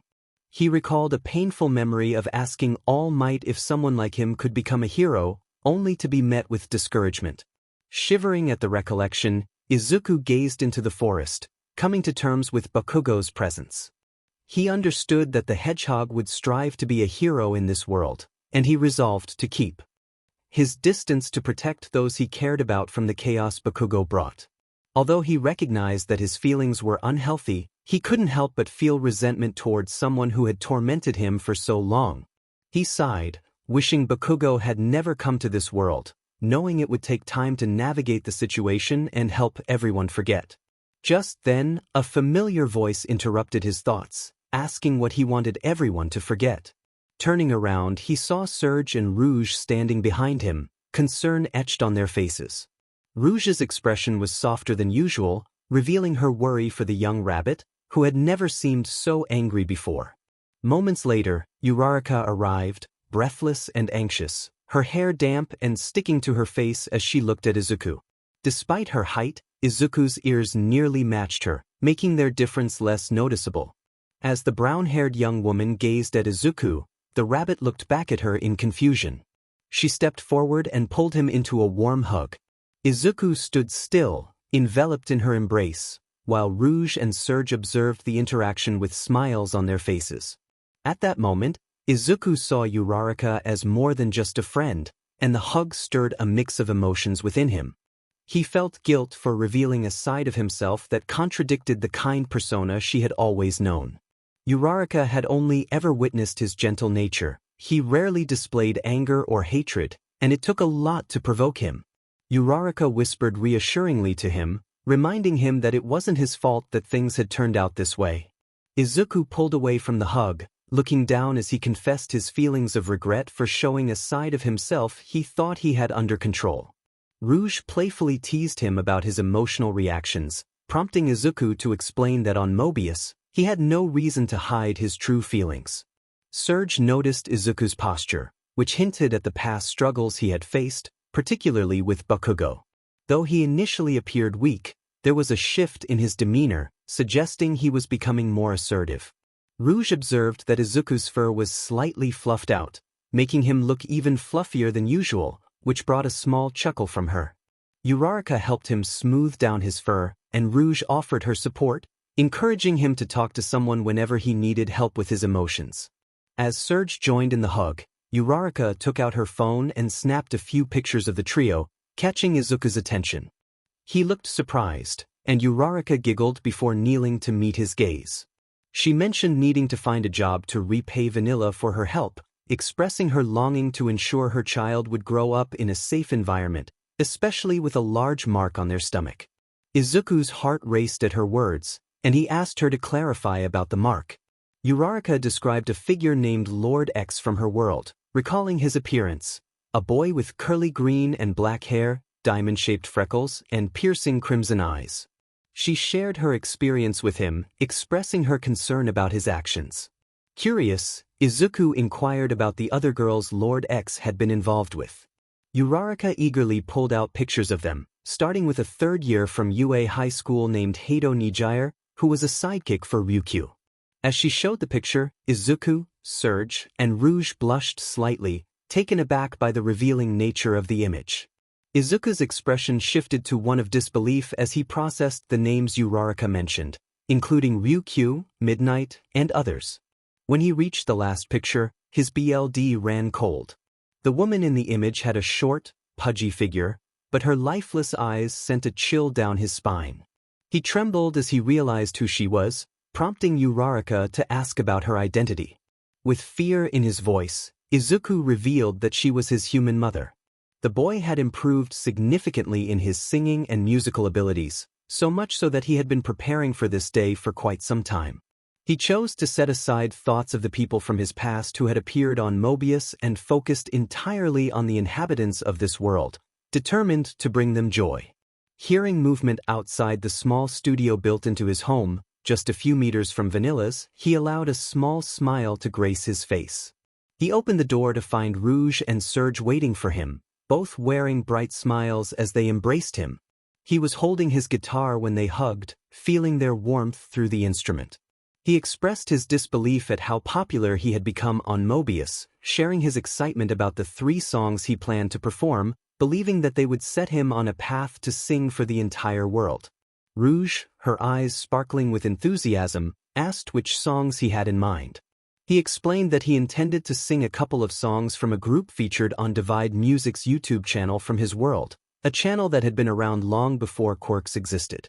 He felt that their songs were truly exceptional. 𝗧𝗏 chimed in, mentioning that she had heard he recently obtained his driver's license and playfully asked if he was considering taking them on a trip around the country. Izuku confirmed that after raising enough money for the concert, he wanted to take both of them on an official outing, noting how surprising it was that they had never gone out together before. They agreed, and Rouge and 𝗧𝗏 headed to another room to prepare, encouraging him to load his equipment into the car. Once the trio was ready for the concert, which was set to begin in an hour, they drove to the venue. After a few minutes, they exited the vehicle and began setting up the equipment, with Izuku carefully ensuring nothing was damaged before they reached the stage. After about half an hour of preparation, Izuku stepped on stage to tune his instruments, recalling how these songs had brought him joy when he sang alone. Now, the thought of earning money for Vanilla and Cream, as well as himself, filled him with happiness. Reflecting on his life before arriving in Mobius, Izuku recognized the stark contrast to his current situation. Seeing the smiles on others' faces when he sang brought him a sense of fulfillment he had never experienced before. He needed to ensure that his song choices were perfect for the occasion. Glancing at his list, he smiled at two of his favorite songs, reading them to himself, One for All, Drag Me Under, and Pride. He hoped he wouldn't mess up, as these songs meant everything to him. As he waited, he noticed thousands of people gathering, eagerly anticipating his performance. Once the tickets were sold, he prepared for his first song, pulling out a microphone to engage the crowd. Some audience members found his nervousness amusing, but he remained focused, bolstered by the support of his two wonderful friends. It was finally time to start with One for All, a song that held deep meaning for him. He greeted the crowd warmly, expressing his hope that everyone was having a great day. The audience cheered, urging him to sing.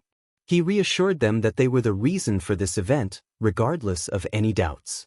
As he stepped back to gather his thoughts, Rouge and 𝗧𝗏 joined him on stage, holding their own microphones. They introduced the first song, building anticipation among the crowd. The music began softly, gradually rising to a crescendo.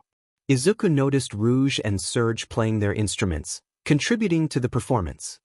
He remembered the moment All Might had saved him, memory that inspired him as he began to sing. They see my rise when all hope seems lost, don't be afraid, I exclaim from the rooftops because I am here. So many battles, I have been tested. I've never failed, never have been bested. No evil will draw near because I am here. One for all, coursing through as I stand tall. No threat will ever take hold. One for all, coursing through as I stand tall. No threat will ever take hold. As he sang, the music swelled again, setting him up for the next verse. Rouge and 𝗧𝗏 nodded along, clearly enjoying the performance, which was a refreshing change from the sad songs he had sung months ago. The crowd swayed to the rhythm of the song, their energy palpable. Izuku maintained a bright smile, determined to keep his spirits high. He sang with conviction, expressing that when others saw him, they knew defeat was inevitable. The crowd chanted his name, and he felt the weight of their admiration. However, as the music softened, only the gentle strumming of his guitar filled the air. His smile faded, replaced by a somber expression, and a tear slipped down his cheek. Unbeknownst to him, a figure in the crowd watched with concern, a Mobian who was puzzled by how he understood Izuku's quirk. As Izuku continued, he voiced his doubts, questioning who would take his place when he was gone. He sang with a fierce determination, proclaiming that no threat could ever overpower him. When the final note of the song resonated, the crowd felt a mix of disappointment and excitement, eager for more. Izuku reassured them that he had more songs to share, and they cheered in anticipation. With a bright smile, he introduced his next song, Drag Me Under. The music began anew, slower but filled with emotion. Izuku's smile, however, seemed forced as he sang about facing fears and battling inner demons. He reflected on the struggles he had endured, the shadows of the past haunting him. The imagery of a crumbling city painted a vivid picture of his challenges, and he expressed his resolve to rise above them, urging others to try again. As he reached the 𝗂𝗵𝗲 of the song, he pushed his voice to its limits, determined to captivate the audience. Memories of his heroic efforts during the 𝗧𝗵𝗲 crisis flashed through his mind, reminding him of the urgency and bravery required to save others. He returned to the song, pouring his heart into every note. Once he finished, he let the music linger before seamlessly transitioning into another piece. The tempo quickened, mirroring the intensity of a battle. Izuku sang about perseverance and the relentless pursuit of his goals, vowing to never give in. He expressed his determination to control his power and the pride he felt in his journey. As he paused to catch his breath, thoughts of fallen heroes weighed heavily on his mind, particularly the tragic fate of the hero duo team, 𝗬𝗏𝗏. Yet he stood tall, ready to continue sharing his passion with the crowd, embodying the spirit of resilience and hope. How they had been so injured that they died within minutes weighed heavily on his mind, but at that moment he was concerned for both the heroes and their child. Shaking his head, he returned to singing. With determination, he sang about keeping focus and leaving doubts behind, emphasizing that it wasn't a game and there were no restarts. He declared that time couldn't be stopped, but destiny was his to claim. He challenged anyone who thought they could dictate another's path, promising that the girl would smile again when it was all over, and everything built would eventually fall apart. He warned that soon they would be asking for forgiveness, and he would stand proudly as their witness. He was fueled by the knowledge that he couldn't look back, igniting a flame within him. This was the path he had always dreamed of, standing side by side with those who believed in him. As soon as Izuku finished the final verse, the music came to an abrupt end. He looked at the joyful crowd still dancing to his songs and smiled at them, waving as he addressed them. He reminded everyone that it didn't matter if they had power or not. If they dreamed of becoming heroes, there were countless ways to achieve that. They just needed to find the best path for themselves. Although they didn't fully grasp his words, they nodded in appreciation before heading home. As the sun set in the distance, Izuku watched each person leave the concert. A hand rested on his shoulder, and he turned to see Rouge and 𝗬𝗏 smiling at him. He embraced them warmly, feeling grateful for their presence. Rouge complimented his singing, and Izuku blushed slightly, explaining that those were his favorite songs from his world, and he wanted to share them. 𝗬𝗏 playfully teased him about a surprise awaiting him at home, causing him to twitch in excitement. As he began to gather the instruments, Rouge announced she would retrieve the car, while 𝗬𝗏 helped him pack everything into their designated boxes. While they worked, they heard footsteps approaching. Looking up, they saw Vanilla, Cream, and Vector conversing with a strikingly blonde Mobian who had deep ocean blue eyes.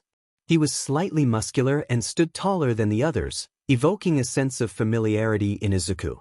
The man expressed a longing to speak with him, and Izuku, intrigued, asked what he needed to convey. The Mobian bowed respectfully, and Izuku realized he was not an ordinary being. He sensed a connection from the past but couldn't place it. Curiosity piqued, he asked for the man's name. The Mobian sighed and introduced himself as Yagi Tashinori, revealing that he was known as All Might in his previous life. Izuku stared at him in silence, recalling the harsh disappointment he had felt from their last encounter. As he approached the bowing Mobian, he noticed that Yagi was a tall wolf Mobian, reminiscent of his former human self.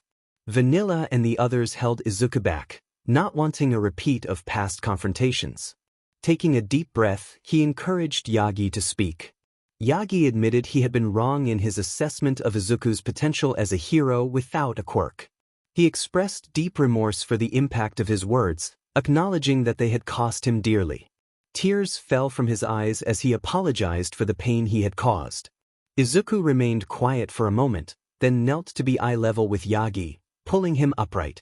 They locked eyes, and Yagi could see the search for truth in Izuku's gaze. The weight of guilt and sorrow was palpable between them. Finally, Izuku spoke, offering his forgiveness. Yagi was taken aback, questioning why Izuku wouldn't seek vengeance for his past words. Izuku explained that he had found a new family and had achieved his dreams of becoming a hero in this world, despite the sacrifices it entailed. Yagi acknowledged the glares from Izuku's friends and promised to make amends for his hurtful words through his actions. Vanilla, still glaring, warned him that he had much to answer for. Yagi accepted this, expressing his commitment to earn Izuku's forgiveness in the right way. Vanilla directed him to an address where he could learn the true morals of being a hero. Then Vanilla mentioned that he could come back and apologize correctly, providing All Might with Tails' address. Cream expressed her happiness, saying that Tails would be able to help him get back in shape with Sonic. Yagi, slightly chuckling, admitted he did not know who Tails was but hoped he could assist him with his injured form. Vector tilted his head in curiosity, questioning Yagi about his injury. Yagi glanced at the Mobians present and winced before lifting his shirt to reveal a crater-like scar on his left side. This sight caused Cream to run off and be sick in a nearby trash bin, prompting Yagi to wince again, regretting that she had to see it. Vector exclaimed in disbelief, noting how it looked as if someone had tried to fight Yagi and left a crater in his stomach. Yagi explained that the injury was from a villain he had been forced to confront, one who was nearly as strong as he was, resulting in the loss of his stomach and lungs, as well as half of his respiratory system, all while he chuckled nervously. Vector and Vanilla exchanged glances and nodded in agreement that Yagi should definitely visit Tails, who would likely have something to help him recover. Yagi expressed his gratitude, assuring young Midoriya that he would do his best to protect everyone and avoid inflicting harm as he had done before. Midoriya reminded Yagi to keep an eye out for those who had come from their world, mentioning that Katsuki was also present. Yagi acknowledged this, stating that he had met Katsuki a while ago but needed to leave, as a hero's job was never finished. He then bounded away, leaping into the distance. In the shadows, a figure resembling Sonic emerged, though his fur was emerald green and his eyes crimson red. He glared at everyone passing by his alleyway, a sinister smile spreading across his face, revealing sharp teeth that glinted in the light. As the light illuminated him, he hissed and retreated into the shadows, plotting to take over Mobius, confident that his father had not excluded his children from the equation. Inside one of the abandoned Eggman bases on Mobius, a blue hedgehog searched the area, his crimson gaze scanning for potential threats. He clenched his gloved hands repeatedly, maintaining a sadistic grin as he looked over the women who had willingly followed him into this world. He recalled the promise he made to the courageous boy who faced him, knowing that he could easily overpower him if he chose. As he concluded his search, he found his 𝗕𝗏, consisting of heroines from the boy's world. He chuckled to himself, the sound echoing through the dark base, as he approached a few very 𝗕 women. The first was a white-haired heroine with bunny ears, lying on the ground with a noticeable baby bump. The second appeared to be nearly 5 months 𝗕, with short blonde hair and an ethereal beauty. Her power to transform into a gigantic dragoness intrigued him, reminding him of a leader from an ancient tribe. He pondered if there were any survivors from that long-lost clan. This creature, known as the Destroyer of Worlds, was called Lord X, the oldest of the primordial beings overseeing the timeline of Mobius. He was aware that if the other primordials united against him, it would be a challenging battle. As he roamed the abandoned Eggman base, he entered a chamber he used for his own amusement, where a blue-haired young woman was chained, glaring at him with fury mixed with fear. He found her terror amusing, and as he surveyed the other areas, he noticed more women he had collected who had not succumbed to his charms. One was a tall Mobian woman resembling a giant fox, with teal skin and a white underbelly. Despite his efforts, she had shown only fear, which he found entertaining as he reveled in the power he held over her. Liking his lips at the fox woman, she let out a fearful yelp upon seeing him and scrambled away from the barred entrance, huddling close to the wall in fear. Lord X found amusement in her terror, thinking of her as a potential source of sustenance. However, he had other matters to attend to, as he had yet to meet the one he had brought as a personal gift. As he approached the last few cages, he noted the varying social statuses of the captives within. The first cage held a little girl with silver blue hair and ruby red eyes, a horn adorning her head. She stared at him with great fear. The next cage revealed a woman who had willingly submitted to him, her long forest green hair cascading down her back. She wore the lingerie he had given her during their previous encounter. Lord X had discovered her particular interests, which intrigued him. He observed her gaze filled with longing, her thoughts consumed by the memories of the body he had used to restore her. He reached out, giving her a gentle pat, and she leaned into his touch before he moved on. The final cage bore the name of the woman he had entrusted to Midoriya. Uraraka Ochako was the first girl he had encountered in this world, and she had allowed him to take her first time.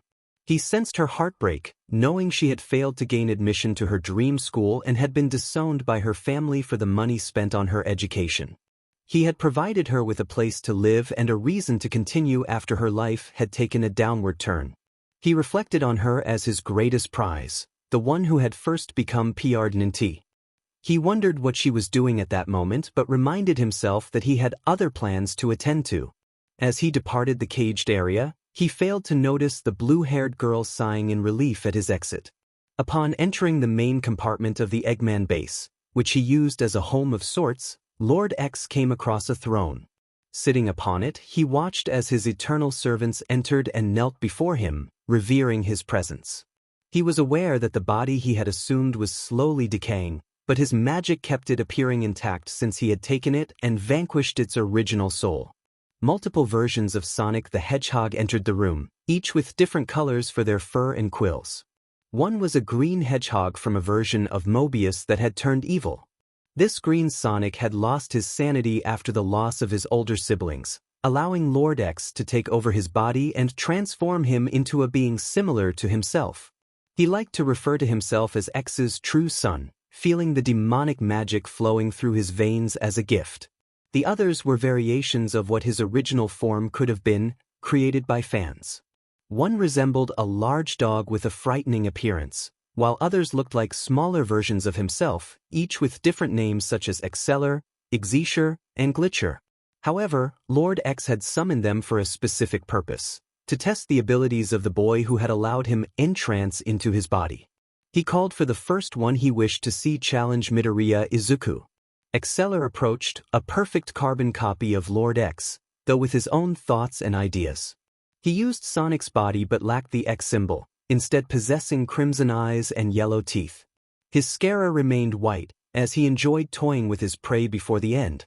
This time, however, his task was not to kill the boy, as he had promised not to break that vow. 𝗓𝗓𝗓 inquired about his orders, and Lord X explained that he wanted to see how he could torment the boy while completing his task. 𝗓𝗓𝗓 expressed confusion, questioning whether they were not meant to eliminate everyone on this world. Lord X clarified that he had made a bargain with the boy and did not intend to break it. However, he had not agreed to spare the boy from a torturous experience while living in this world. 𝗓𝗓𝗓 was perplexed but willing to follow orders, though he voiced his belief that they should be pillaging the world instead. Lord X's tone turned serious as he reminded 𝗓𝗓𝗓 of the promise he had made long ago when he saved him from the humans who had caused him trauma. He commanded 𝗓𝗓𝗓 to follow his orders without question, and the room of X's faded from view. 𝗓𝗓𝗓, though nervous, affirmed his commitment to carry out the task, eager to know which boy he was meant to torment. 𝗓𝗓𝗓 felt a mix of confusion and fear as he questioned how to proceed. Lord X informed him that the target was Midoriya Izuku, whose soul inhabited the body of a rabbit Mobian with green fur. He mentioned that Midoriya lived with the freedom fighters under Sally Acorn's leadership in the Acorn Kingdom. After a brief pause, Lord X asked what 𝗓𝗓𝗓 wished to know again. With a hint of defiance, 𝗓𝗓𝗓 inquired about how to torment the boy. Lord X, growing impatient, instructed him to proceed but warned that no harm should come to anyone Midoriya loved, as they could not allow him to seek vengeance against them. 𝗓𝗓𝗓 quickly departed, heading toward the nearest high-rise to locate the boy. Meanwhile, Lord X smirked at the gathering of heroines and those allied with the heroes, including a young woman who had previously worked with the villains. Using his telekinesis, he drew them closer and playfully licked each one on the cheek, his laughter echoing ominously throughout the room. On the other side of the base, a blue-haired heroine lay trapped in a cage, filled with anger and frustration. She had witnessed her mentor fall under the spell of Lord X's manipulations, forced to endure the horrors inflicted upon her without her knowledge. Now, chained and desperate, she needed to escape and warn the inhabitants of this world. Mobius, she believed it was called, about the looming threat. She couldn't shake the thought of the boy whose body had been taken by the entity. In her mind, she pleaded for rescue just as the door to her cage swung open. A green hedgehog with a large X on his stomach stood before her, declaring that it was time to end Lord X's reign of terror. Confused, she asked who he was, and he introduced himself as 𝗵𝗵𝗲, expressing his intent to eliminate Lord X. She introduced herself as 𝗔𝗨𝗧𝗏, and 𝗵𝗵𝗲 promptly broke the chains binding her. He revealed that he knew where the boy she was thinking about lived.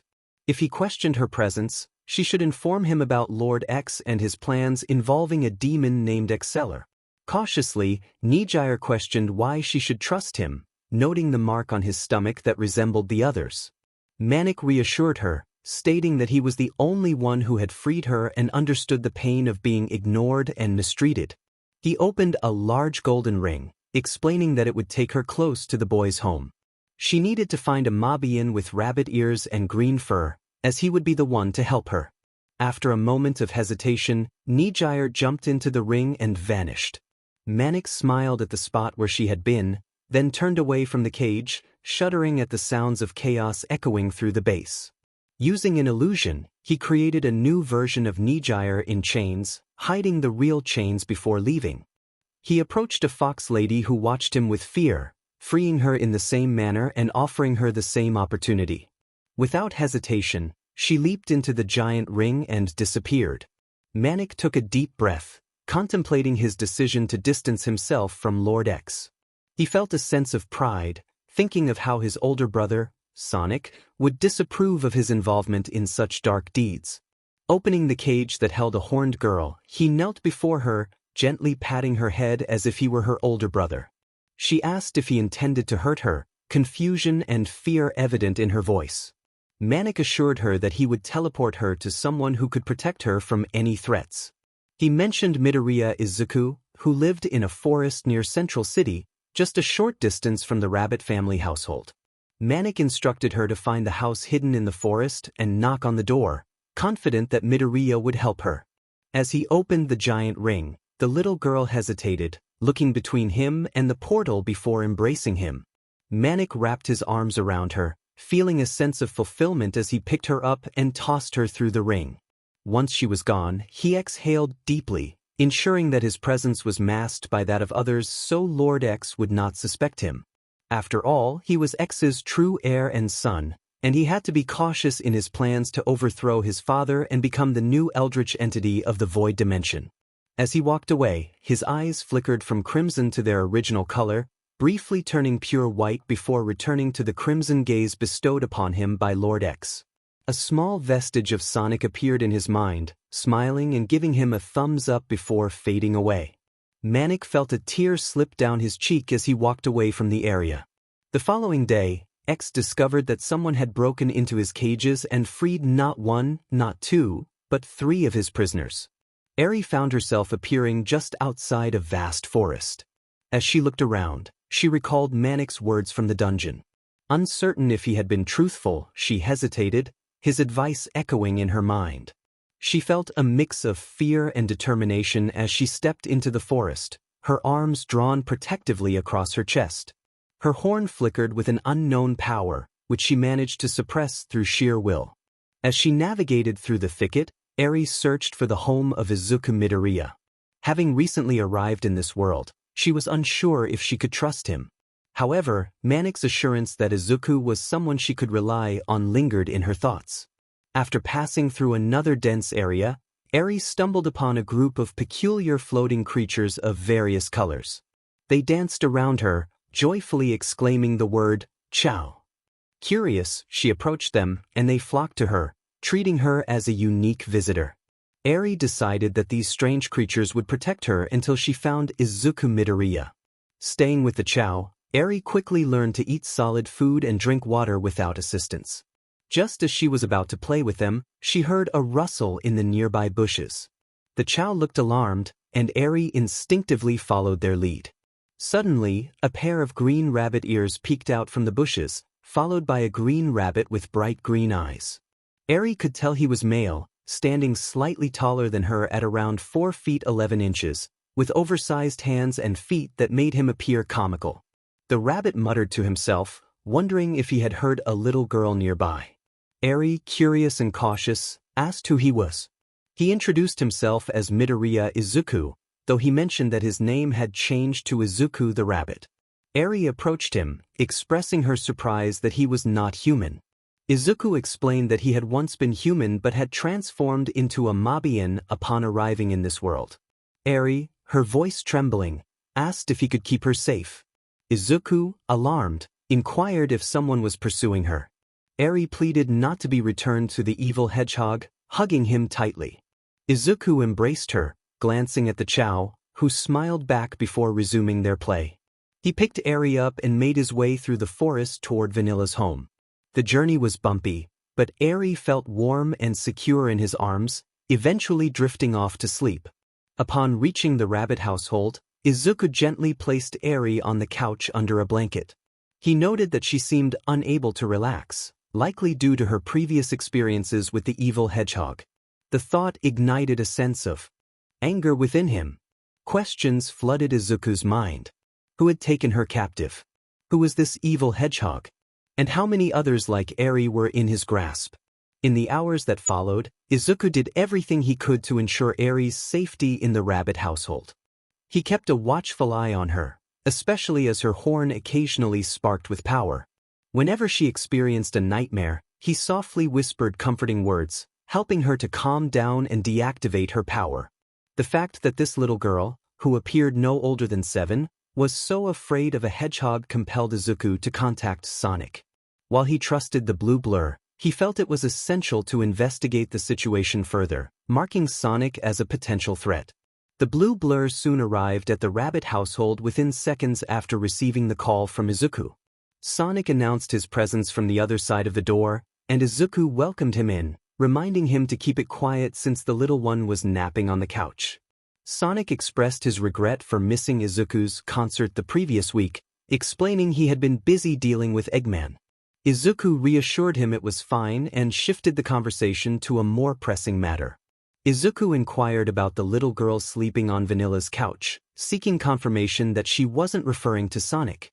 Sonic, with a serious demeanor, admitted he had not seen the girl before but mentioned that many humans and Mobians were wandering Central City, claiming to be heroes from another world, working to protect the city from Eggman's forces.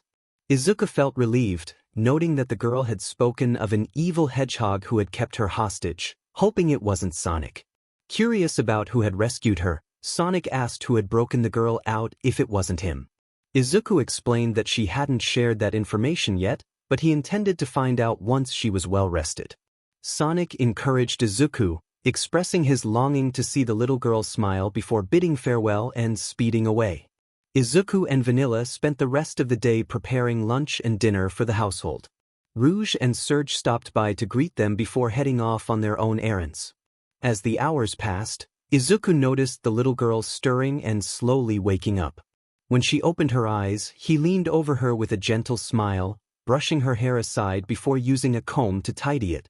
They remained quiet as Izuku contemplated what to ask her. He was uncertain of her identity, but it was clear she recognized him from someone else's knowledge. Just as he was about to speak, 𝗧𝗓𝗓 broke the silence, apologizing and expressing concern that her presence would bring danger to him. Izuku gently reassured her that she hadn't done anything wrong and asked about the monster she mentioned. 𝗧𝗓𝗓, trembling, described the creature as a human version of Izuku, which alarmed him. When he pressed for the name, she revealed it was Lord X. Izuku, maintaining a calm demeanor, asked for her name, and she introduced herself as 𝗧𝗓𝗓. He promised to keep her safe from Lord X and decided it was time to inform the others about the threat. Izuku stood up, catching 𝗧𝗓𝗓's attention, and explained that he needed to call his friends for a meeting at his house. He pointed out a nearby house hidden behind trees, assuring her that she was not in trouble and that they would devise a plan to stop Lord X. 𝗧𝗓𝗓, still anxious, asked if he would leave her, and Izuku reassured her that he wouldn't be gone long. As he hugged her tightly, 𝗧𝗓𝗓 felt a warmth she had never experienced before, a comforting presence she had longed for. In the living room, Uraraka, Cream, Vanilla, Rouge, and Serge observed the scene, noting the protective instinct Izuku displayed towards 𝗧𝗓𝗓. They watched as he calmed her down when she began to cry, both of them finding solace in each other's embrace. Eri wished Izuku had been there to save her from the evil birdman that had once held her captive, but she was grateful for the warmth and safety he provided now. Everyone else in her world seemed unable to resist the entity's charms, and she couldn't help but wonder if anyone else was left alone in her reality. She was unaware that Lord X had destroyed the planet after they were all brought to this world. As she slowly made her way through the streets, she used her quirks sparingly, leading others to believe she was one of the homeless. They pointedly ignored her appearance, focusing instead on keeping themselves safe from any harm. 𝗕𝗓𝗓 didn't blame them for prioritizing their own safety over hers. However, at this moment, she wished that Tamaki, Mirio, and Ryukyu were still around to help her through this depression. It felt as though she had lost everything she once called home, everything she cared for. 𝗕𝗓𝗓 longed to confront the one who sent that creature to destroy their world. Yet, the heroic part of her mind reminded her that she would be no different from the entity that had attacked indiscriminately. Taking a deep breath, she continued her search through the city, hoping to find whoever this Midoriya Izuku was. Perhaps he could help her retrieve her mentor and friend from the clutches of that vile entity. As she reached the end of an alleyway, 𝗕𝗓𝗓 stumbled upon a park. Blinking softly at the scene before her, she recognized someone sitting on a nearby bench. The person had long black hair and wore a gray scarf around their neck. He was watching the strange anthropomorphic figures running around, including children. There was something familiar about him, and when he turned to look at her, she recognized him immediately. 𝗕𝗓𝗓 felt hope swell in her chest as she approached him. Aizawa-sensei looked at her in shock, his protective nature kicking in as he asked what had happened to her and who was responsible. She explained that a vile creature had taken her mentor and friends away, having caused the destruction of everything she held dear. She had managed to escape with the help of someone resembling a hedgehog who had instructed her to search for a boy named Midoriya Izuku. Aizawa nodded, understanding the urgency of their situation. They needed to ask around to find out more about this boy, who could potentially provide answers about their current predicament. After several hours of searching, they finally gathered some information about Midoriya Izuku. It became clear that he was in this world due to outside interference, and they learned he was nearby. All they needed was to find someone well acquainted with him. As the sun began to set, they came across a peculiar house shaped like a fox's head, with the entrance resembling a smiling mouth. Aizawa commented on the arrogance of the owner for using their face as the house itself. They approached the door and knocked, hearing the sounds of movement inside. When the door swung open, they were greeted by an anthropomorphic fox wearing goggles. Tails introduced himself and inquired about their visit. Aizawa explained they had a few questions about a certain person. Tails' expression turned serious when he asked if they worked for Eggman. Aizawa and 𝗕𝗓𝗓 exchanged confused glances before Tails invited them in, cautioning them about nosy neighbors. Inside, Tails noticed 𝗕𝗓𝗓's injuries and led her to a healing chamber, which had been repurposed from one of Eggman's robots. As she lay in the chamber, a fluid enveloped her, and an oxygen mask covered her face, allowing her to finally rest. Aizawa took a seat at a nearby table, observing Tails as he monitored her vitals. Once 𝗕𝗓𝗓 was stabilized, Tails asked how he could assist Aizawa. Grateful for the help, Aizawa explained they were searching for a green hedgehog who had given 𝗕𝗓𝗓 a person of interest to find. However, no one they had spoken to knew about him. Tails boasted about knowing everyone in the city and the nearby forest, eager to help. Aizawa mentioned they were looking for Midoriya Izuku, a name that had gone missing about a year and a half before an entity had come to their world and caused destruction. Tails froze at the mention of the name, prompting Aizawa to take out his phone, sensing that they were on the brink of uncovering something significant. The hero observed as Tails placed his phone on the table and set it to record, his expression reflecting deep anger. Tails questioned how Aizawa had come across a certain name, his tone filled with frustration. Aizawa explained that he hadn't discovered it himself. Rather, it was revealed to him by his charge, who had been taken by an entity. This green hedgehog had informed her that he was the only one capable of helping her. Tails nodded, acknowledging the situation. Aizawa continued, expressing concern about the green hedgehog's willingness to help, given his past struggles. Tails pointed out that the hedgehog had already endured enough hardships. He then inquired about Aizawa's home, asking if it was called Earth and if Japan was a part of it. Aizawa confirmed, puzzled by the line of questioning. Tails remarked that while the innocent did not deserve the fate of their world, many in Aizawa's reality had not treated Midoriya kindly. Aizawa's expression hardened as he pressed for details about the unkindness Tails referred to. Tails recounted that Midoriya had suffered from severe trauma, fearing explosions for months after arriving on Mobius. This revelation shocked Aizawa, who asked how long it took for Midoriya to recover. Tails explained that it took about 5 months, although he still experienced relapses, which were alleviated by the support of his girlfriends. Aizawa then asked why he was searching for Midoriya. Tails reiterated that 𝗎𝗎𝗓 had been told by the green hedgehog that he could help her, though he didn't know how. Aizawa listened intently as Tails provided directions to Midoriya's home, located in the forest outside Central City. He also handed Aizawa a map of Mobius, emphasizing the need to prepare for a potential threat from the entity that had destroyed their world. After Tails hurried away, Aizawa noticed the fox's fear and collected the items he had left behind. Once 𝗎𝗎𝗓's injuries were healed, he assisted her in putting on her hero suit, and they set off through the city, reviewing the coordinates Tails had given them. By dinner time, they arrived near the forest Tails had mentioned. Aizawa asked 𝗎𝗎𝗓 if she could use her quirk, and upon receiving her confirmation, they navigated the forest with determination, leaping from tree to tree. As they approached 2 houses nestled in the woods, Aizawa felt a sense of admiration for Midoriya's ability to remain hidden from those searching for him. However, after their conversation with Tails, he felt a growing unease about what had transpired in their home world. Taking a deep breath, they chose the house on the left and knocked softly on the door, waiting anxiously for a response. After a few moments of silence, the door opened to reveal a green rabbit dressed simply in breaths, gloves, and shoes. His initial confusion quickly turned to joy as he recognized Aizawa. Before Aizawa could speak, the rabbit ushered them inside, where they were greeted by 2 anthropomorphic animal women in the kitchen, preparing a meal. A little girl with a horn sat in a high chair, adding to the peculiar scene. The rabbit led them to the couch, instructing the women to prepare enough food for 6. With a bright smile, he greeted Aizawa, expressing excitement at meeting him in person and acknowledging his victory at the sports festival. Aizawa, taken aback, asked how the rabbit knew about him. The rabbit explained that he had seen videos from Earth, expressing hope that everything was all right back home. 𝗎𝗎𝗓 then asked if he was Midoriya Izuku, to which the rabbit nodded. Aizawa and 𝗎𝗎𝗓 bowed, explaining that they needed his help. Izuku inquired about the nature of their request, and Aizawa revealed that an entity had come to Japan, causing devastation. Izuku winced at the revelation, expressing that it wasn't part of the deal he had made. Confused, 𝗎𝗎𝗓 asked what deal he was referring to, sensing Izuku's distress.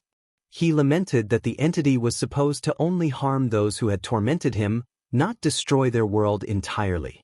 Izuku inquired about Lord X's current whereabouts, but 𝗎𝗎𝗓 could only shrug in response. She explained that she had escaped from his compound earlier that week and had been searching for Izuku for the past 2 days. A green hedgehog had informed her that he would be able to assist her. As she spoke, she grew suspicious of Izuku's demeanor, prompting Aizawa to interject. He asked Izuku what Lord X meant to him, and Izuku swallowed hard before answering. Lord X had attacked Mobius shortly after Izuku's arrival, nearly destroying everyone he cared for in that world. It was only after a long battle and a deal he made with Lord X that Mobius was left in peace. Izuku's ears drooped as he recounted the details of that fateful agreement. 𝗎𝗎𝗓 pressed him for more information, asking what the deal entailed. Izuku revealed that he had agreed to spare Mobius in exchange for Lord X inflicting pain on those in Japan who had made his life unbearable. Tears streamed down his face as he spoke. The atmosphere grew heavy as Izuku sat across from 𝗎𝗎𝗓 and Aizawa, both silent and grappling with the weight of his revelation. The anger they felt was palpable. Izuku had sacrificed their world to save another. Friends, family, and innocent lives had been lost due to his decision, and they struggled to comprehend how he could have made such a choice. From their perspective, Izuku appeared to be suffering as he recounted the events. Though he had doomed their reality to the whims of a destructive force, they recognized that they would not have met him had he not made that choice. It was infuriating that he had not sought to redirect Lord X's wrath away from their planet, but they understood that the past could not be changed.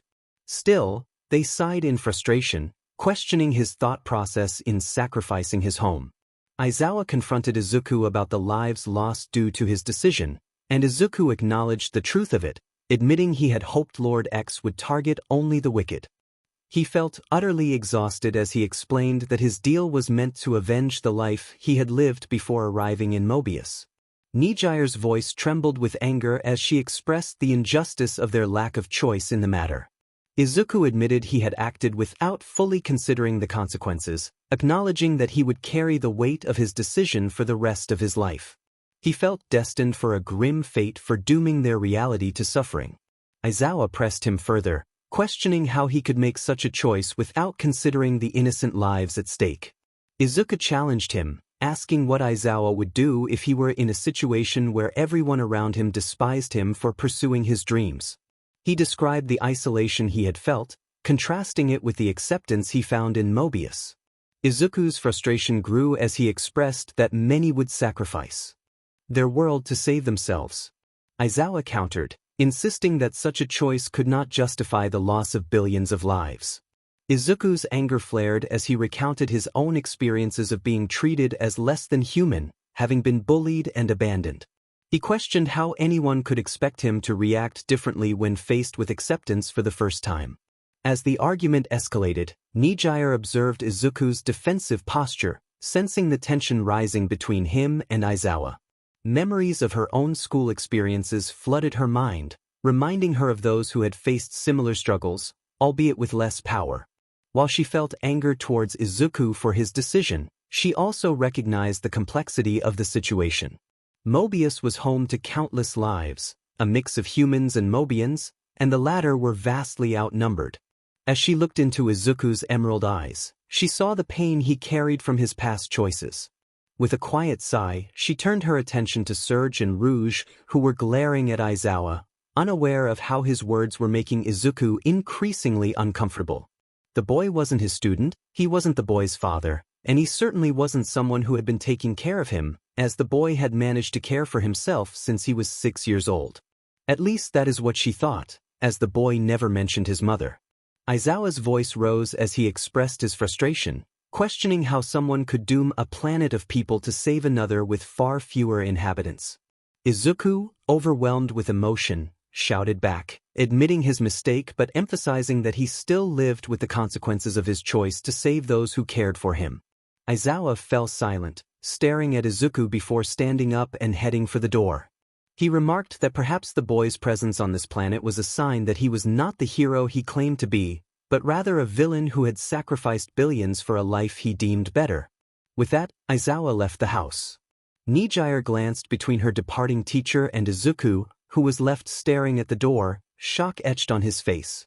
While she recognized the truth in Aizawa's words, she couldn't help but feel pity for Izuku, whose hurt expression revealed the weight of his choices.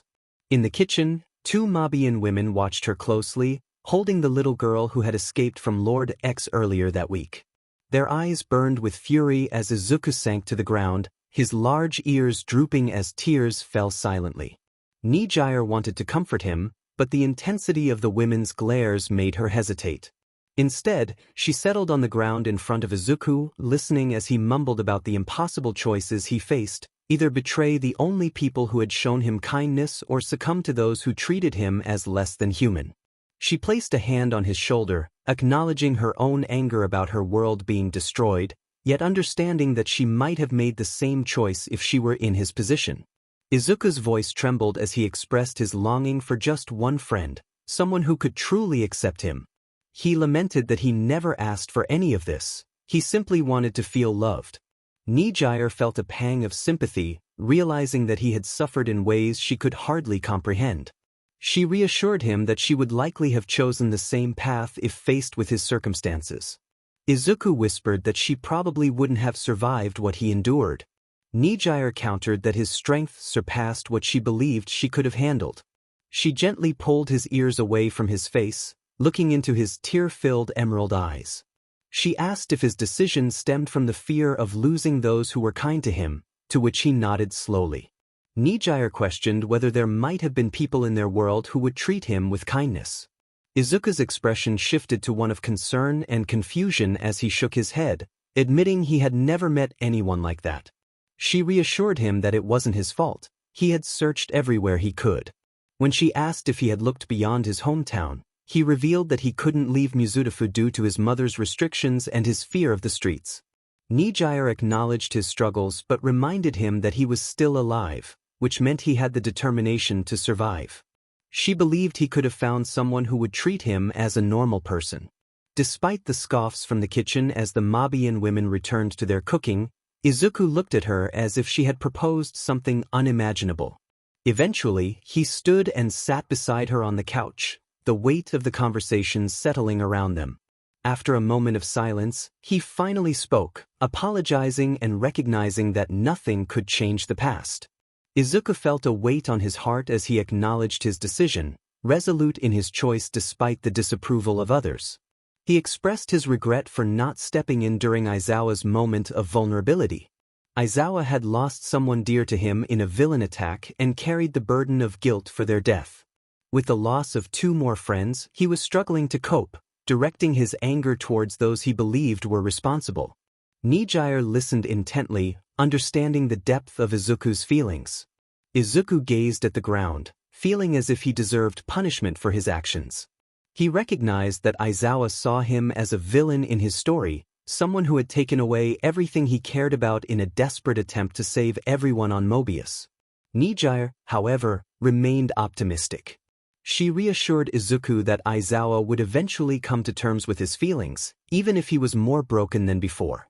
Izuku shook his head, expressing his reluctance to face Aizawa again. The hero he had once admired had shown a different side, one that left him disillusioned. Aizawa had been a beacon of hope for Izuku, a symbol that even those without quirks could become heroes. 𝗕𝗬𝗓 suggested that Izuku stay with Vanilla for the night, wanting to ensure he was safe and off the streets. Grateful, Izuku accepted the offer. 𝗕𝗬𝗓 then mentioned something Manic had told her before she left, a cryptic message that lingered in the air. Only Izuku could defeat Lord X. Meanwhile, in a distant, abandoned base, Dr. Evo Robotnik, known as Dr. Eggman, was engrossed in his work. He was analyzing the recent sightings of Mobians with powers similar to Sonic and the Freedom Fighters. Though he desired allies, he found their morals conflicted with his own ambitions. His latest test subject, Manic the Hedgehog, had approached him seeking a way to defeat a formidable foe, Lord X, who had returned to Mobius. Manic, the brother of Sonic from another timeline, had fallen from grace and sought Eggman's assistance. Eggman, intrigued yet skeptical, considered Manic's proposal. They shared a common enemy, someone even Sonic struggled to defeat. Manic assured Eggman that once he had the cybernetic enhancements, he would be of great use to him. With a sinister grin, Eggman accepted the deal, envisioning Manic as a powerful addition to his robotic army. Their laughter echoed in the room as they shook hands, sealing their alliance. Back in the present, Eggman scrutinized the roboticization process of Manic. The green hedgehog remained still as the robotic fluid enveloped him. Eggman was determined to maintain control over Manic, despite the complications posed by the large X on his chest. He recalled the memories of past encounters with Lord X and the chaos he had caused. Eggman had spent months reconstructing a device capable of rewriting the universe, hoping to prevent Lord X from wreaking havoc on Mobius again. As he prepared to finalize the roboticization, he noticed Sage, his intelligent AI, observing Manic with curiosity. Eggman pondered the potential threat Lord X posed to her, realizing that the villain could corrupt anything in his path. For decades, they had been fending off Lord X, whose growing power made him increasingly dangerous. The news of his return after a couple of years sent alarm bells ringing. The threat level was at an all-time high. The mere presence of Lord X could warp the world around him, and the fact that it wasn't happening now suggested he was either holding back or plotting something sinister. Dr. Evo Robotnik, known as Eggman, was many things, a mastermind, a kidnapper of Mobians, and a creator of robotic beings. But one thing he would never be was passive. He was determined to defeat Sonic in a way that would ensure the Hedgehog could no longer fight back, even if it took an eternity. Eggman was ready to take action, and today was the day he would strike. He directed his egg fleet toward Central City, the perfect location to gather intel on Lord X's whereabouts. Trusting Sonic and Tails was out of the question after their last encounter, so Eggman focused on studying Sonic's speed to find a way to enhance his own robotic creations. Sage, his loyal companion, observed the unfolding events from her seat in the headquarters. As Eggman initiated his attack on Central City, the Guardian Unit of Nations proved to be a formidable defense, holding off his forces until Sonic arrived. Sage analyzed Sonic's every move, noting his reliance on spin dashes and physical strikes. It amused her how her father struggled against the blue blur, who overwhelmed him with sheer power. Eggman had always wanted to outsmart Sonic, training in secret to improve his own combat skills. When reinforcements arrived to defend Central City, Eggman recognized the need for a tactical retreat. He had gathered the data he needed to confront Lord X, knowing that the fate of Mobius rested on his shoulders. If he fell, the responsibility would fall to the freedom fighters to protect the planet from such a vile being. With a chuckle, Eggman took command of his ship, but Sonic and his friends attempted to board just as it took off. The battle was brief, with Eggman forced to retreat more easily than usual. Sonic noticed this change in Eggman's tactics, as he typically unleashed everything he had against the freedom fighters. As the Egg Fleet began its withdrawal, Sonic pursued them from the ground. Meanwhile, Sage took control of one of the ion cannons on Eggman's battleship and fired at Sonic, catching Eggman's attention. Frustrated, he barked orders to keep Sonic occupied and prevent him from uncovering their plans. As the chaos unfolded, Sage found herself floating beside Eggman when Sonic appeared before them, stretching as if preparing for an epic showdown. Eggman glared at Sonic, maintaining an unusual calm. Sonic, with a smug grin, questioned Eggman's sudden change in strategy. Eggman, refusing to reveal his intentions, prepared for their usual confrontation. Lasers fired from his hovercraft as Sonic darted around, skillfully dodging the attacks. Eggman's annoyance grew, and Sonic seized the opportunity to uncover Eggman's true motives. Tails had previously noted Eggman's recent accumulation of materials for an unknown attack, raising concerns about the nature of the threat. Sonic was determined to thwart Eggman's plans before they could come to fruition. Just as they were about to clash again, a chilling presence enveloped the battlefield. Both combatants paused, sensing the arrival of a powerful figure. Lord X appeared, adopting a form reminiscent of Sonic, marked by a large black X on his chest. The sight of the god of the void and death left them momentarily speechless, as the true battle was about to begin. As though someone had marked him in that form on his chest during a previous encounter, his crimson gaze shifted between Eggman and Sonic, taking in their appearances. Something felt off with Lord X. Instead of actively trying to attack them, he merely observed them closely, as if searching for information about something he had lost. Both Eggman and Sonic exchanged glances, deciding to unite against this new threat. It was then that Lord X spoke, a frown evident on his face as he addressed them. He expressed his concern about one of them holding on to his son and asked for an explanation. Eggman, his own crimson gaze hidden behind goggles, questioned what would happen if they chose not to tell him. Lord X's glare intensified as he warned that if they did not reveal where his son was, he would have no choice but to eliminate them both. Sonic, visibly concerned for his safety and that of others nearby, interjected, stating that he had no knowledge of Lord X's son but needed to ask a question. Lord X, maintaining an impassive expression, inquired about the nature of Sonic's question. Sonic, filled with frustration, demanded to know why Lord X had returned, believing he had made a deal with Midoriya to stay in his own world. Lord X remained silent for a moment, and Eggman, equally curious, listened intently. The news of X's return from Sonic's alternate universe was alarming, and hearing it directly from Lord X would provide clarity. The Eldritch being then revealed, with a sick smile, that he did not intend to stay long, just enough to instill fear in Midoriya once more. He recalled Midoriya as one of his favorite targets from a previous encounter, noting the bravery displayed during that time. With a sinister grin, he expressed a longing to meet Midoriya one last time to say goodbye. Sonic and Eggman glared at Lord X, who simply shrugged before turning his attention to Sage, Eggman's artificial intelligence, with intrigue. He waved at her before vanishing, leaving behind a mirage of his sinister smile for both Sonic and Eggman to witness one last time. Sonic then turned to Eggman, questioning whether they would discuss what had just transpired. Eggman grunted in response, indicating that they would not. The following day, after his conversation with Aizawa and 𝗎𝗎, Izuku found himself sitting on the couch, lost in thought. He reflected on the discussion regarding Lord X's actions and how he could have communicated his decision to destroy their home dimension in a more considerate manner. Instead, his emotions had overwhelmed him, and he felt he had alienated Hato-san, who had indicated that while she wouldn't deny friendship, it would take time to reach that point. Izuku sighed, rubbing his face as he pondered how to clarify the situation regarding the lives he had saved on Mobius. The dark sky outside indicated that it was still the middle of the night. Rising from the couch, he walked into the kitchen to prepare breakfast, knowing the girls were still asleep. He decided to make eggs, bacon, and toast, which he placed in the fridge to cool for later. Before leaving, he wrote a note explaining that he was going to the forest to clear his head since he couldn't return to sleep.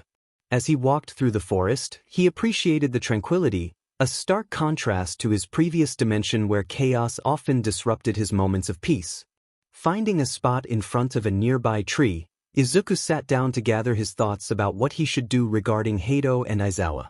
Although he did not know them well, he felt responsible for the fate of their original dimension, which he had inadvertently doomed to decay. He wrestled with the decision he had made. Allowing Lord X to destroy Mobius would mean permitting a dark force to harm innocent lives. Caught in his thoughts, he suddenly heard a twig snap nearby. Alert, Izuku scanned the forest, searching for the source of the sound, wary of anyone trying to approach him from any direction. His eyes darted in every direction as he tried to grasp the situation, but soon they settled on Hato. The young woman observed his alert expression with a mix of hesitation and concern. She sighed, expressing her relief that he wasn't Lord X.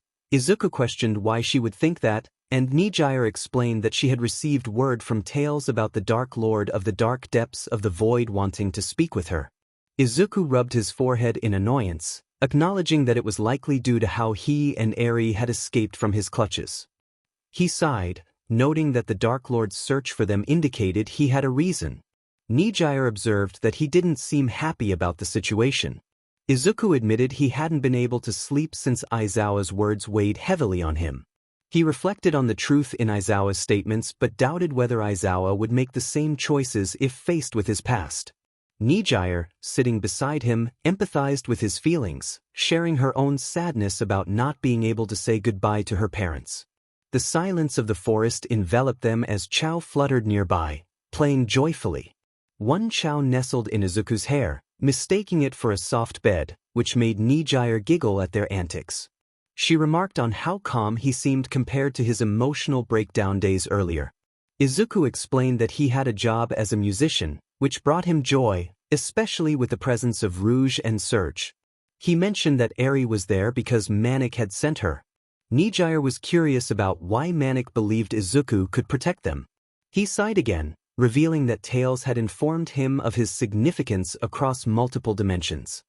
His existence was a connection between various universes, and even Sonic could traverse dimensions. 𝗎𝗎 was astonished to learn that there were multiple versions of Izuku in the multiverse. She asked if Sonic was a good guy, and Izuku nodded, describing him as a free spirit who wanted everyone to live without fear. They enjoyed a few moments of silence, listening to the sounds of nature around them. Just as they were about to doze off, a twig snapped nearby. Izuku instinctively positioned himself in front of 𝗎𝗎, recognizing Lord X, who appeared unfazed by her presence. The creature smirked, revealing the malice of a being from the void. Meanwhile, in Central City, Sonic and Eggman were working together, having just concluded a conversation about Lord X. They rushed toward Izuku's location, determined to ensure the safety of the one who had saved their reality. Sonic leaped from buildings and vehicles to increase his speed, with Eggman trailing behind. They arrived at the edge of the floral forest, sharing concerned glances as sweat dripped down their faces. Sonic broke the silence, asking if Eggman had any quips prepared. Eggman grumbled that Sonic already knew what to expect and took off into the forest on foot. Sonic teased him about not using his egg hovercraft, to which Eggman replied that it would only hinder their search. He insisted on finding Midoriya, regardless of any distrust towards him. Sonic agreed to search for Izuku first, promising to keep Lord X at bay. Eggman followed Sonic into the forest, and the two searched tirelessly, scouring every inch of the area without any luck in finding Izuku. The two reunited at the edge of the forest, contemplating the house where Vanilla and Cream lived. Eggman had long decided that it was the perfect time to leave. If Izuku was truly gone, it was no longer his concern, especially since he had someone capable of facing Lord X under his control. Meanwhile, Sonic continued his search throughout the forest, determined to ensure Izuku's safety. Their earlier argument about what he should have done for Mobius weighed heavily on him, but he refused to give up on his friend. After searching for a while, Sonic made his way to the house that had been home to Vanilla and Cream. As he approached, he caught a whiff of something unusual, indicating that someone else was there. He rushed through the front door, only to find a scene that seemed almost comical. A disheveled man with black hair sat at the kitchen table, while Vanilla regarded him with a piercing glare, clearly assessing his presence. To her right, Sonic stood, confusion etched on his face. Vanilla smiled at him and informed him that Izuku had gone for a run in the forest and would likely be back at his house soon. She directed him to take a right outside, and he would see the roof of Izuku's place about 15 to 20 meters away. Sonic took off in the direction Vanilla indicated, soon spotting the house she described. He couldn't help but admire it. It resembled the old log cabins from the comics he had read. The structure was crafted from sturdy logs, seemingly able to withstand any storm, with windows for the kitchen, bathroom, living room, and bedrooms. He knocked on the front door, feeling a mix of anxiety and anticipation. He wasn't fond of staying in one place for too long, but he needed to check on his friend. He thought to himself that he really needed to apologize for the harsh words he had spoken. Just then, the door opened, revealing Izuku, who looked at Sonic with confusion. Sonic exclaimed his relief that Izuku was all right and pulled him into a hug.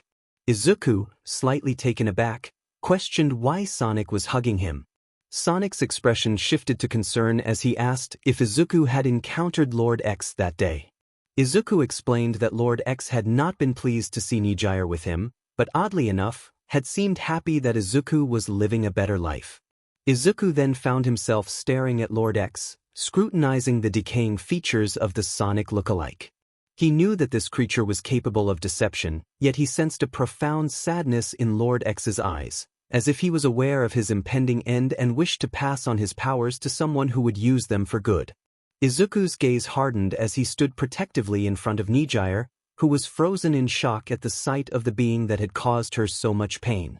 Lord X floated above them, adopting a relaxed posture as he spoke. He explained that he wanted to transfer his powers to Izuku, believing that he would use them for good rather than destruction. For millennia, Lord X had wielded his powers to wreak havoc across realities, causing untold suffering. Now, he sought redemption through Izuku. Confused yet resolute, Izuku extended his hand toward Lord X, who met his gaze with a playful yet serious expression. They held their stare for a moment before Lord X whispered something in a language that Izuku didn't understand. Yet, it was clear that Lord X was sincere in his intentions. He knew that death was inevitable, regardless of the form one took, and he had used his powers for too long. Now, he wished to find peace and make Izuku his successor. With a final, quiet incantation, Lord X transferred his powers to Izuku, his body trembling slightly as he did so.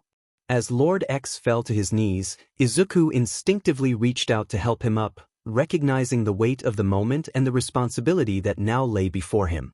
Lord X observed the boy with a peculiar gaze before a sinister smile returned to his face. He acknowledged the boy as his chosen successor, stating that his power would soon belong to him once he reached the end of his lifespan. With that, Lord X faded from the area, his laughter echoing in the void. Upon returning to his home base, Lord X looked out at his subordinates, who moved about the void within Mobius with cheerful expressions. He felt a sense of pride for those he had created in the past, many doubles of Sonic who had developed their own identities. He regarded them as his children, fully aware that they would perish alongside him when his time came, except for one. 𝗵𝗵𝗲 the Hedgehog, Sonic's brother, had been a necessary sacrifice to prevent the highest from resetting the universe. Unfortunately, they had lost their original reality, and the body he had taken was deteriorating faster than the last one he had used to sway 𝗵𝗵𝗲 to his side. Now, it was time to bring an end to everything he had created. Lord X was a destroyer, not a creator, and he believed that the boy would succeed him in bringing forth life where he had failed.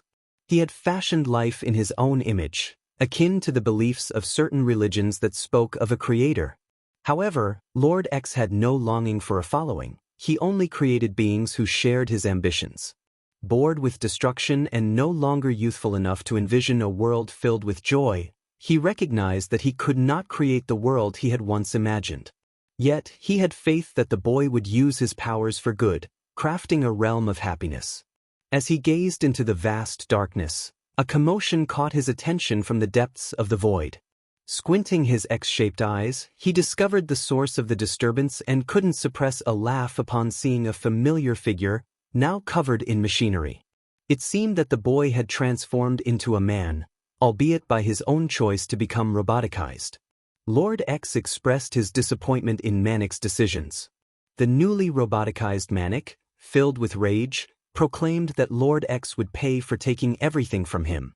Eggman joined the fray, declaring his intent to ensure Lord X would never return to Mobius, urging him to prepare for the end. Eggman fired his laser pistol at Lord X, who dodged the attack with remarkable agility. However, he was soon struck in the face by 𝗵𝗵𝗲, who unleashed a flurry of blows against the deity.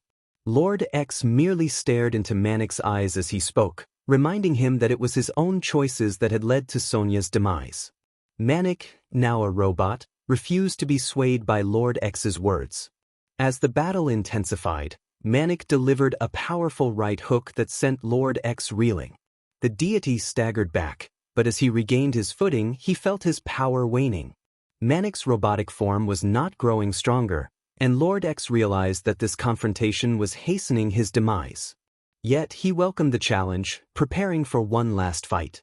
Surrounded by a dark red aura, Lord X launched himself at 𝗵𝗵𝗲, who charged forward in response. They exchanged attacks, both sides blocking the other's strikes until Lord X landed on the ground. Eggman took advantage of the moment, aiming his laser pistol at the downed deity and firing. Lord X writhed as the energy coursed through him, yet he maintained a twisted smile, aware that his time was running out. As his power began to dissipate, Lord X warned Eggman to be cautious of his green rabbit friend. In that moment, his spirit and body were destroyed. Eggman and 𝗵𝗵𝗲 surveyed the area, deciding it was time to leave.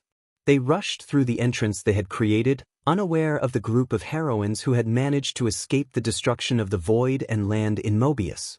A voice echoed in their minds, urging them to seek out a rabbit Mobian, for they belonged to him now. These were Lord X's final words, resonating in their ears. Izuku was in the middle of the forest outside Central City, meditating. A dark feeling coursed through him, not evil per se, but powerful enough to corrupt anyone it touched. He couldn't shake the sense that this darkness was linked to Lord X, as if he had been chosen for something significant. The final words of Lord X echoed in his mind, revealing that he had selected Izuku as his successor.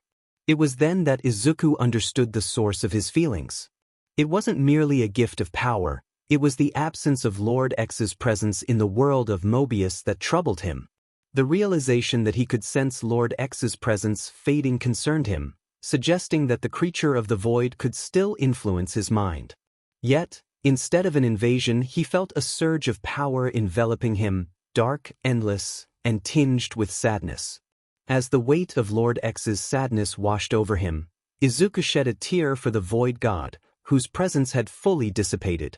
In that moment he felt his own essence vanish within Mobius. He had never truly felt his own presence before, and the darkness he sensed haunted him. Izuku recognized that a part of his heart and mind was filled with shadows, a truth he had never revealed, believing that a hero should not harbor such darkness. To do so would mean abandoning his role as a hero and risking becoming a villain. Taking a deep breath, Izuku felt the power of the void coalesce around him.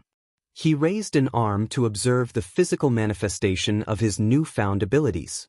He already possessed power over lightning, which enhanced his strength, speed, agility, durability, and intelligence. His base stats were above average, but he knew he was still a few levels below 𝐕𝗏𝗏 and 𝐒𝐽𝐵, both of whom had impressive IQs. Despite this, he felt a surge of potential, as if he could rival their intellect. Standing in the forest, he allowed the power to envelop him once more. It was warm, potent, and undeniably addictive. After spending most of his life without power, his experiences with Lord X had transformed him. Now, he was not just gaining new abilities, he was inheriting powers that were not originally his. The multitude of abilities overwhelmed him, and he was eager to explore them when 𝗕𝗓𝗓 appeared around the corner. 𝗕𝗓𝗓 noticed the energy surrounding Izuku and inquired about it, prompting him to blink in surprise and question what energy she meant.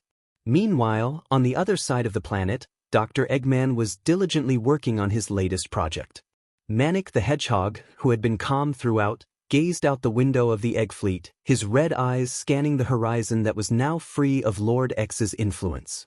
Yet, he sensed the energy of the individual who had transformed him into a creature of the void. This indicated that either Lord X had possessed someone new or had willingly transferred his power. The implications were troubling. Whoever held Lord X's powers could potentially follow a similar path of destruction. Eggman understood the need for caution, recalling how Lord X had evolved from a passive god of the void to a formidable force of chaos across the multiverse. Eggman expressed his determination to ensure that his current project could not be countered by anyone from Mobius, declaring it to be genius. Manic, observing the scene, questioned the reason for Eggman's loud voice. Eggman, annoyed, reminded Manic that he was now his subordinate due to their agreement, which involved transforming Manic into a robot through roboticization in exchange for assistance in defeating Lord X.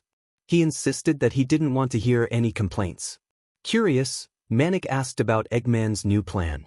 Eggman explained that he was developing a different version of the metal virus, one that had nearly taken over Mobius before. He assured Manic that this time, it would be impossible for anyone to counter it, although he was uncertain about the Chaos Emeralds and the Emster Emerald. Manic inquired about the virus's contagiousness. Eggman confidently stated that it would be so contagious that no one would be safe from it. He added that it would not spread through touch, which had been the method of the previous version's defeat. He revealed that his previous creations, known as 𝗬𝗵𝗲, would be a part of this new plan, inspired by the concept of zombies from another universe. Meanwhile, Izuku had finished explaining to 𝗕𝗓𝗓 the powers that Lord X had granted him upon his demise. Upon arriving at his house, he found Sonic sitting on the couch, and he shared all the information he could recall. Sonic, displaying concern, expressed uncertainty about Eggman's intentions, warning Izuku to be ready for the next attack, as Eggman was known for his unpredictable strategies. Rouge chimed in, agreeing with Sonic's assessment. Sonic, confident in his abilities, insisted that he was never wrong. However, Izuku pointed out that Sonic's repeated chances given to Eggman had not resulted in any change. Sonic argued that Eggman could do good if he chose to work with them, but Izuku, having learned from experience, suggested that not many people truly change. He expressed the harsh reality that sometimes, to save a life, one must let go of another. Sonic, frustrated, insisted that a hero should strive to save as many as possible, not take lives. Izuku countered that sometimes, the only way to save someone was to prevent them from causing further harm. He emphasized that Eggman, being inherently evil, needed to be stopped for the greater good of Mobius. Sonic questioned how Izuku could know Eggman's true nature, given their past victories over him. Izuku pressed Sonic, asking what would happen if Eggman managed to defeat him one day, with no one around to help. Sonic dismissed the idea, claiming he would always have backup, particularly tails. Izuku advised Sonic to avoid recklessness in battle, warning that the next fight could be his last. After Sonic left, Izuku felt a heavy weight in his heart, concerned for his friend. He watched as Sonic sped away, knowing that his reckless behavior could lead to dire consequences. Feeling overwhelmed, Izuku fell to his knees, sobbing quietly. He worried about the potential dangers ahead, unsure if they stemmed from Eggman or elsewhere. His deep concern for Sonic, whom he regarded as family, intensified his anxiety. The thought of Sonic acting out of character troubled him greatly, as he feared for the hedgehog's safety. As he cried, the girls around him, including Nijire, Surge, and Rouge, observed his distress. Surge approached and embraced Izuku, unable to hold back her own tears. Izuku's emotions were raw, and he struggled with the uncertainty of what lay ahead, feeling the weight of multiple possible futures that could unfold. Evo Robotnik, dressed in a scientist's lab coat, stared intently at a completely indestructible glass chamber. Inside was a Flicky that had been subjected to his cruel experiments. He observed as the metallic sludge he had created dripped onto the Flicky. The small creature fluttered helplessly, trying to shake off the strange substance from its wing, but it was in vain. Its body began to mutate, taking on a grotesque and decayed appearance, with its wing falling off yet reassembling due to the metallic sludge. This version of the metal virus allowed the creature to heal its wounds, but something felt different to Robotnik. Throughout his life, he had been able to sense the presence of these creatures, a skill he had honed during his battles with Sonic. Yet, this Flicky was different. He felt no life emanating from it. Its appearance continued to decay, as if it were undergoing a transformation into something lifeless. He activated a small audio recorder and noted the results of his experiment, describing the Flicky as a creature unknown to him, its very essence seemingly erased from existence. As he continued his experiments over the next few hours with multiple Flickies, one thing became clear: this new version of the virus required its host to bite its prey. The area around the infected Flicky was soaked in BLD, a sight that even Sonic would struggle to confront. The only way to neutralize the Flicky was to destroy its head. With a satisfied smile, Robotnik began working on a vaccine, preparing for the possibility of being bitten. He had considered every outcome for this virus escaping his control, ensuring that the metallic sludge could not be manipulated by anyone, including himself, to maintain the integrity of his 𝗬𝗵𝗏 army. Content with his progress, he left the room while Metal Sonic continued his own experiments. This time, he was observing a small pig Mobian, who was trapped beneath the gray-silver metallic sludge. Metal Sonic watched with a mix of curiosity and detachment as the pig let out a cry of distress before collapsing. Moments later, the pig revived, its body intact but frothing at the mouth. Metal Sonic placed another Mobian into the chamber, closing the door swiftly. The pig approached the new captive, who stared in horror. Without warning, the pig attacked, tearing into the Mobian with ferocity, leaving only splatters of BLD against the glass. Metal Sonic observed with cold interest as the 𝗬𝗵𝗏 became inactive. He added more elements to the chamber, adjusting his experiments as needed. A squirrel Mobian, who had been spying on the base, was placed into another cage. The Mobian watched in dread as the gray-silver sludge coursed through its veins after being bitten. Hours later, the squirrel was nearing the final stage of transformation before it would rise again, filled with an intense glare directed at Metal Sonic, as if blaming him for the chaos in Mobius. Metal Sonic documented the findings before exiting the room to inform Robotnik of this development. Meanwhile, Manic gazed at the glass chamber, puzzled by the dormant figure within. Feeling a surge of empathy, he decided to free the creature, guiding it into the forest outside the base. After returning inside, he closed the shutters, determined not to let Robotnik's plan succeed. He knew that time was of the essence for the 𝗬𝗵𝗏 to build an army, provided it didn't kill its victims. The 𝗬𝗵𝗏 moved through the forest, eliminating anything in its path, even natural predators. Upon discovering a small camp filled with sleeping Mobians, it stealthily approached the nearest tent. One Mobian awoke to the rustling of bushes and the snapping of twigs. Confused, they stepped out of their tent, scanning the area. A chill ran down their spine, prompting them to turn around. In the clearing stood the 𝗧𝗵𝗲, twitching and shivering as if under a spell. Curiosity got the better of the Mobian, who approached the creature, only to be met with a sudden attack. The 𝗧𝗵𝗲 lunged, revealing its bloodied front and sharp teeth. Before the Mobian could react, it was silenced as the 𝗧𝗵𝗲 covered its mouth and bit down on its arm.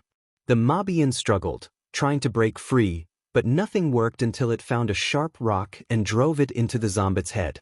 The Mobian watched, holding its breath, waiting for the creature to reassemble as it had during the last metal virus outbreak. But nothing happened.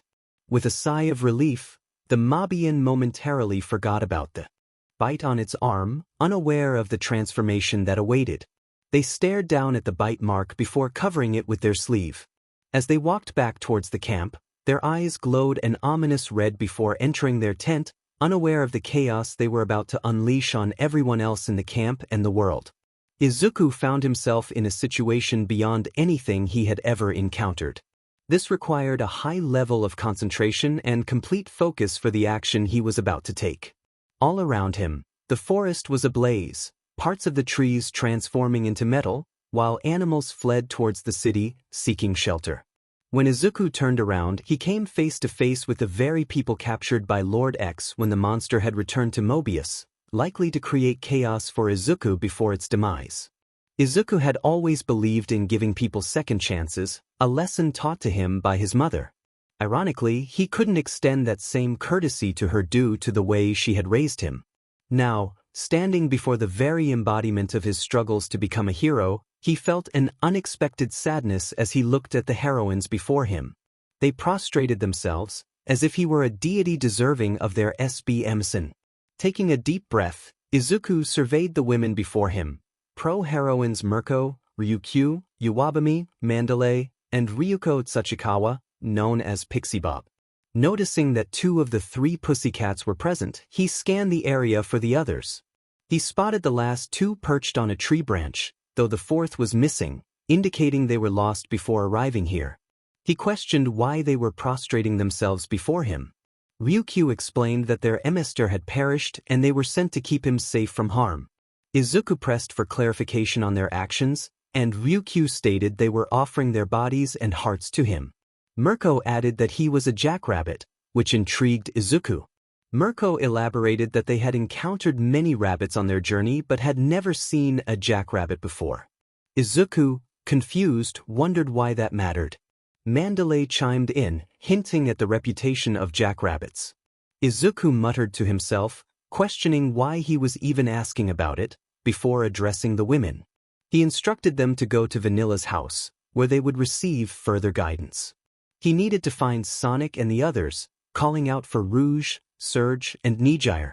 The 3 emerged from the house, curiosity evident on their faces, with 𝗎𝗓𝗓 among them. Izuku knelt to hug 𝗎𝗓𝗓, providing her warmth before turning to the women in his home. In a commanding tone, he assigned tasks. Rouge was to locate Sonic, Surge was to investigate the forest's strange occurrences, and 𝗎𝗎𝗓 was to take 𝗎𝗓𝗓 to Freedom Fighter HQ. Mirko asked what they should do, and Izuku reiterated that they should head to Vanilla's house for instructions on preparing for the threats outside Central City. As he prepared to leave, Mandalay reminded him of their duty to protect him. Izuku clarified their new mission was to keep the rabbit family safe, naming Vanilla, Cream, Uraraka, and 𝗎𝗓𝗓. The women nodded and rushed off, while Surge expressed concern for 𝗎𝗓𝗓's safety. 𝗵𝗃𝗏 assured them she could protect 𝗎𝗓𝗓 with her quirk, capable of turning the ground into dirt monsters. To understand how Izuku ended up in this situation, one must go back a few hours. Deep in the outer layer of the forest, just outside Central City, a lone figure stumbled through the trees. They bore a large bite wound on their shoulder, as if something had torn a chunk from them. A strange metallic substance seeped from the wound as the individual continued to wander, seemingly lost. Eventually, they reached the outskirts of Central City, where paramedics spotted them and rushed to assist. They placed the individual on a gurney and transported them to a hospital for treatment. However, within about 14 minutes of arrival, the individual suddenly stopped breathing, their body taking on a strange gray hue as doctors and nurses rushed in to help. They attempted to resuscitate the individual, but the monitor continued to flatline. Confusion filled their expressions as they watched the individual rise again, devoid of a heartbeat. What unfolded in the following minutes was chaos. Screams echoed through the halls as people succumbed to a fate similar to that of the individual. The hospital's patients, desperate to escape, rushed into the streets of Central City, unaware that some among them had been bitten and were about to spread the strange affliction. About an hour after the initial infection began, hundreds of people in Central City transformed into monstrous beings, their appearances twisted and gray. The streets became scenes of panic as people fell victim to the chaos, ambushed in alleyways, while the police and government struggled to contain the devastation. Buildings crumbled under the weight of the growing horde, each new addition amplifying the destruction. Above it all, Dr. Eggman hovered in his craft, a sinister grin spreading across his face as he surveyed the unfolding disaster. He reveled in the chaos, exclaiming how he could hardly believe he had caused such widespread destruction, all by accident. Metal Sonic, floating beside Eggman, relayed information about Sonic's whereabouts. Eggman, eager to confront his nemesis, learned that Sonic was moving through the scrap brain zone and would arrive shortly. He chuckled, confident that 5 minutes was more than enough time for Central City to be completely consumed by the chaos. As the minutes passed, Sonic leaped onto a nearby building, his expression a mix of determination and conflict.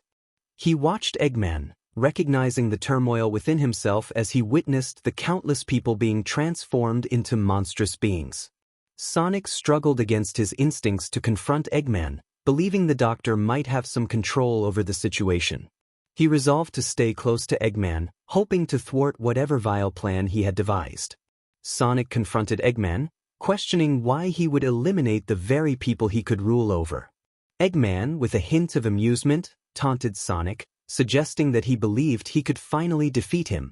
Sonic, feeling confident, insisted that Eggman could never outpace him and demanded to know why he was discarding his unwilling subordinates. Eggman boasted about the metal virus he had recreated, claiming it was far more dangerous than before. As Sonic inquired about a new robot, he noticed in Eggman's glasses the reflection of hundreds of zombots rushing up the stairs of the building. A chilling realization struck him. If he left Eggman to face the horde alone, he could focus on saving the people, even if they were already lost. Eggman, with a sinister smile, declared that he had better things to do than fight Sonic, revealing that he was not the enemy at that moment. Suddenly, the door behind Sonic burst open, revealing a horde of zombots with sharp teeth and hungry eyes. Confusion and fear gripped Sonic as he realized he had not contracted the virus from his earlier encounters. He pondered what Eggman had altered to make the metal virus even more perilous. His thoughts were interrupted when one of the zombots lunged at him, narrowly missing as it bit down on his glove. Recognizing the danger, Sonic made a split-second decision to escape. He leaped from the building, landing on the glass below before sprinting down its side. The zombots followed, crashing to the ground but rising again as if undeterred. As Sonic dashed into the throng, he felt the weight of their grasp closing in on him, their eyes filled with a haunting red glare reminiscent of the previous metal virus attack. Meanwhile, Izuku raced through the streets of Central City, searching for Sonic. He regretted warning Sonic about the potential consequences of Eggman's victory, realizing he had underestimated the situation. Encountering various creatures along the way, Izuku utilized his powers over the void dimension to dispatch them effortlessly, remaining untouched by the metallic goo that coated the monsters. He suspected that Eggman had recreated the metal virus, but the rapid spread of the affliction puzzled him. Drawing on a power once used by Lord X against Sonic and his friends, he prepared to confront the chaos engulfing the city. He conjured a special projection of himself, one that looked, felt, and sounded exactly like his original self. As he floated high above the city, he watched his projection run around aimlessly. Suddenly, a nearby feral monster leapt out of an alleyway and bit down on the projection's shoulder, causing it to collapse to the ground, its glassy eyes staring blankly at Izuku. Izuku observed as his projected self regained consciousness, but this time, its entire body was encased in a strange lime-green metal. Its eyes glowed crimson-red as it surveyed the surroundings, and Izuku could sense the frantic thoughts racing through its mind, urging it to consume. Realizing how the infection spread, Izuku called off the projection. He moved to a nearby store, where he found leather and blade-proof clothing to protect himself. After donning the gear, he left the store with a serious expression, glancing toward the nearest explosion in the distance, hoping to find Eggman. As he navigated the city, he noticed a blue blur darting through the 𝗧𝗵𝗲. Something seemed off about the blur. It paused near anyone uninfected, lingering for a moment before moving on. When he landed near Sonic, he took in the worried expression on the hedgehog's face. Izuku asked if something was wrong, and Sonic explained that he had encountered Eggman earlier but the villain had escaped. Concerned, Izuku inquired about Sonic's well-being, noting the increasing number of infected people and Mobians. Sonic responded with a hint of hope, suggesting they find 𝗬𝗪𝐻, who might have a solution for an antidote. With determination, they set off down the street in search of 𝗬𝗪𝐻's home. However, as they ran, Izuku noticed something troubling about Sonic. Despite his incredible speed, the hedgehog was slowing down ever so slightly. Using his powers over the void, Izuku checked Sonic's health and mental state, realizing that both were deteriorating. Sonic didn't have much time left. Izuku asked again if Sonic was truly okay, to which Sonic insisted he was fine, despite the grim reality around them.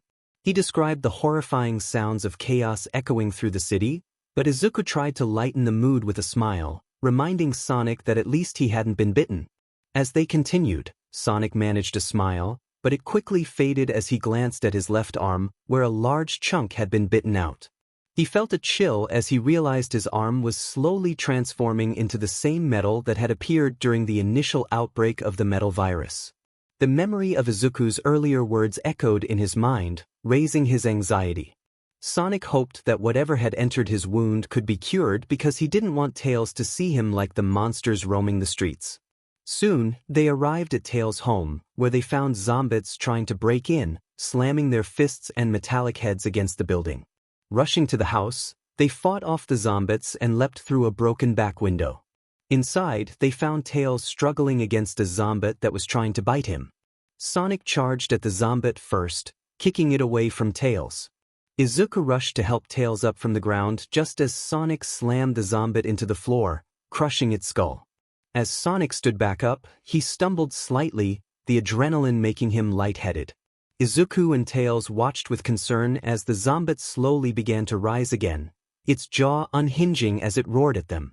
Sonic tackled it to the ground, glaring at Izuku and 𝗬𝗪𝐻 with a resigned expression.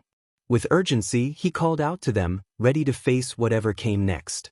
Izuku watched as Sonic urged them to leave, insisting he would handle the situation. 𝗬𝗪𝐻, filled with concern, protested, not wanting to abandon his friend. Sonic revealed that he had been bitten by one of the infected creatures, leaving Izuku worried about the consequences if Sonic turned into one of them. With determination, Izuku took 𝗬𝗪𝐻 by the hand and led him out of the window they had crashed through. Just as they escaped, the house collapsed under the weight of the infected trying to break through. As they sprinted down the street, the sounds of chaos echoed behind them, but they focused on the path ahead, tears streaming down their faces. Izuku glanced back and saw a horde of infected converging on 𝗬𝗪𝐻's home, with Sonic's cries growing louder. Noticing Eggman nearby, Izuku turned to 𝗬𝗪𝐻, who was also aware of the villain's presence. 𝗬𝗪𝐻 expressed his concern about staying in the area too long, and Izuku instructed him to gather everyone from the nearby forest using one of the Freedom Fighter aircraft, reminding him to stay alert for traps. Once 𝗬𝗪𝐻 dashed away, Izuku activated one of the powers granted to him by the void, allowing him to soar into the sky. He hovered above Eggman, observing the destruction below. Spotting Manic battling 𝗧𝗵𝗲s nearby, Izuku decided to approach Eggman stealthily. He floated beneath the hovercraft and accessed the control wires, disabling its flight capabilities. Eggman soon noticed Izuku's presence, mocking him about his previous capture. Izuku confronted Eggman about the chaos he had caused, expressing his anger over the destruction of Mobius. Eggman dismissed his concerns, but Izuku warned him that his days were numbered now that Sonic was gone. Eggman scoffed at the notion of his demise, but Izuku's words were filled with conviction. As Izuku turned to leave, Eggman attempted to attack him from behind. However, a portal appeared, redirecting the blast away. In an instant, Izuku was at Eggman's side, delivering a swift kick that sent the villain crashing to the ground. Izuku seized Eggman, throwing him into a nearby building and following up with a powerful strike. With Eggman incapacitated, Izuku knew he had to focus on the more pressing matter of ensuring everyone's safety in the forest. As he rounded a corner, he was met with a chilling sight. The city had been overrun by zombies. Among them were Sonic and Shadow, both transformed into formidable foes. Sonic's metallic form glinted ominously, while Shadow's dark frame radiated danger. The two zombies locked eyes on Izuku, their fury palpable as they charged at him with incredible speed. Izuku barely managed to dodge Shadow's initial attack, retaliating by kicking him into the air and teleporting behind him, ready to face the challenge ahead. Izuku struck Shadow with both fists, sending the black hedgehog robot crashing into the ground. Just then, Sonic leapt at him from a nearby building. Izuku twisted to the left, narrowly avoiding Sonic's robotic claws as he landed. He felt a moment of concern about being infected from the scratch but was relieved to find no metallic ooze spreading on his lower torso. Smirk? Izuku created a large red ring that would teleport them to a dimension where they would have to run for hours to return to Mobius.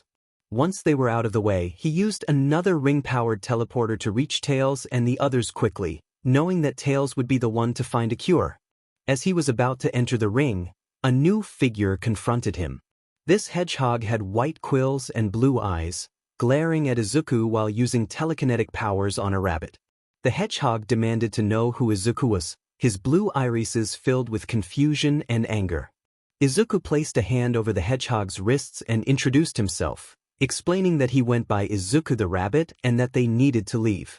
The hedgehog released Izuku and they both floated into the air, quickly departing the city as Izuku led the way toward the forest.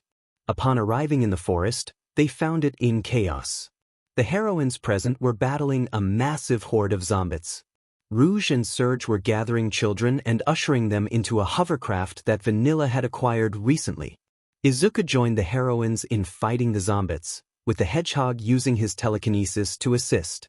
Izuku noticed that these zombies appeared more feral than those he had encountered in his future timeline. Once the zombies were defeated, the hedgehog turned to Izuku, who was helping the others onto the hovercraft. Before they took off, the hedgehog pulled Izuku aside, eager to understand the situation. Izuku explained that he had been trying to manage the chaos in the city and that the zombie outbreak was Eggman's doing. The hedgehog questioned why they hadn't dealt with Eggman already, to which Izuku replied that he had intended to confront him but believed it would be more fitting for Eggman to meet his end at the hands of his own creations. The hedgehog agreed that it would be ironic for Eggman to fall victim to his own devices and asked if they were heading to the Freedom Fighter headquarters. Izuku confirmed this and then inquired about the hedgehog's identity. The hedgehog introduced himself as Silver, explaining that he came from the future.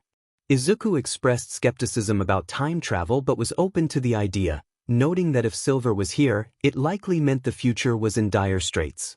They climbed aboard the hovercraft, which Vanilla piloted toward the Freedom Fighter HQ. The atmosphere inside was tense, and Izuku noticed one of the heroines, 𝗵𝗃𝗵𝗲, looking worried. Concerned, he approached her and asked if something was wrong. 𝗵𝗃𝗵𝗲 revealed that she had been bitten by one of the zombies and was unsure of the consequences, though she was familiar with the dangers from zombie films. Izuku asked how long it had been since the bite, and 𝗵𝗃𝗵𝗲 estimated it had been about 10 minutes. Realizing the urgency of the situation, he moved to a nearby medkit, retrieving a tourniquet and bandages. Drawing on his powers from the void dimension, Izuku searched for a way to prevent the infection from spreading, knowing that time was of the essence to save 𝗵𝗃𝗵𝗲's life. She could get a bionic arm to replace her old one. While it wouldn't be as effective as her flesh and bone arm, it would at least serve the purpose of saving her life. Izuku discovered a power within the void, transforming his arm into a dark blade. 𝗵𝗃𝗵𝗲 stared at the blade with rising fear as Izuku positioned it just above the bite mark inflicted by one of the zombies. Looking into her eyes, he noticed her expression shift to one of increasing fear and worry as he began to gently press down on her injured limb, ensuring that the blood flow had stopped. Confused about his actions, Izuku glanced at the other heroines to ensure they were holding 𝗵𝗃𝗵𝗲 down. Ryukyu and 𝗕𝗏𝗓 moved in to assist him. As they held 𝗵𝗃𝗵𝗲 to the ground, Izuku raised his arm and hesitated for a moment. 𝗵𝗃𝗵𝗲's face reflected resignation as he brought his arm down toward her infected limb, just inches away from the bite mark. The blade sliced through the limb with precision, and 𝗵𝗃𝗵𝗲 let out a pained scream before Ryukyu and another heroine used fire to cauterize the wound and bandage it. They wiped sweat from their brows as they watched 𝗵𝗃𝗵𝗲 writhe in pain until she finally lost consciousness from shock. Izuku sat beside her, resting her head on his lap while keeping track of her pulse. He had many thoughts about Eggman, but it felt ironic to let the scientist be defeated by his own creations, so he decided to hold off for now.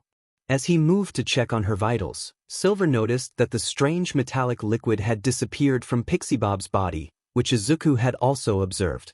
The two Mobians sighed in relief, joined by Rouge and Surge, who were seated nearby with Eri and Cream on their laps while Vanilla piloted the hovercraft. In the following hours, the group arrived at Freedom Fighter HQ. After landing, Izuku found Tails already inside the building, trying to distract himself. He could see how stressed the fox was becoming, and he felt uncertain about how to help. Choosing to remain quiet, Izuku stepped away as Tails focused on his latest project, the cure for the 𝗂𝗵𝗲 disease. He had collected some of the metallic sludge with his tornado plane while escaping from Central City. Tails muttered to himself about saving Sonic, even if it meant risking his own life. Days had passed since the metal virus had swept through Mobius, catching everyone off guard.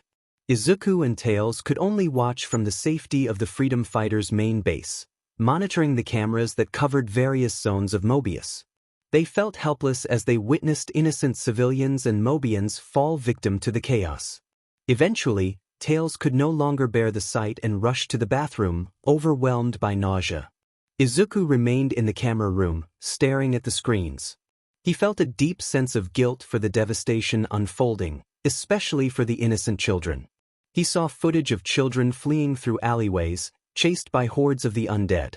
Each time they turned a corner, they were cornered, and the sight was too much to bear. He felt a wave of relief that Cream and Eri had been rescued when he arrived. With his arms crossed, Izuku pondered how to help those in need across the planet. He possessed great power, bestowed upon him by Lord X, who had chosen him as a successor to save the world. Yet, he knew his strength paled in comparison to Sonic and Shadow, the only ones capable of combating such a threat. It was disheartening to see both of them transformed into 𝗂𝗵𝗲s, especially knowing Shadow could teleport while Sonic raced through the streets, attacking anyone in his path. His assumption that they would return to Mobius shortly after he and Silver retreated from Central City proved correct. Sighing, he heard the door behind him open, revealing Amy and a few others who had returned to HQ to devise a plan. Without Sonic or Shadow, their options for combating the infected were dwindling, especially as Tails remained in the lab, working tirelessly to recalibrate a vaccine for the metal virus. Amy approached him, worry etched on her face as she gazed at the camera system. She watched as innocent civilians were overwhelmed and transformed into another number among the infected, a sad expression on her face. Glancing over at Izuku, she noticed his intense gaze fixed on the cameras, filled with building fury at what Eggman had done to the planet. They were running out of ways to save it. His hands clenched at his chest, his ears flopping back and forth in agitation, much like an angry rabbit. Amy expressed her concern, wondering if they could save the world this time. Izuku, still focused on the screens, replied that he didn't think so. When she pressed for clarification, he explained that Eggman had ensured there were no vaccinations to stop the metal virus, and he had left the villain behind to face the consequences of his actions. Amy acknowledged the darkness of his words but felt that Eggman deserved it. She wished Sonic were there to help them. As Amy turned and left the room, Izuku felt a wave of loneliness wash over him. Just as he considered following her, a familiar figure appeared before him. It resembled Sonic but had red eyes and rotted teeth. Even in death, Lord X found a way to bring chaos into Izuku's life.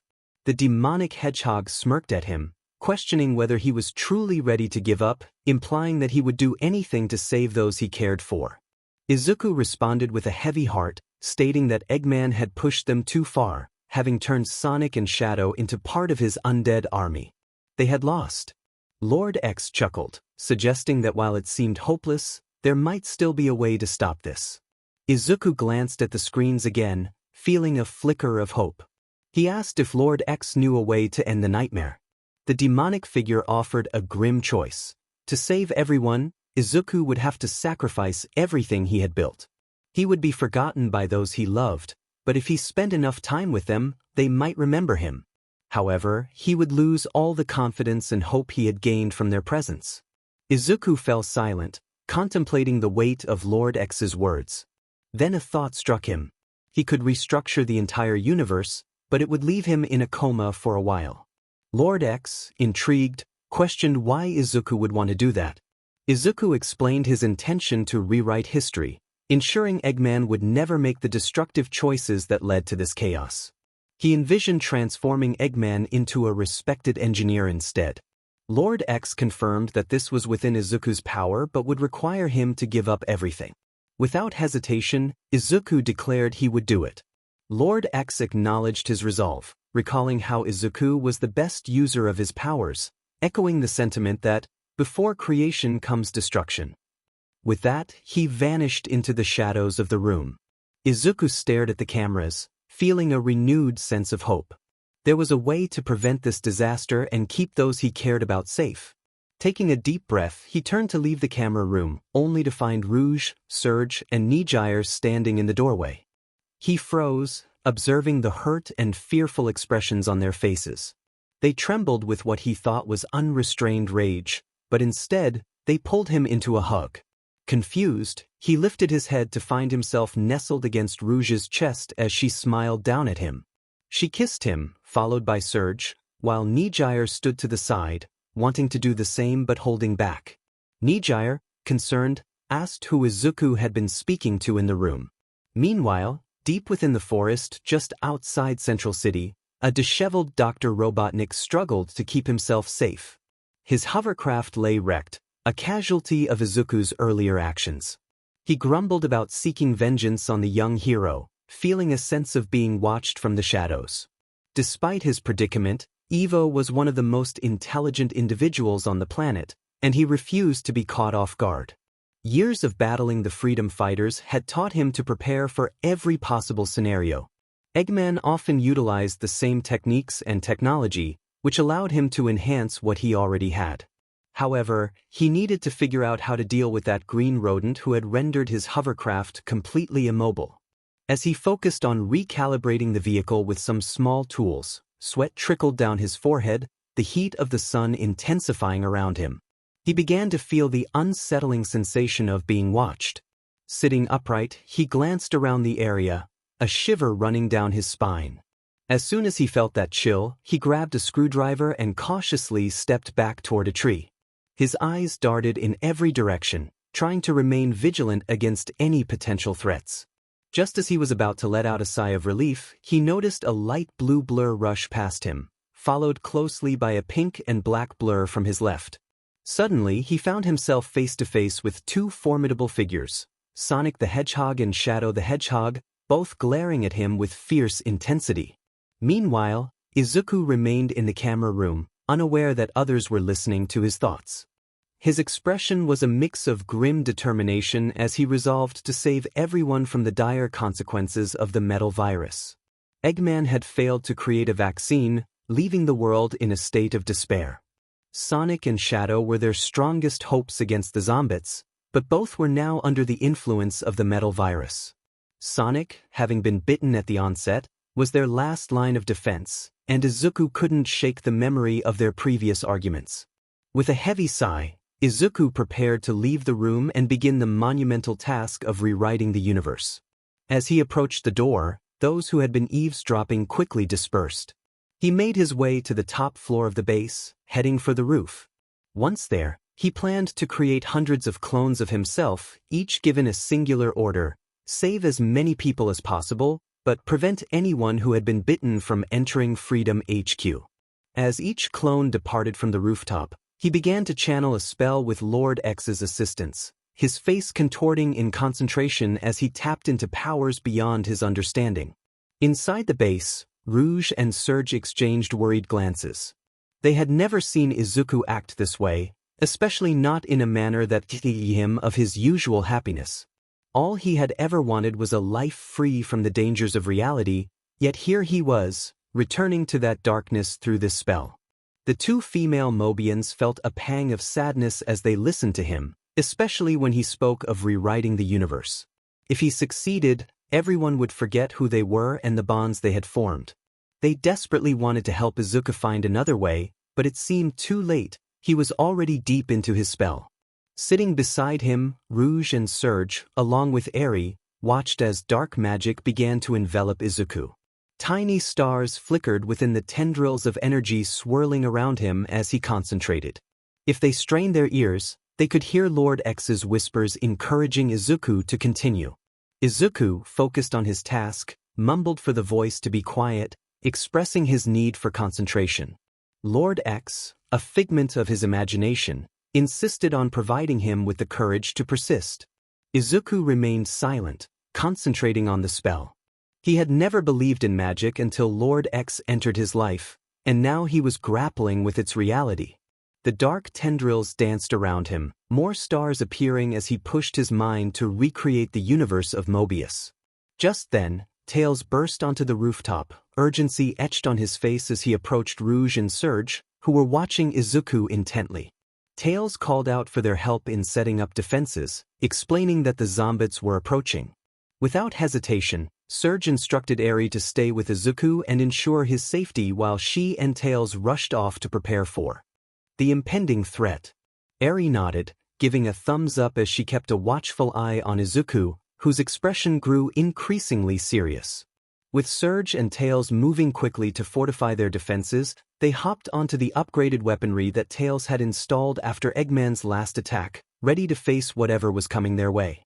The fox manned his weapon, firing unrestrained ammunition into the advancing horde. Rouge and Surge joined him, and soon most of the other freedom fighters followed their lead to defend their base. However, the horde began to surround the building, ensuring that none within could escape. Over the next few hours, they started to cause structural damage to the facility.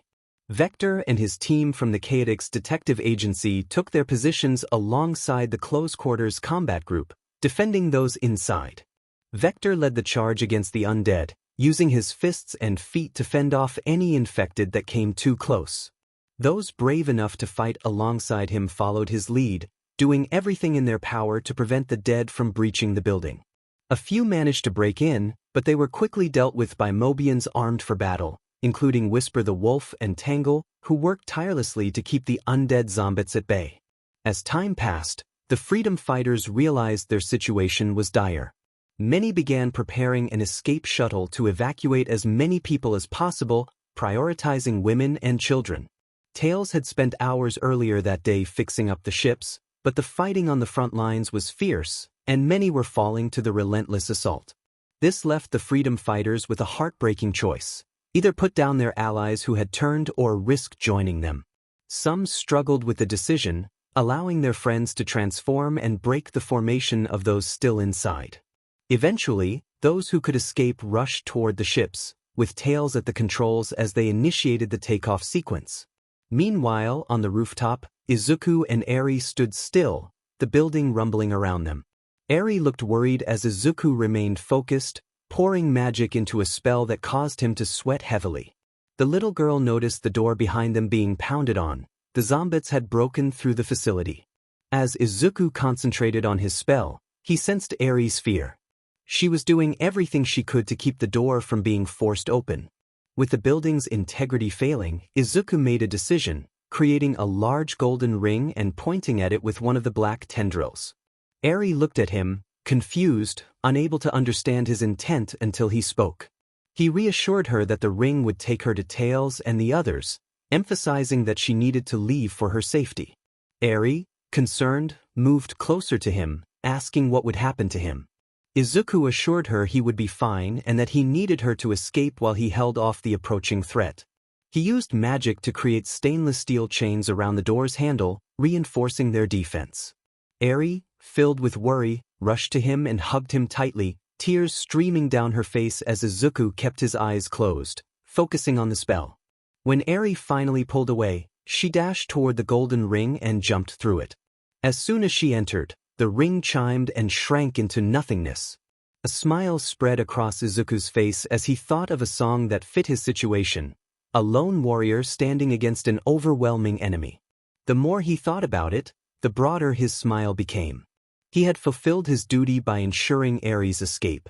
Just as he was about to complete the spell, he heard the door behind him beginning to break apart. At that moment, Tails' ship flew above the building. Eri and those on board watched in horror as the undead broke free of the chains holding the door shut. The little girl let out a scream of fear as the undead charged toward Izuku, who stood resolutely on the rooftop. Tails could only watch in rising dread as Izuku held his ground, raising one hand in a snapping motion as the first infected lunged at him. Izuku ducked under the initial attack, then countered with a swift kick that sent the undead 𝗬𝗵𝗏 tumbling off the roof.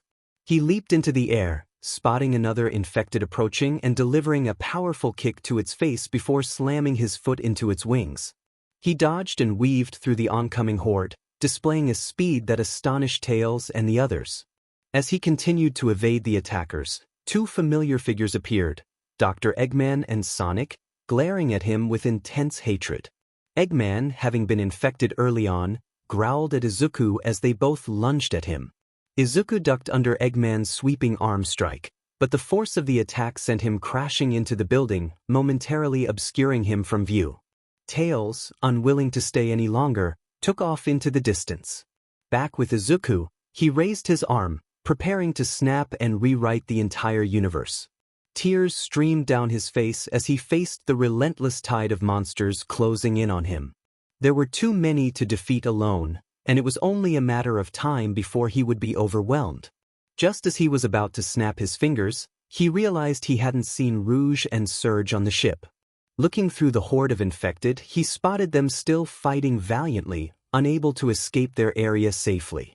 Using magic, he created a giant ring for their escape, and they wasted no time leaping into it as they noticed the impending danger behind them. With the girls he cared for safely out of the blast radius, he smiled, filled with determination and sorrow, before snapping his fingers. In that instant, everything around him flashed white. Knowing this would be his final stand, he entered a combat stance and cloned himself 6 times. Each clone was prepared to face the unending horde of infected. With the spell complete, Izuku summoned the last of his strength to fend off the horde within the remnants of Freedom HQ. His smile remained as each clone was eventually defeated and absorbed back into his mind. The battle raged on as he fought for his life, getting smashed through the building and landing on his back outside. As he regained his footing, he watched Tails' ship ascend into the sky. Suddenly, he felt a sharp bite on his arm from one of the infected. Reacting quickly, he used a black tendril to sever the limb before the infection could spread. He leaped back and created a new arm, continuing his assault on the advancing horde. He skillfully dodged and weaved through the infected, but another managed to bite his leg, prompting him to amputate once more. His mission was clear: ensure the others reached safety before the world was rewritten. Just as he was about to evade another attack, a large figure grabbed him from behind. Turning to see Big the cat, he was taken aback by the horrifying sight of a large chunk missing from Big's face. Sharp teeth sank into his neck, causing Izuku to cry out in pain as he raised his free arm. With a snap of his fingers, Big the cat was disintegrated into fragments of reforming metal. Stumbling back, he glanced at the wound on his neck before kicking another infected away. In the distance, a white light approached him and the infected. A sadistic grin spread across his face as he fought fiercely to draw the horde's attention. Within moments, the white light reached him, and the infected overwhelmed him. As he felt pressure crushing him, his vision began to fade. His body transformed, taking on a more metallic appearance as he struggled to maintain his sanity. Yet, the smile remained on his face until he and the infected vanished from existence. A whisper echoed in his final moments, promising to rewrite the universe as he desired. As the white light surrounding him faded, Izuku found himself alone in a white void. He searched in every direction, hoping to find anyone who might have survived the dimensional rewriting. The emptiness unsettled him, but he took solace in the fact that Lord X's plan had spared them from a painful fate. Rising from the ground, he wandered through the void, searching for survivors. Despite his efforts, no luck came his way. Looking at his gloved hands, he felt his body shifting from that of a Mobian back to a human. As he watched his hands transform, trembling with the mental trauma he hadn't felt since his old world, he sighed and walked down an uncertain path. The silence weighed heavily on him, but he pushed aside the fear of loneliness. He called out, hoping for a response, but only silence answered him. Izuku gazed into the distance, longing to hear the familiar voices of Rouge and Surge. As fear began to settle in, his body transformed back into his rabbit Mobian form, and the surroundings gradually shifted back to normal.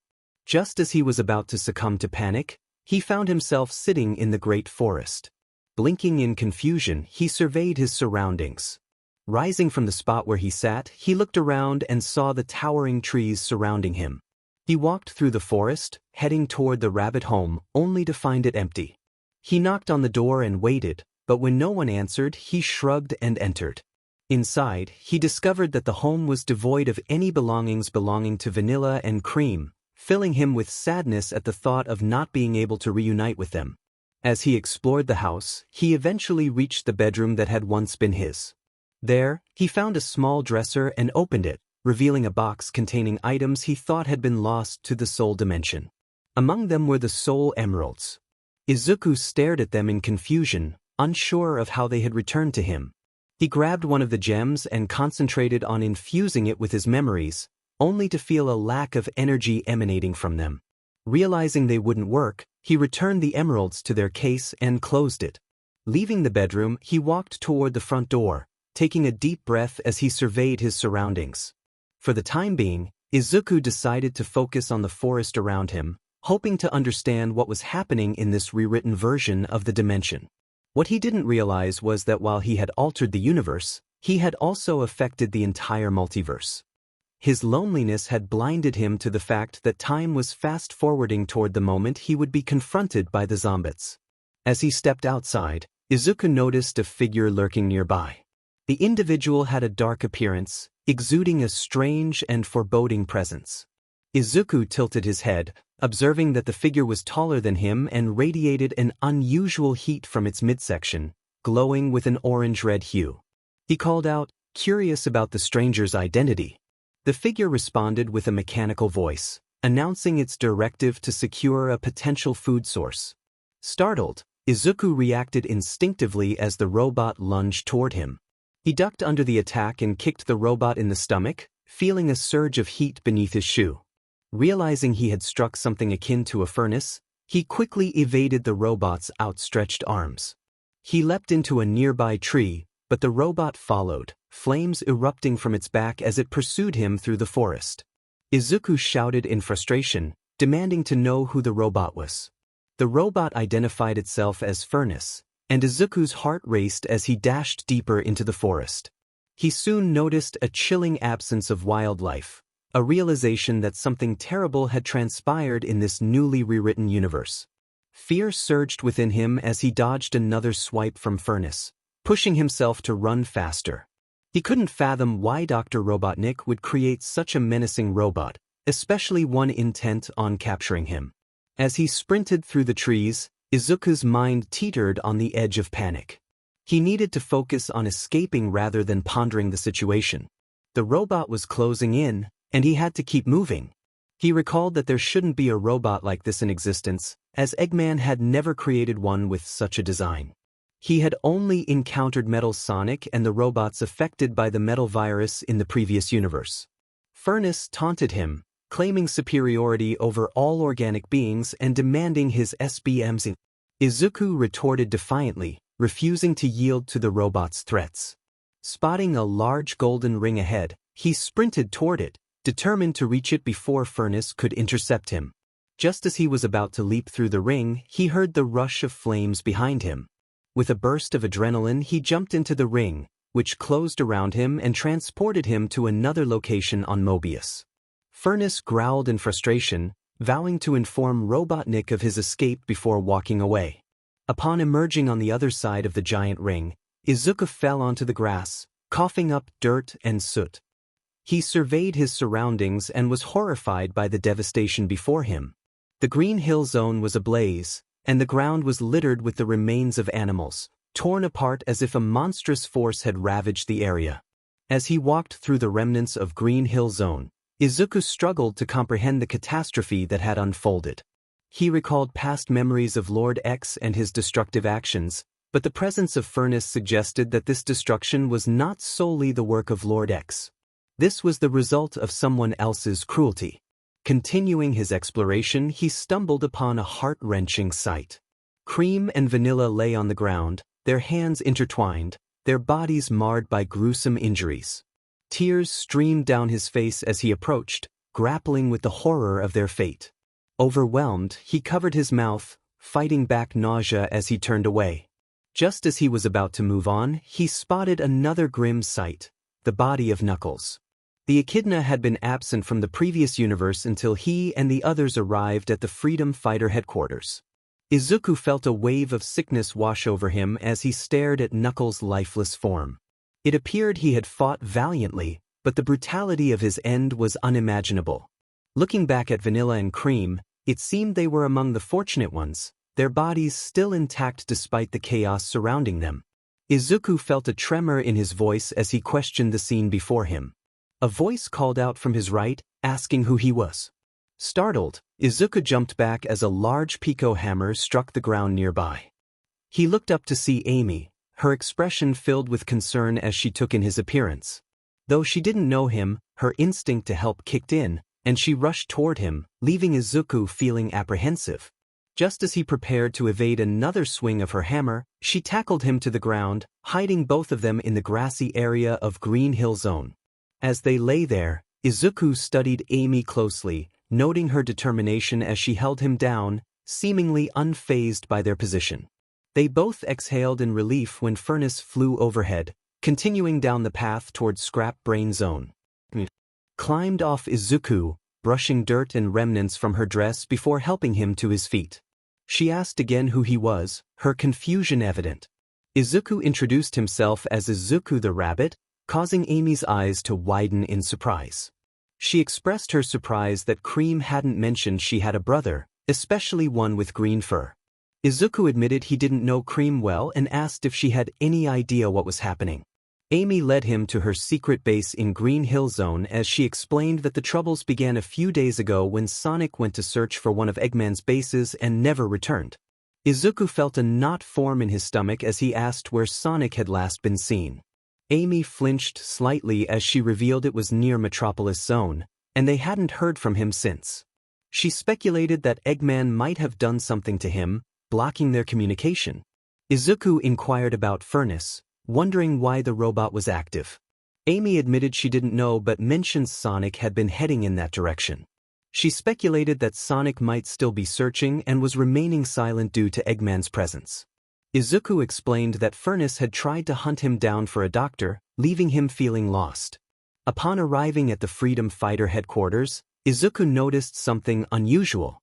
Tails stood alone in his lab, wearing an eye patch over his left eye, as if something had caused him harm. Just as Izuku was about to ask what was wrong, Tails approached, handing items to Amy, who examined them closely. Tails regarded Izuku for a moment, expressing a sense of familiarity. Izuku, unsure of how to respond, simply stated he didn't remember. Tails then voiced his concern about Sonic, who had been missing for 3 days. He glanced at a tracker, revealing his worry. Izuku asked if that was the tracker for Sonic, and Tails confirmed it, explaining he had placed it in Sonic's ear to keep tabs on him. He recalled the chaos caused by Metal Sonic when Eggman had gone missing, shivering at the memory. Izuku reassured Tails that they would find Sonic, reminding him that Sonic had faced far worse challenges and always emerged victorious. Despite wanting to trust this newcomer, Tails couldn't shake the feeling that something was off about him. A week prior, Sonic had been racing through Green Hill Zone, a smile on his face as he relished the moment. It had been a week and a half since he had last defeated Dr. Eggman, whom he loved to tease by calling him Robotnik. The ease with which he could mock Eggman's appearance brought Sonic joy, even as he pondered the doctor's unusual silence.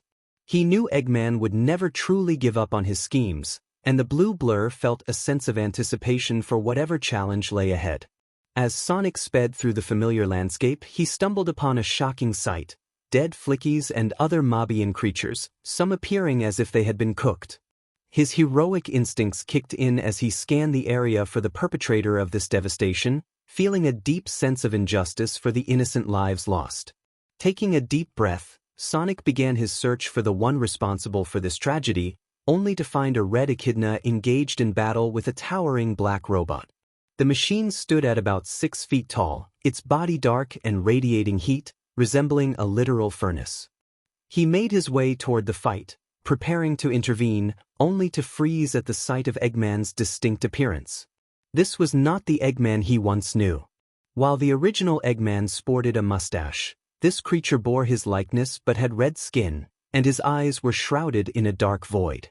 The figure turned away from the battle between the red echidna and a Sonic lookalike, who had flames erupting from its back. The creature stared at Sonic as if he were prey, sending a chill down Sonic's spine. The figure appeared to have torn much of its skin away, revealing a muscular form beneath. Sonic was about to leap in to save the red echidna when he witnessed something horrifying.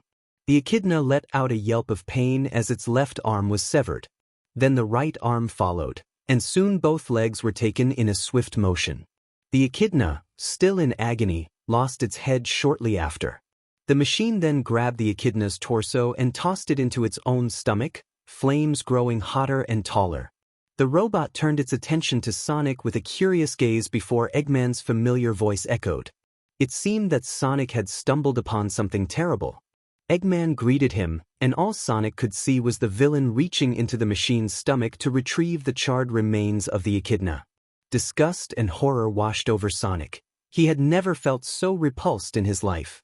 He had fought Eggman for a long time, but this was different. Watching the red-skinned figure consume the remains, Sonic felt paralyzed, as if he were next. Eggman tilted his head at Sonic for a moment before continuing his gruesome feast. After a while, the machine approached Sonic, its expression inscrutable. "I only seek to provide my creator with sustenance. You appear fearful." "What?" the machine stated, and Sonic felt a wave of nausea. "That's just wrong. Why are you eating a Mobian?" Sonic questioned, anger bubbling within him. "It's always why this and why that. The real question you should be asking is, am I next?" Eggman chuckled darkly. "You won't catch me, Egghead. I'm faster than you think," Sonic retorted defiantly. "Do you want to test that, Hedgehog?" Eggman grumbled, having finished his meal. "Are you challenging me to a race?" "Because I'm ready anytime, anywhere," Sonic growled, his green eyes glowing with determination. "Then meet me at Stardust Speedway in a few days. We shall see who is truly smarter and stronger," Eggman said, a sinister grin spreading across his face.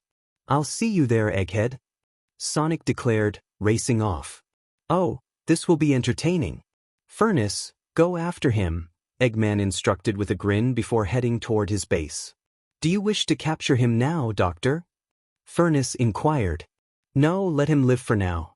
I want him to understand the fear that comes with knowing I'm always nearby," Eggman replied before taking off in his hovercraft. With that, Furnace launched after the blue hedgehog. Sonic raced down the hills of Green Hill Zone, glancing over his shoulder to see the silhouette of Furnace pursuing him, instilling a sense of dread. He sprinted as fast as he could, the mechanical sounds of Furnace's rusted joints clanking behind him. Sonic's heart raced as he felt the heat of his opponent closing in, sensing that danger was just inches away.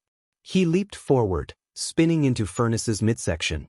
The robot slid across the ground before Sonic jumped onto a nearby platform, then slammed down with another spin dash aimed at Furnace's head. The robot managed to dodge the attack, and Sonic landed on the ground, quickly spinning around to jump at him with a kick. Furnace caught Sonic's leg, swinging him in a circle before slamming him into the ground. Furnace loomed over Sonic, his eyes glowing with an orange-yellow light. Sonic stared into those eyes, feeling fear rise within him. "Let this be a warning of our future. I will win our race," Furnace declared, planting his metallic foot on Sonic's chest. "Don't think you'll beat me so easily next time. I'll be far stronger," Sonic growled, feeling the heat from the robot's foot searing into his chest. After a moment, 𝗏𝗏 stepped back and took to the sky, flying toward Eggman's base. Sonic gasped for air, placing a hand over his chest as his heart raced. This was the first time Eggman had created a robot that instilled such fear in him. Sonic felt as though he might not survive the next encounter, and he couldn't bear to think about what that might entail. He could only hope to win that race. He had just encountered a confrontation with Eggman, a villain notorious for his cruel intentions towards Mobians, whether they were animal or humanoid. The more he ran, the more he pondered the unsettling sight of Eggman's latest creation, 𝗏𝗏. Sonic needed to clear his mind and focus on his next move against Robotnik.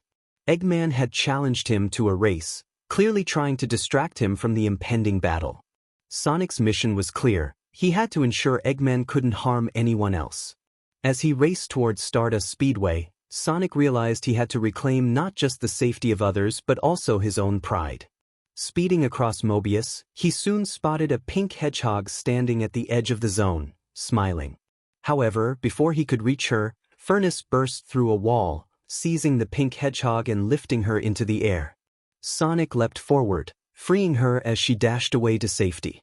𝗏𝗏 growled a warning about Eggman's plans for Sonic, but Sonic was undeterred, declaring that those plans would be thwarted that day.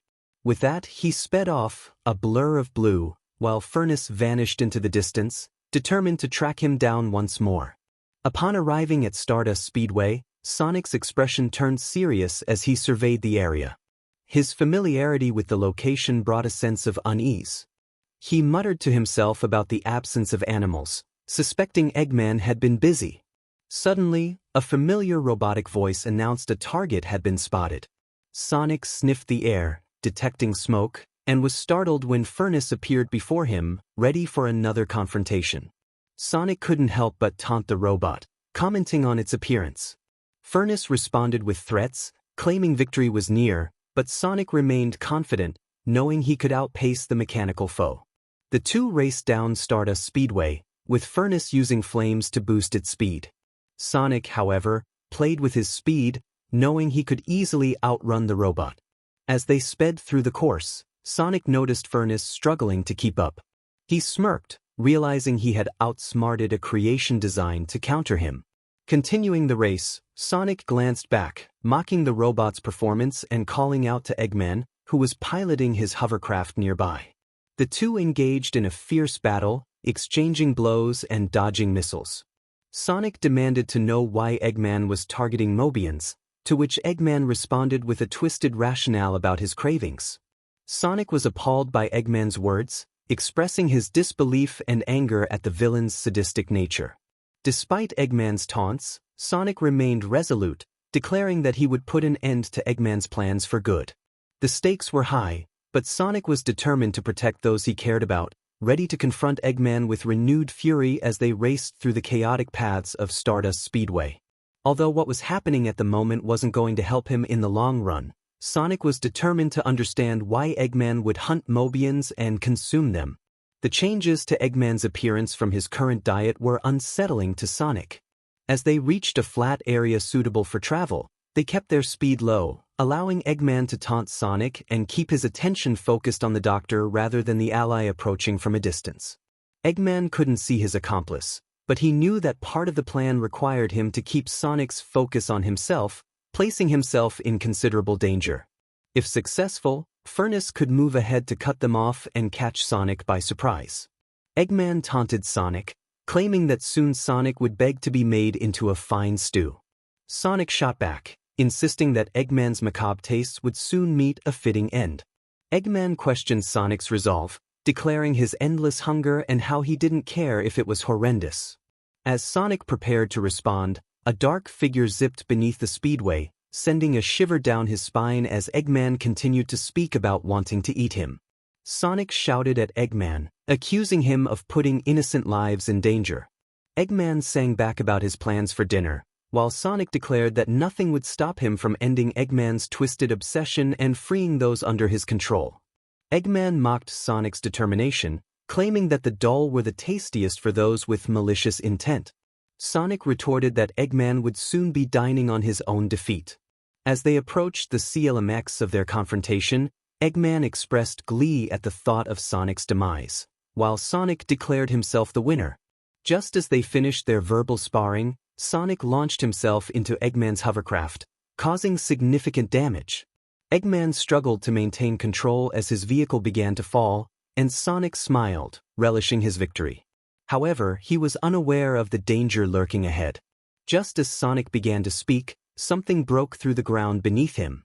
He turned to see 𝗃 glaring at him, flames flickering around the robot. 𝗃 broke through the speedway and grabbed Sonic, slamming him into the ground, causing rings to scatter around him. As Sonic stumbled, he felt a painful impact, but he quickly regained his composure and prepared to escape. 𝗃 advanced, extending an arm to grab him, but Sonic leaped away and took off running, focused on survival. Despite his efforts, 𝗃 was gaining on him, propelled by flames. Just as 𝗃 reached out to grab Sonic, he spotted a giant ring nearby and leaped toward it. Although 𝗃 managed to catch Sonic's shoe, the hedgehog escaped into the ring. 𝗃 growled in frustration, declaring the mission a failure, while Eggman approached, assuring 𝗃 that they would capture Sonic next time. They gathered their belongings, unaware that a pink hedgehog was watching them from a distance, filled with fear. She had witnessed their entire race and felt helpless to call for help. Sonic had barely escaped, and she knew they would need assistance to confront Eggman and 𝗃. Looking back toward Central City, she noticed a large, bright pillar of light in the forest near where Cream and Vanilla had once lived. The pink hedgehog decided to call upon the freedom fighters to explore that area, hoping that whoever had appeared in their world could help take care of Eggman. The end of the story was approaching faster than anyone could anticipate, and there was an apology for any disappointment it might bring. Present day, a pair of feet could be heard stomping on the ground as a small figure rushed through the plains of Green Hill Zone. Ears flopped back and forth as the figure continued down the pathway towards Sonic's last known location. Puffs of air escaped from the individual as they scanned the area for any potential threats.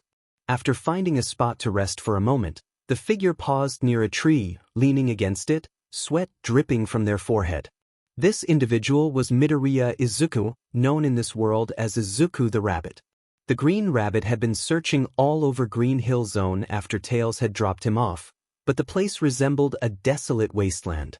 The grass, trees, and animals scattered throughout the area were lifeless and turning orange, a sight that made Izuku feel uneasy. Taking a deep breath, he activated his powers at a low level and dashed off into the distance, green sparks of electricity trailing behind him. His green eyes scanned the surroundings for any hidden foes. After leaving Green Hill Zone, Izuku soon arrived at Marble Zone, having run for about an hour. He stopped near a lake, leaning over to drink and quench his thirst while observing the desolation around him. Much like Green Hill, the plants and animals in Marble Zone were scattered or in disarray, as if something had wreaked havoc in the area. Determined, Izuku thought about how crucial it was to find Sonic as soon as possible.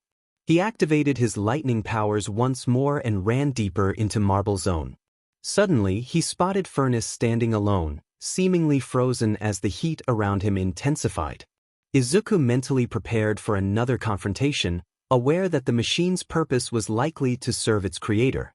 He quietly searched the area, knowing that if 𝗃 was present, his creator couldn't be far behind. Once in a strategic position to escape if necessary, Izuku noticed something strange about the air. Looking back, he realized 𝗃 had vanished from his original spot.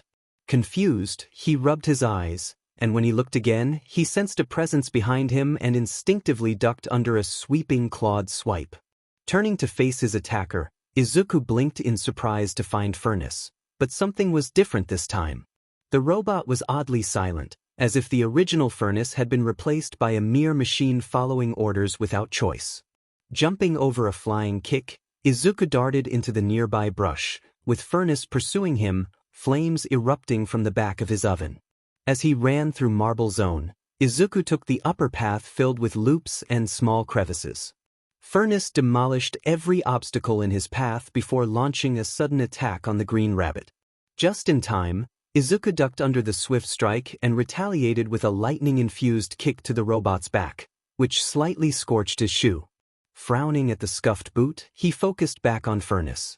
Entering a fighting stance, Izuku glared at the mechanical foe. Furnace emitted small whines and creaks as it prepared for battle. Izuku decided to wait for the robot to make the first move, believing it was wiser to observe and learn from his opponent's mistakes rather than fall into a trap himself. A gentle breeze swept through the area as Izuku concentrated on Furnace. He noticed the surroundings beginning to shimmer like a mirage. Leaping into the air, he saw Furnace follow his movement, leaping after him. As the robot reached out, Izuku skillfully maneuvered around it, twirling and delivering a kick to Furnace's back, sending the robot crashing to the ground. As he descended, Izuku decided to try a skill he had learned in another timeline. Flapping his large ears with all his might, he generated lift and began to escape the area. He understood that he couldn't stand against a machine built to fight Sonic. He simply didn't possess the power to confront such a formidable threat alone. However, that didn't mean he couldn't flee to survive another day. As his ears flapped in the air, Izuku felt the muscles straining. He had never actively used this skill in the other universe due to the taxing strain it placed on him. He was grateful that Cream had taught him how to fly before the chaos of the metal virus event unfolded near Central City. By the time he reached a safe distance from the robot, Izuku found himself at the outskirts of another zone, one that felt eerily familiar as he took in the surroundings he had willingly approached. As soon as Izuku stopped, he noticed a sign hanging from a nearby tree that read, "Welcome to Spring Yard Zone." Hearing the sounds of a blast furnace approaching from behind, Izuku hurried deeper into Spring Yard Zone. In his attempt to escape from the robot, he had inadvertently led it to another ally within the Freedom Fighters, someone who had been surviving alone by avoiding detection.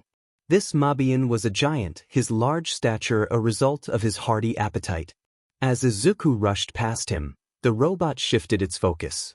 Izuku had not intended to bring the furnace to another Mobian, completely unaware of the giant's presence. As he heard the sounds of a struggle behind him, he seized the opportunity to escape and continue his search for Sonic. Unbeknownst to him, the large Mobian had successfully defeated Furnace on his own, using his size to counter the robot's fiery attacks, thanks to his already damp fur and a fishing pole that allowed him to throw the mechanical menace far away. Comically, the robot managed to taunt the Mobian before it was sent flying, vowing revenge. The longer Izuku ran, the more his thoughts began to drift. He pondered what could have led Eggman to change his approach toward the Freedom Fighters. He realized that Eggman's different path in this universe might stem from his own failure to confront him. The more he reflected, the more he believed that Eggman's current state was a result of his unchallenged existence.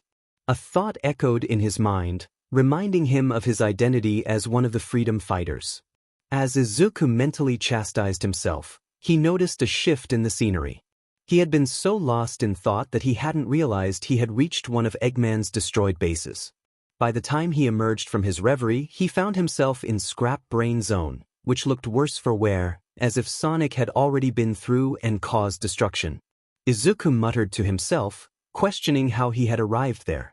Suddenly, a familiar, smug voice interrupted him, revealing starved Eggman, who was busy repairing his hovercraft. The red-tinted figure appeared far more intimidating than before, his appearance reminiscent of a devil, which did nothing to enhance Eggman's image. Izuku stood before starved Eggman, realizing that this version of Eggman had grown taller since their last encounter in Central City. He wondered what had transpired in this timeline to alter Eggman's appearance and create Furnace. Scanning the area for Furnace, who was usually close to his own, he felt a sense of unease. Eggman, still focused on his machine, commented that Furnace was searching for the Mobian who had defeated him. Izuku was taken aback, questioning how Eggman could know his thoughts. Eggman chuckled, revealing that he could hear Izuku mumbling under his breath, dismissing the notion that he was oblivious. Concerned, Izuku asked what had caused Eggman to change so drastically. Eggman retorted, questioning why he should share such information with someone he deemed insignificant. Izuku, feeling a surge of determination, asserted that he was the one who had rewritten the universe due to Eggman's actions in an alternate timeline. Eggman expressed disappointment that Izuku could no longer wield the powers he once had, which would have made him a valuable resource. As they exchanged glances, Eggman revealed sharp weapons on his hovercraft. Without hesitation, Izuku charged toward Eggman, leaping and rebounding across Scrap Brain Zone as they raced down the path. Unbeknownst to them, another figure was observing from above. Tails, flying his ship high over Scrap Brain Zone, watched Izuku and Eggman. He felt a mix of wariness and curiosity about Izuku, who had appeared shortly after Furnace and Eggman's earlier attacks. To ensure Izuku could be trusted, Tails had discreetly planted a sound device on him. Tails respected Izuku's abilities, especially after hearing how he had rewritten the universe. Memories from their previous timeline flooded back to him, bringing tears to his eyes as he recalled the losses of Cream, Vanilla, and Knuckles. Determined, Tails flew toward Eggman's underground base, knowing he needed to use Eggman's technology to create a timeline rewriter to restore everything back to normal. He was prepared to face any consequences if it meant bringing back those who had been lost. He would do it 1,000 times over. This will be a 3-part finale featuring Izuku facing off against Furnace and starved Eggman. The final chapter will be from Tails' point of view as he finds the device to rewrite the universe correctly this time. In the Scrap Brain Zone at 1800 hours, green sparks bounced from building to building as a small rabbit leapt around, skillfully avoiding laser attacks from Starved. The red-skinned man grew increasingly furious as his attacks continuously missed their mark, prompting him to call in some backup. As the rabbit leapt towards another building, a metallic being emerged and grabbed him, throwing him down towards the ground below. Upon landing, the rabbit stared up at the two who were now pursuing him, intent on capturing him. Not wanting to be caught, Izuku dashed away, green sparks swirling around him as his speed surged. His shoes blurred as he raced forward. Starved and Furnace gave chase, following the small rabbit to the edge of Scrap Brain Zone, where Izuku dashed into a nearby forest. He bounded from tree to tree, making his movements nearly impossible to predict, just as Starved positioned himself to fire another laser. As the laser fired, Izuku leapt away, narrowly avoiding the blast and colliding with Starved's hovercraft. The sudden impact caused Starved to yelp in surprise, and Izuku took the opportunity to leap back up towards the hovercraft, pulling out wires to force the device to the ground. Furnace lunged at him, swinging a clawed arm towards Izuku's head. The rabbit ducked just in time, though he lost a portion of his oversized ears in the process. Izuku watched in horror as Starved reached over and took a bite out of the severed ears, commenting on the taste with a mix of delight and disdain. Izuku knew he couldn't afford to banter. He had to stay focused. He leapt away from Furnace's attack, which was a sweeping kick, and retaliated with a punch to the robot's chest. Furnace, taken aback, was about to respond when thunder rumbled overhead and lightning struck the machine. Falling to the ground, Furnace let out a wail before regaining his footing, glaring at Izuku with confusion. The two stared at each other for a moment, while Starved aimed his laser gun at Izuku. In an instant, both Izuku and Furnace vanished from their positions, reappearing high in the air where they clashed with fists and claws, lightning striking around them before they landed back on the ground. Izuku bounced away from Furnace, spinning around and kicking dirt into the air. Furnace blocked the attack with one metallic arm and blasted the dirt away with flames from his chest. Through the flames and debris, Izuku leapt forward, sustaining minor burns on his fur before kicking Furnace in the face, sending him crashing into the dirt. As Furnace tumbled towards Starved, the red-skinned man fired his laser pistol at Izuku, who dodged and weaved through the blaster shots. Once he created some distance, Izuku noticed Furnace getting back up, brushing off the dirt and glaring at him as he leapt into a tree for more distance.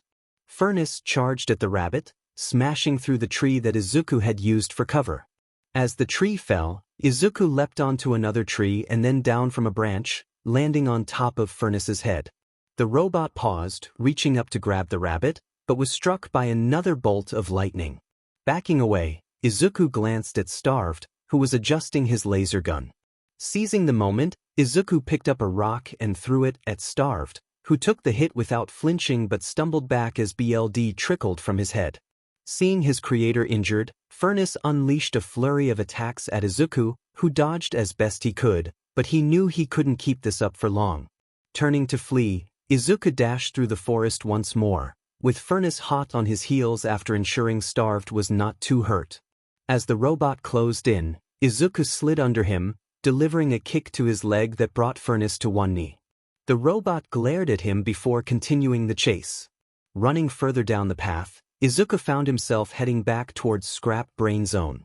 Looking over his shoulder, he saw 𝗏𝗏 flying after him, the red glare from his eyes making him appear even more menacing.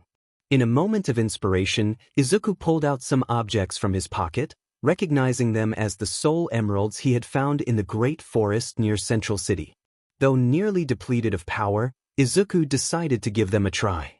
As he connected with the soul emeralds, he felt their energy coalesce within him, a surge of strength coursing through his body. Flames began to envelop him, his eyes shifting from emerald green to a deep crimson red, and his fur lightened in hue as he prepared for the next phase of the battle. He turned around and swung a fist towards 𝗏𝗏, who absorbed the attack head-on but was sent crashing through the forest behind Izuku. Floating in the air, Izuku looked down at the robot as it struggled to rise from the divot in the ground. The robot's red metallic eyes blinked in confusion before Izuku flew towards it faster than it could react, planting a palm against its chest. Emerald green flames erupted from the robot's body, causing it to emit deep, resonant roars of distress as its chassis began to warp under the intense heat. Just as Izuku was about to unleash more damage, a laser shot from the forest aimed for his head, which he blocked with his palm. Glancing over at the doctor, Izuku found Starved glaring at him with an intensity fueled by pure malice. The empty sockets where his eyes should have been seemed to burn with a longing to destroy. Izuku leapt away from 𝗏𝗏, who seized the opportunity to attempt a stab at his chest. Landing a short distance away, Izuku faced the duo, both glaring at him with hostility. Eggman raised his weapon, but Izuku unleashed emerald flames toward the doctor, who ducked to avoid becoming a target. Izuku then noticed 𝗏𝗏 had suddenly gained speed, appearing right in front of him. He ducked under a sweeping leg aimed at his head and tapped 𝗏𝗏's metal frame, causing it to begin melting as lightning struck from the sky once more. The robot emitted a garbled cry of distress, and Izuku leapt away just as a laser blast struck the ground where he had been standing. 𝗏𝗏 stepped back, glaring at him with renewed hatred. 𝗏𝗏 reached into his chest, retrieving some burnt coals and throwing them at Izuku, who ducked under the attack. Keeping his focus on Eggman and 𝗏𝗏, Izuku saw 𝗏𝗏 leap towards him again, this time targeting his chest. Sliding to the right, Izuku avoided the piercing attack and raised an arm, igniting it with emerald flames as time seemed to slow. His arm became like a hot knife as he moved it downward, causing 𝗏𝗏's arm to break and melt away. 𝗏𝗏 staggered back, glaring at Izuku, who stood defiantly across from them. Eggman howled in fury at the sight of his robot being injured so severely, especially by a mere rabbit. He took aim with his laser pistol and began firing at Izuku. Dodging and weaving through the barrage of laser shots, Izuku landed a kick to Eggman's head, sending him crashing to the ground beside 𝗏𝗏, who now glared at Izuku, missing an arm. Izuku floated in the air, not far from the robot and its creator, both glaring at him with animosity. Eggman sat upright, and Izuku regarded the two with disappointment in his gaze. Taking a deep breath, he lost the newfound power granted by the soul emeralds. He reflected on the situation, expressing his regret about the choices that led to this moment. He lamented that he would not have rewritten the universe had he known it would lead to such a downfall for Eggman, who once had the potential to protect Mobius rather than destroy it. Meanwhile, 30 minutes earlier, Tails piloted the tornado towards the hidden Eggman base within Scrap Brain Zone.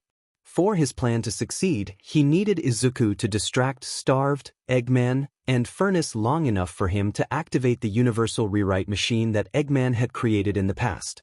Taking a small breath, Tails glanced behind him at his namesake, noticing only half of one tail and his full second tail hanging from the cockpit.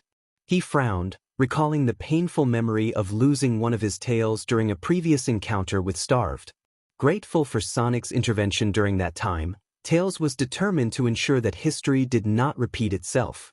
He had lost far too many friends and family in this world compared to the previous one, especially since Izuku had rewritten it last time and things had gone awry. Tails understood that this was Izuku's first time wielding rewriting power, a last resort granted by Lord X. He remembered Izuku mentioning that it was a one-time ability, and after its use, all additional powers from Lord X would be lost forever. This meant that whatever power Izuku possessed now was solely his own chaos power. As Tails landed the plane outside the Eggman base, he steeled himself for what lay ahead. This is it. Hopefully, Sonic is okay. I can only hope he survived his encounter with Eggman and Furnace, Tails thought to himself as he began hacking into the building. Upon opening the front door, he worked to clear the area of traps. As he moved through the building, he couldn't help but feel disgusted by the sight of BLD everywhere. Covering his nose with his palm to block the stench of metal and BLD, he pressed on, determined to find a way to stop Eggman once and for all.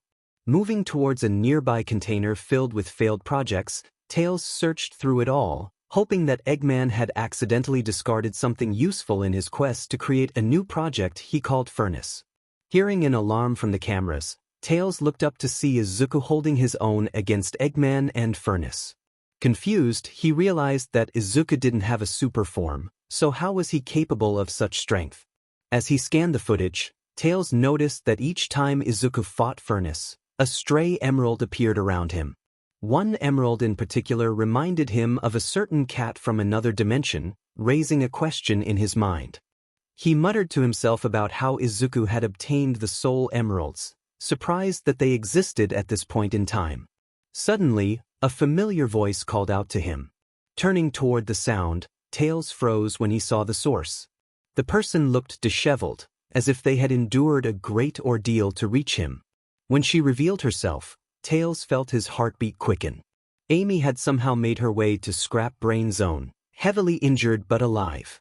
Tails rushed to her side, asking how she had gotten there when he thought she was checking out Stardust Speedway for Sonic.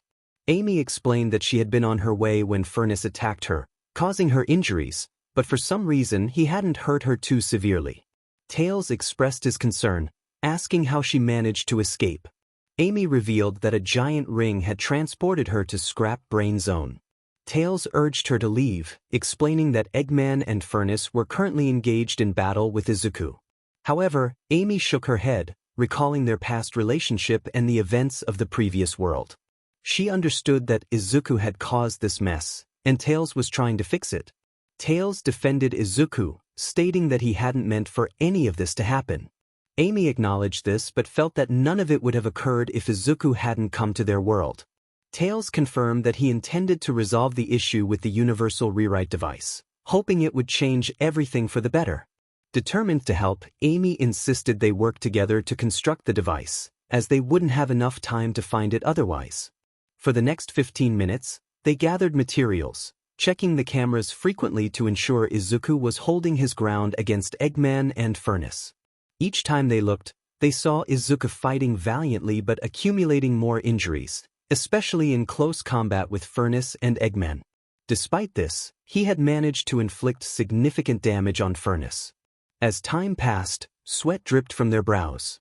They were nearing completion of the rewrite machine when another alarm sounded. Looking at the camera, they saw that Furnace had somehow regenerated his melted metal and was now targeting a weakened Izuku. Time was running out, and they could see Izuku struggling against the relentless assault. Each time Eggman attempted to boast about his plans, Izuku would rise again, fighting back with determination, though his injuries were worsening. When they finally finished the machine, they glanced at the camera system in horror. Izuku was being blasted through the trees outside Scrap Brain Zone, engulfed in flames. The situation was dire, and as they prepared to activate the machine, one final alarm startled them. The camera showed Izuku being dragged toward Eggman, who was drooling hungrily at the sight of his next target. Izuku's body twitched, barely holding on after being burned, yet the fire in his eyes remained as he glared defiantly at Eggman. Eggman grabbed Izuku by his oversized ears, and in a moment of desperation, Izuku kicked Eggman in the chest, causing him to stumble back. This allowed Izuku a brief respite to catch his breath before he dashed towards Scrap Brain Zone. Tails, watching the cameras, urged Amy to help him, but she insisted they focus on getting the machine operational. Tails argued that Izuku wouldn't last much longer and that they needed to give him an adrenaline boost to keep him fighting. Frustrated, Amy glanced around the room and spotted a blue hedgehog robot, seemingly decommissioned. She rushed over and activated it, watching as it powered on and stared at both her and Tails, ready to assist in their desperate mission.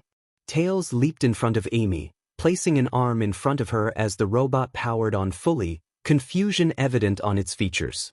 The hedgehog questioned who had awakened it. Tails quickly responded that it was him and that they needed the robot's help.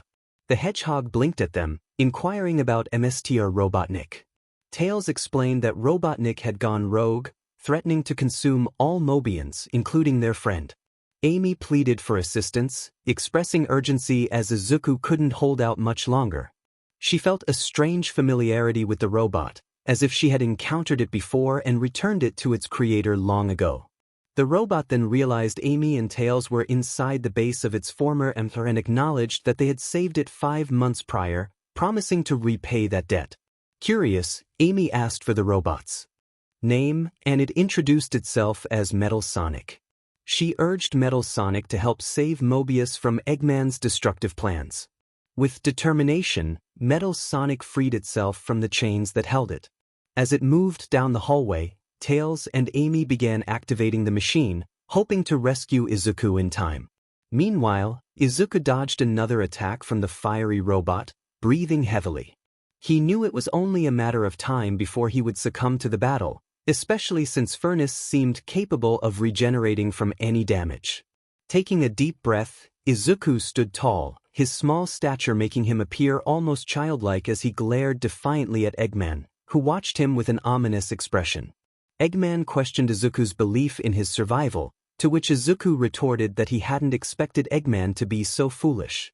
He explained that even if Eggman managed to defeat him, he wouldn't achieve his goal of consuming all Mobians, as someone else would rise to stop him. Eggman fell silent, and Furnace stood beside him, creating an intimidating presence that made Izuku feel small and vulnerable. Exhausted from his search for Sonic and anyone else who might still be alive, Izuku prepared for one final strike. Eggman commanded Furnace to eliminate Izuku, and the fiery robot leaped at him. Izuku braced himself, charging up a final attack as Furnace closed in. Just as the robot grabbed Izuku, he unleashed a surge of green electricity. Furnace opened its chest, tossing Izuku into a pit of flames just as a lightning strike hit the robot, resulting in a massive explosion. Eggman shielded his eyes from the blinding light emanating from Furnace. As the brightness faded, he looked on in confusion, discovering Izuku still standing, while Furnace was now in his original place. Both stared at each other in bewilderment, and standing where Izuku had been was a familiar blue figure, now metallic in form.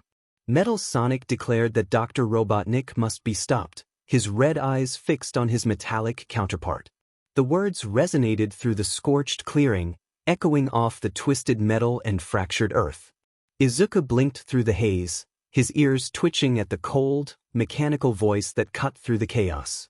Metal Sonic stood tall, gleaming despite the destruction around them, its red eyes locked onto the grotesque figure of starved Eggman, who had halted mid-step, confusion twisting his features.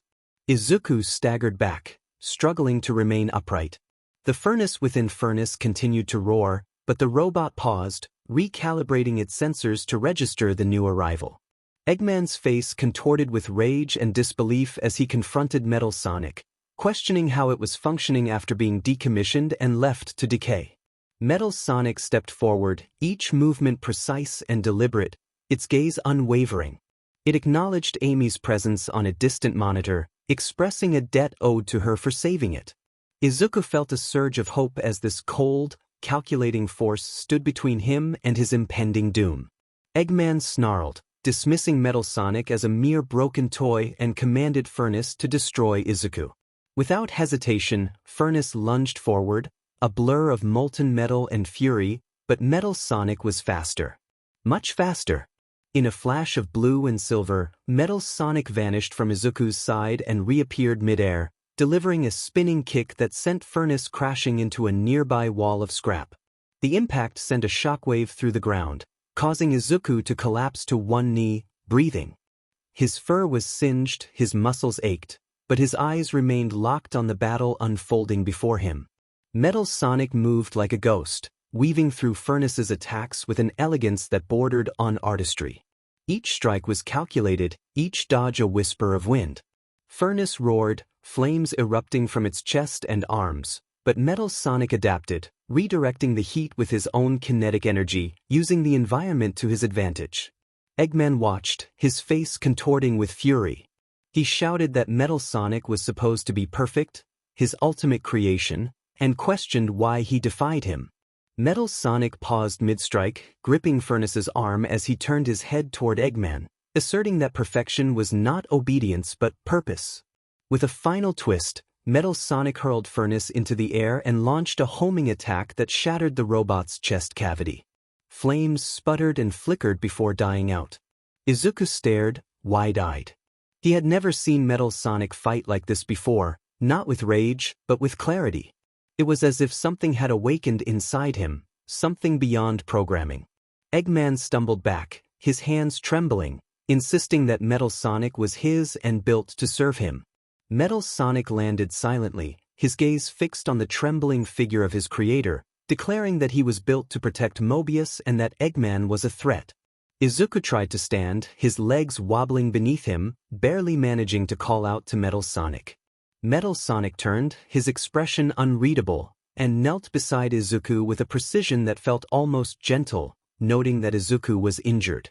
Izuku coughed, BLD flecking his lips, and responded with a weary acknowledgement. 𝗵𝗲𝗧𝗵𝗲 scanned him and produced a small vial from a compartment on his arm, an adrenaline shot, sleek and silver. Without a word, he injected it into Izuku's shoulder. The effect was immediate. Izuku gasped as energy surged through his veins, his muscles tightening, and his vision sharpening.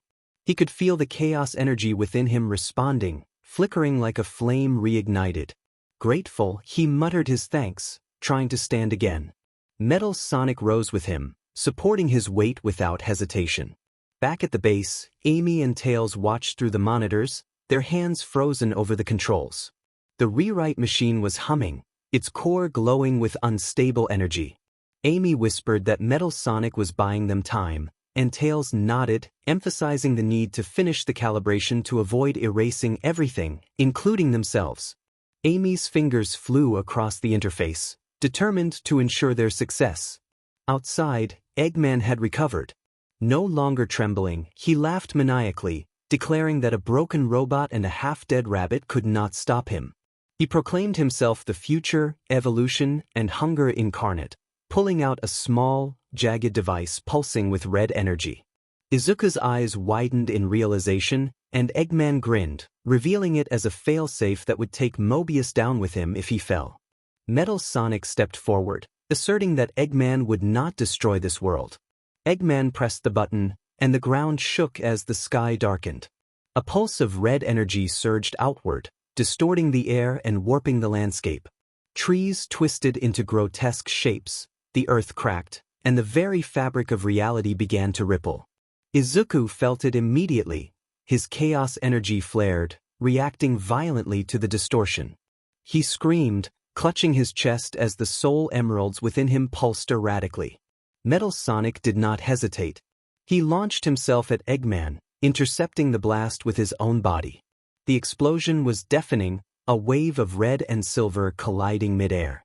Izuku was thrown back, landing hard against a pile of scrap. He groaned, trying to move, but his body refused. Through the smoke, he saw 𝗵𝗲𝗧𝗵𝗲, damaged, sparking but still standing. Eggman was gone, and the failsafe device lay shattered on the ground, its energy dissipating into the wind. 𝗵𝗲𝗧𝗵𝗲 turned to Izuku's frame flickering with static, declaring that Mobius would not burn. Tears welled in Izuku's eyes as he realized 𝗵𝗲𝗧𝗵𝗲 had saved them.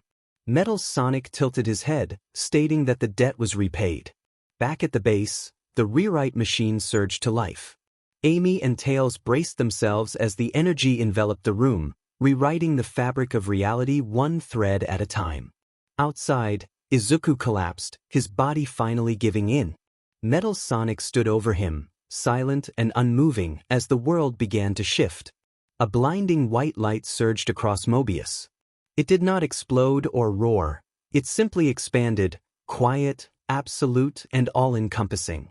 From the core of the universal rewrite machine, the light unfurled like a tidal wave of purity, washing over the broken cities, the scorched forests, and the shattered remnants of Eggman's reign. It swept through Scrap Brain Zone, through the twisted metal and scarred soil, reaching the sky itself and bleaching the clouds into silence. Eggman let out one final scream, a sound of confusion as if his very identity were being peeled away. His voice fractured mid-howl, warping into static, then silence. His body convulsed, his red eyes flickered, and then he was still. The hunger was gone. The madness, the obsession, the grotesque longing to consume Mobian life unraveled until only the original mind remained. A man of ego and ambition, but no longer a monster. Then time itself warped. Izuku felt it first, a ripple in his chest, as if his heart had been caught in a vice and twisted. The world around him bent inward, colors bleeding into one another, sounds stretching like elastic. Metal Sonic, standing beside him, flickered, his form distorting, then stabilizing, then vanishing in a blink of blue light. Izuku gasped, realizing he was falling, not through space, but through memory, through consequence, through every moment that had led him here. And then, stillness. The scent of pine, the soft rustle of leaves, and the distant chirp of birds filled the air. Izuku opened his eyes. He was lying on his back in a clearing surrounded by towering trees, their branches swaying gently in the breeze. Sunlight filtered through the canopy, casting dappled patterns across the mossy ground. A stream babbled nearby, its water clear and cold. Central Forest. The place where his journey in this rewritten Mobius had begun. Izuku sat up slowly, his body aching but whole. His fur was clean, his clothes intact, and he could feel the soul emeralds, dormant but present, nestled within his chest like quiet embers. He blinked, disoriented, wondering if the rewrite had truly reset everything. A soft giggle reached his ears. Izuku turned to see two familiar figures walking hand in hand across the clearing. Vanilla the rabbit, elegant and gentle, and her daughter Cream, bouncing with youthful energy. Floating beside them were Cheese and Chocola, their chow companions, trailing sparkles of joy in their wake. Izuku's breath caught. They were alive, not just alive, but untouched, unscarred, as if the horrors of the past timeline had never reached them. He stood, his legs trembling, and took a step forward, calling out to them. But before he could speak again, a terrible pain lanced through his chest. Izuku cried out, clutching his torso as the soul emeralds flared violently within him. His knees buckled and he collapsed to the ground, gasping. The light around him dimmed, and the forest blurred at the edges. Vanilla turned sharply, her eyes wide with concern. Cream froze, her ears twitching as she noticed something was wrong. She called for her mother, alerting her that someone was hurt, and ran toward Izuku. Vanilla followed, her expression shifting from surprise to alarm. Cheese and Chocola zipped ahead, their tiny forms glowing with concern. Izuku struggled to speak, overwhelmed by pain that was both physical and emotional, the burden of rewriting a world and the memories of a past that had been erased. Cream knelt beside him, her small hands hovering uncertainly. She asked if he was okay. Izuku looked up at her, tears streaming down his cheeks as he revealed that he remembered everything. Vanilla crouched beside him, placing a gentle hand on his shoulder, assuring him that he was safe now and that whatever had happened was over. Izuku shook his head, expressing that it was not over. He had changed everything, rewritten the world, yet he still remembered the pain, the loss, and the fire from before. Vanilla's eyes softened as she acknowledged the weight of his truth, calling it a heavy gift. Cream, confused, asked her mother what he meant. Vanilla explained that he was a hero, someone who had sacrificed everything to ensure they could live in peace. Izuku sobbed, feeling the weight of his actions crashing down on him. He had not wanted to forget or for anyone else to suffer, but he questioned whether he had done the right thing. Vanilla embraced him, her warmth grounding him as she reassured him that he had done what he needed to do, and now he was here, which meant something. Cheese floated beside Izuku's head, chirping softly, while 𝗂𝗁𝐴 mirrored the gesture, their presence soothing. Cream sat beside him, her eyes wide with admiration, telling him he was really strong, even if he was small. Izuku managed a laugh through his tears, grateful for her words. The forest around them remained quiet and peaceful, but Izuku knew this was only the beginning. The world had been rewritten, yet the echoes of the past still lingered within him, and perhaps that was enough to protect it from falling again. Vanilla's arms were strong as she helped Izuku to his feet, supporting him as he leaned heavily against her side. Cream clung to his other arm, her small hands surprisingly steady for someone so young, encouraging him to come with them to a safe place. Izuku nodded, unable to speak through the pain. The soul emeralds inside him pulsed erratically, like a second heartbeat out of sync with his own. Each step sent discomfort rippling through his chest, but he forced himself to move. He had to, he couldn't collapse again, not here, not now. Vanilla led them through the forest, following a winding path that Izuku hadn't noticed before. It was subtle, almost hidden, but clearly well-traveled. The trees gradually thinned, revealing a small clearing where a modest building stood nestled among the greenery. Constructed from reinforced wood and metal, its design blended with the natural surroundings, and a flag bearing the symbol of the freedom fighters fluttered gently above the entrance. Izuku blinked, recognizing that he had not seen this place before, not in the previous timeline, nor in the rewritten one. Yet it felt right, as if it belonged. Vanilla pushed open the door and guided him inside. The interior was clean, warm, and filled with soft light. A few Mobians moved about, some in medical uniforms, others in casual gear. They looked up as the trio entered, their expressions shifting from curiosity to concern. One of the nurses, a squirrel with a clipboard and round glasses, asked who Izuku was. Vanilla calmly explained that he had collapsed in the forest, suffering from severe chest pain, and they did not know the cause. The nurse nodded and gestured toward a nearby room, instructing them to bring him in for a scan. Izuku was laid gently onto a padded table. Cream stood nearby, wringing her hands as Cheese and 𝗂𝗁𝐴 hovered protectively around her. Vanilla stayed close, her eyes never leaving Izuku's face. The nurse activated a scanning device, and a holographic display appeared. Above Izuku's chest, revealing his internal structure, bones, organs, and something else, something glowing. The nurse frowned, noting that it was not normal. Vanilla stepped closer, asking what she saw. The nurse explained that there was a cluster of energy signatures in his chest that were not biological but crystalline and were moving, reacting to his heartbeat. Izuku groaned, identifying them as the soul emeralds. The nurse was taken aback, asking for clarification. Izuku forced himself to explain that they were inside him, used in his fight to rewrite the world. His voice trailed off as pain flared again.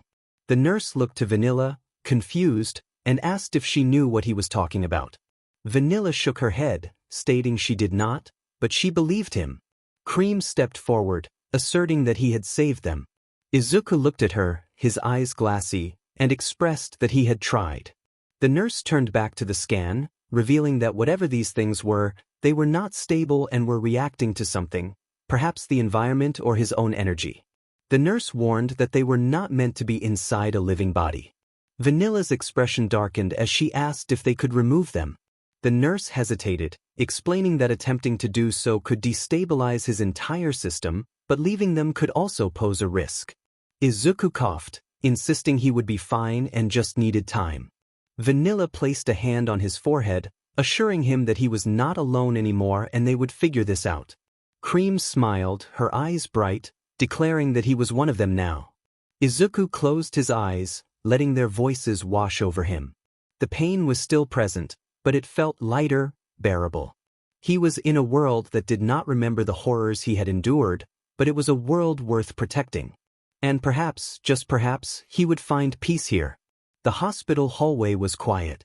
Izuku lay in the recovery room, his breathing shallow but steady. Vanilla sat beside him, her hand resting gently on his arm, while Cream curled up in a chair nearby, with Cheese and Chocola floating protectively above her.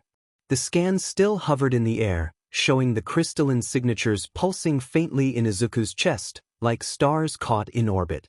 Outside the room, the nurse reviewed the data again, her brow furrowed. She noted that the signatures were stable now but not fading. Whatever they were, they had become part of him. Footsteps echoed down the hallway, soft, precise, and regal. Vanilla looked up first, her ears twitching. Cream stirred, blinking sleepily. The nurse turned, startled by the sudden presence. A figure stood at the end of the corridor, silhouetted by the afternoon light streaming through the windows. Her lavender fur and golden, sharp eyes were unmistakable. A long cape fluttered behind her, and her posture radiated authority. Blaze the cat stepped forward slowly, scanning the room with quiet urgency. Her voice, calm yet edged with tension, revealed that she had sensed the soul emeralds, which had vanished from her dimension a week ago, and she had followed their trail here. Vanilla rose, cautious but composed, recognizing Blaze. Blaze confirmed her identity and stated she had come to retrieve what was lost before someone dangerous could claim them. Her gaze drifted past Vanilla, past the nurse, and settled on the open doorway behind them, on Izuku. She froze, recognizing the emerald signatures pulsing in his chest. Not physical stones, but energy, raw, fused, and alive. Her expression shifted from concern to astonishment as she whispered that he had merged with them, not in body but in power. Stepping closer, her gaze never left Izuku's sleeping form. She questioned how he was still alive. Vanilla had no answer. She did not know. Blaze stood at the threshold, her voice barely audible as she expressed the need to speak with him when he woke. Vanilla nodded in agreement. He would want to speak with her too. Blaze turned her head slightly, her golden eyes reflecting the soft light. She decided to wait and stepped back into the hallway, her presence like a flame held in check, burning quietly, waiting for the moment to ignite. Izuku stirred in his sleep, the emerald light in his chest flickering once. The hospital recovery room was quiet, save for the soft hum of the monitor tracking Izuku's vitals. A pale blue light pulsed gently from the screen, casting long shadows across the walls. Outside, the wind stirred the trees, their rustling a distant whisper. Inside, the air was still. Izuku lay propped against a stack of pillows, his breathing shallow but steady. The pain had dulled to a throb, constant, but manageable. The soul emeralds within him had quieted, their chaotic pulses now rhythmic, like a second heartbeat. He could feel them, nestled deep in his chest, not dormant, but waiting. Vanilla sat beside him, her posture composed, hands folded in her lap. Cream had curled up in the chair near the window, her ears twitching as she watched the birds flit through the branches. Cheese and Chocola hovered nearby, their glow subdued. Blaze stood at the foot of the bed, arms crossed, her golden eyes fixed on Izuku. She hadn't spoken since entering the room. Her presence was enough, a flame held in check, regal and watchful. Izuku blinked slowly, then cleared his throat. He acknowledged Blaze, recognizing her as the one who carried the soul emeralds. He looked down at his chest and then back up, explaining that he had not chosen this path. Vanilla leaned forward slightly, stating that he had been through a lot and they were still trying to understand what had happened. Blaze's gaze remained steady, urging him to speak. Izuku shifted, wincing as the movement sent a ripple of discomfort through his torso. He waited for the pain to settle, then began to recount his experience. It hadn't been supposed to be like this. Mobius had been burning. Eggman had transformed into something twisted, calling himself starved. He wasn't just hungry, he was consuming everything: cities, forests, people. Cream's eyes widened in disbelief, expressing that they had been okay. Izuku nodded slowly, revealing that he had rewritten it. Blaze's eyes narrowed, demanding an explanation. Izuku took a breath, detailing how Amy and Tails had built the universal rewrite machine, capable of resetting reality thread by thread, but it needed a powerful catalyst to anchor the rewrite: the soul emeralds. Vanilla furrowed her brow, noting that the emeralds belonged to Blaze's dimension.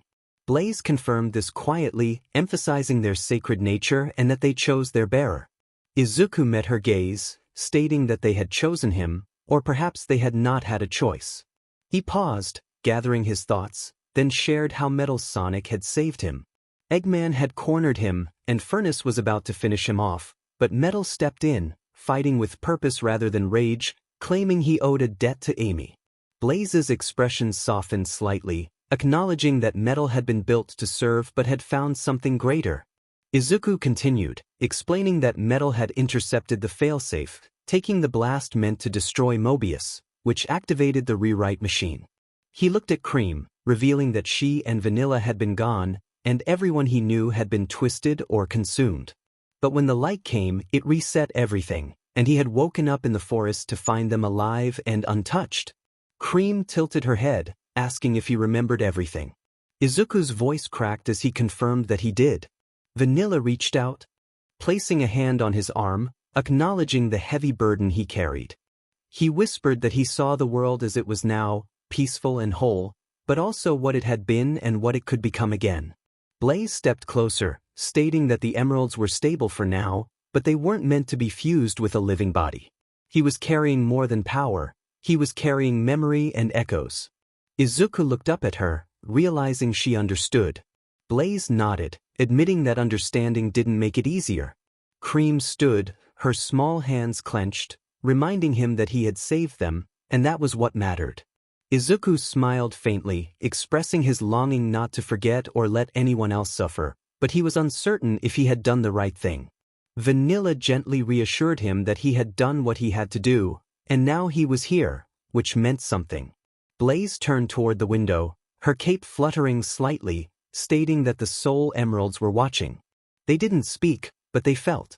If they had accepted him, it was because they saw something in him. Izuku closed his eyes, expressing his wish to protect the ones he loved. Cream climbed up beside him, her presence warm and steady, affirming that he had done just that. The room fell into silence again, but it was not empty. It was full of memory, promise, and the quiet strength that comes after the storm. Blaze turned back, her voice low, stating that when he was ready, they would talk more about what came next. Izuku nodded, affirming that he would be ready. Vanilla smiled, welcoming him as one of them. For the first time since the rewrite, Izuku felt it, not just the pain or the weight, but a sense of belonging. The light outside had shifted, with afternoon beginning its slow descent into dusk, and the shadows in the room stretched longer across the floor. The monitor beside Izuku's bed continued its quiet rhythm, a soft pulse that mirrored the stillness in his chest. Blaze had not moved from the doorway, standing like a statue carved from fire, composed, unreadable, but unmistakably present. Vanilla had returned to her seat, her hands busy with a small cloth she folded and unfolded without thought. Cream had curled up again, her head resting against Izuku's side, her breathing slow and steady. Izuku stirred, his eyes fluttering open. The pain hadn't gone, but it had settled into something familiar, like an old scar that throbbed when the weather changed. He blinked, adjusting to the dim light, then turned his gaze toward Blaze. He murmured about the emeralds accepting him. Blaze nodded, confirming that they had, but that did not mean they were finished with him. Izuku frowned, asking what she meant. Blaze stepped forward, her boots making no sound against the polished floor, explaining that the soul emeralds were not passive. They were not just power sources, they were sentient in their own way. They responded to balance and intention, and they remembered. Izuku's breath caught as he realized they remembered the world before. Blaze's eyes met his, affirming that they remembered him. Vanilla looked up, questioning if that was dangerous. Blaze hesitated, explaining that it depended on Izuku's intentions. If they remained pure, the emeralds would stabilize. But if his heart faltered, if grief turned to anger or fear to desperation, they could react. Izuku closed his eyes, expressing his longing not to hurt anyone. Blaze's voice softened, reassuring him that he wouldn't, but he needed to understand that he was not just a vessel, he was a beacon. The emeralds chose to anchor themselves in him because he was willing to carry the cost, which made him powerful but also visible. Cream stirred, asking who he was visible to. Blaze turned toward her, her expression unreadable, stating that he was visible to those who sought imbalance. To those who would undo what you've done. Izuku sat up slightly, wincing. Blaze shook her head, clarifying that it was not Eggman anymore. The rewrite had unraveled his madness. He was no longer starved but diminished. Vanilla leaned forward, inquiring who it was then. Blaze's gaze drifted toward the window, expressing uncertainty but mentioning a presence she felt upon her arrival, distant yet watchful, something that remembered the flame and had not forgotten despite not winning. Izuku's heart raced at the realization that it was not over. Blaze confirmed it was changed, the battlefield was quieter now, and the war was no longer for territory or bodies but for memory and truth. Vanilla stood, her voice calm yet firm, declaring they would protect him, whatever came. Blaze nodded, emphasizing that they would need more than protection, they would need understanding. She stepped closer to Izuku, her eyes glowing faintly, wanting to show him something when he was strong enough. Izuku swallowed, curious about what it was. Blaze hesitated, revealing it was a place between worlds where the emeralds spoke and echoes gathered. Cream, sitting up with twitching ears, asked if they could go too. Blaze smiled gently, stating it was not yet a place for innocence. Izuku looked at Vanilla, seeking her approval. Her soft smile reassured him that they would be there when he returned. He nodded, feeling the weight in his chest shift, not lighter but clearer. Blaze turned toward the door, instructing him to rest, and that they would begin when the moon rose. With that, she vanished into the hallway, her cape trailing like smoke. Izuku lay back, the monitor's pulse steady beside him. Cream curled up again, her warmth grounding him, while Vanilla hummed softly, a lullaby without words. Outside, the wind stirred the trees, and the world was quiet. Flashback Green Hill Zone. Before the rewrite, the scent hit him first, not the usual breeze of wildflowers and salt from the nearby coast, nor the sun-warmed grass or the citrus tang of ring energy humming through the air. This was copper, burnt fur, something sour and final. Izuku stepped slowly through the underbrush, his breath shallow, his ears twitching with every creak of the wind. Green Hill Zone was quiet, too quiet. No birds, no rustle of chow, just the distant hum of something broken. He knew this place well, like a childhood memory, the slope of the hills, the curve of the loop-de-loops, the way the sun always seemed to catch the waterfalls just right. But now the grass was scorched, the rings shattered, and the air felt wrong. He crested a ridge and froze.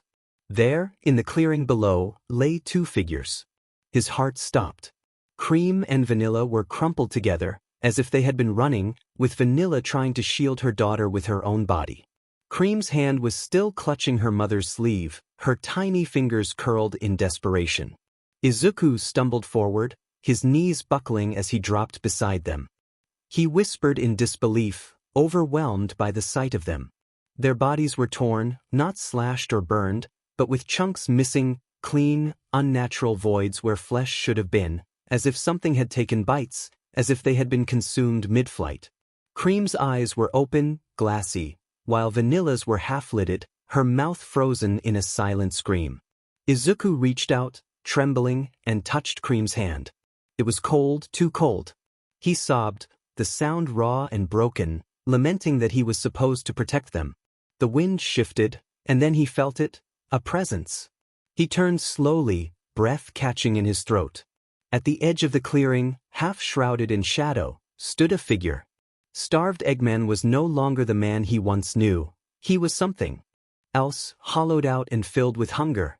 His body was bloated, limbs elongated, coat torn and stained, mouth open with drool trailing down his chin, and his eyes, black like a void, not empty or blind, but with twin emeralds glowing, green and sharp and wrong. Izuku couldn't move as Starved tilted his head, sizing him up like a predator. The gaze shifted from the bodies to Izuku, settling on him with a smile that was not human, a twitch of muscle, a flex of hunger. Izuku felt it in his bones, he was prey. Starved took a step forward, the ground cracking beneath his feet. Izuku scrambled back, hands slipping in the blood-soaked grass, unable to breathe or think. The world narrowed to that face, those eyes, that abyss. Starved didn't need to speak. his presence conveyed everything. He was next. Izuku screamed, and then there was light, white, blinding, absolute. The rewrite surged through the clearing, washing over the bodies, the BLD, the monster. Starved's form flickered, twisted, and then shattered into static. Izuku gasped, his body convulsing as the memory ripped itself away. Flashback over, he woke with a cry, chest heaving, sweat soaking the sheets. Vanilla was beside him in an instant, her hand on his shoulder, while Cream stirred, blinking sleepily. Blaze stepped into the room, her eyes sharp. Izuku's voice was hoarse as he recounted what he saw, their deaths. Vanilla didn't flinch, stating it was a dream. He insisted it was before the rewrite. Blaze nodded slowly, explaining that the emeralds were stirring and pulling echoes, causing him to relive what they remembered. Izuku turned to Vanilla, tears streaming down his face, revealing he found her in Green Hill, running, and something had taken pieces of her. Vanilla's eyes softened, but her voice remained steady, asserting that world was gone. Izuku shook his head, insisting it was not gone for him. Blaze stepped closer, declaring they would face it together. Izuku looked at her, at Cream, at Vanilla, and for the first time, he didn't feel alone in the nightmare. Blaze's point of view, the moon had risen. Outside the recovery room, the forest was bathed in silver light, leaves shimmering like glass, and the wind carried a hush that felt almost reverent. Inside, Izuku slept fitfully, his breath uneven, his body twitching with echoes of pain. Blaze stood alone in the hallway, arms folded, eyes closed. The soul emeralds pulsed faintly within Izuku's chest, their energy bleeding into the air, subtle, insistent, reaching. Blaze felt it, a tug, not physical or magical, but something deeper, a call from the emeralds themselves. She opened her eyes, and the hallway vanished. She stood in a field of ash. The sky above was black, not with night, but with smoke. The sun was a dull smear behind the clouds, casting no warmth. The ground beneath her boots crunched with brittle remains, grass turned to cinder, stone cracked and bleeding heat. Green Hill Zone, but not as she remembered it. The loops were broken, the waterfalls had dried to sludge, the trees were skeletal, their branches clawing at the sky, and the air reeked of fear. Blaze stepped forward, her cape dragging through the soot. The soul emeralds hovered around her now, 6 points of light, flickering like dying stars. They didn't speak, they didn't need to. They were showing her a memory, a truth, a warning. She crested a ridge and froze. Below, in the hollow of a scorched clearing, lay 2 bodies, Vanilla and Cream. Their forms were twisted, collapsed mid-run, with Vanilla's arms outstretched, shielding her daughter. Cream's hand clutched her mother's sleeve, her face frozen in terror. Blaze's breath caught as she stepped closer, her boots sinking into the soft ash. The damage was precise, chunks missing, not torn or burned, but removed, as if something had fed, as if they had been prey. Blaze knelt beside them, her hand trembling as the soul emeralds pulsed. Then the wind shifted, and she felt it before she saw it, a presence. She rose slowly, turning toward the edge of the clearing, where he stood, tall, red-skinned. His body stretched unnaturally, limbs elongated, torso swollen with something that shifted beneath the surface. His coat hung in tatters, stained with a dark substance. His mouth was slack, drool trailing from his chin. And his eyes were black. Not empty, not blind. Black like a void, like hunger-given form. Within them, twin emeralds glowed, green, sharp, and unsettling. Blaze remained still. The starved Eggman tilted his head slowly, like a predator assessing its prey. His gaze shifted from the bodies to Blaze, and then he smiled. It wasn't a grin. It wasn't even human. It was a twitch of muscle, a flex of craving. Blaze felt it deep within her. He wanted her, not as an enemy, but as a meal. She stepped back, her hand instinctively reaching for flame, but the emeralds pulsed again, holding her in place. This was a vision. A memory. She couldn't fight it. The starved figure took a step forward, the ground cracking beneath his feet. Blaze's breath hitched. The emeralds surged, their light flaring. And then, everything shattered. Blaze gasped, her body jerking as she returned to reality. She stood in the hallway again, hands clenched, her fur damp with sweat. Vanilla was there, her eyes wide. Cream clung to her mother's side, startled. Izuku stirred in his bed, his voice a whisper, acknowledging what she had seen. Blaze nodded slowly, confirming the truth of her vision. Vanilla stepped forward, inquiring about the revelation. Blaze's voice was quiet as she recounted the world before, the one Eggman had saved them from. She turned to Izuku, her gaze steady, emphasizing that he hadn't just fought Eggman. He had fought against hunger, madness, and a world that had forgotten mercy. Izuku's eyes filled with tears, expressing his regret for not being able to save them then. Blaze stepped closer, reassuring him that he had saved them now, and the emeralds wanted him to remember. Vanilla placed a hand on Izuku's shoulder, affirming their unity in carrying the weight of the past. Cream nodded, her voice small, stating that no one should be alone in the dark. Blaze looked at them, this family, this survivor, this world reborn, and she understood. The flame hadn't gone out, it had been passed on. The room was dim now, illuminated only by the soft glow of the monitor and the moonlight filtering through the window. Cream had fallen asleep again, curled against her mother's side, her breathing slow and even. Vanilla stroked her daughter's ears absently, her gaze fixed on Izuku. Blaze sat across from him, her posture straight, her expression unreadable, but her eyes were attentive. Izuku shifted, the blanket pulled tight around his shoulders. His body still ached, but the pain faded into the background. What lingered now was memory. He needed to tell her about 𝗵𝗲. Blaze nodded once, indicating her willingness to listen. Izuku took a breath, revealing that 𝗵𝗲 wasn't supposed to be there. Eggman had scrapped him months before, leaving him to rot in the lower vaults of his base. They had thought he was gone, just another casualty. Vanilla leaned forward, surprised to learn that he wasn't.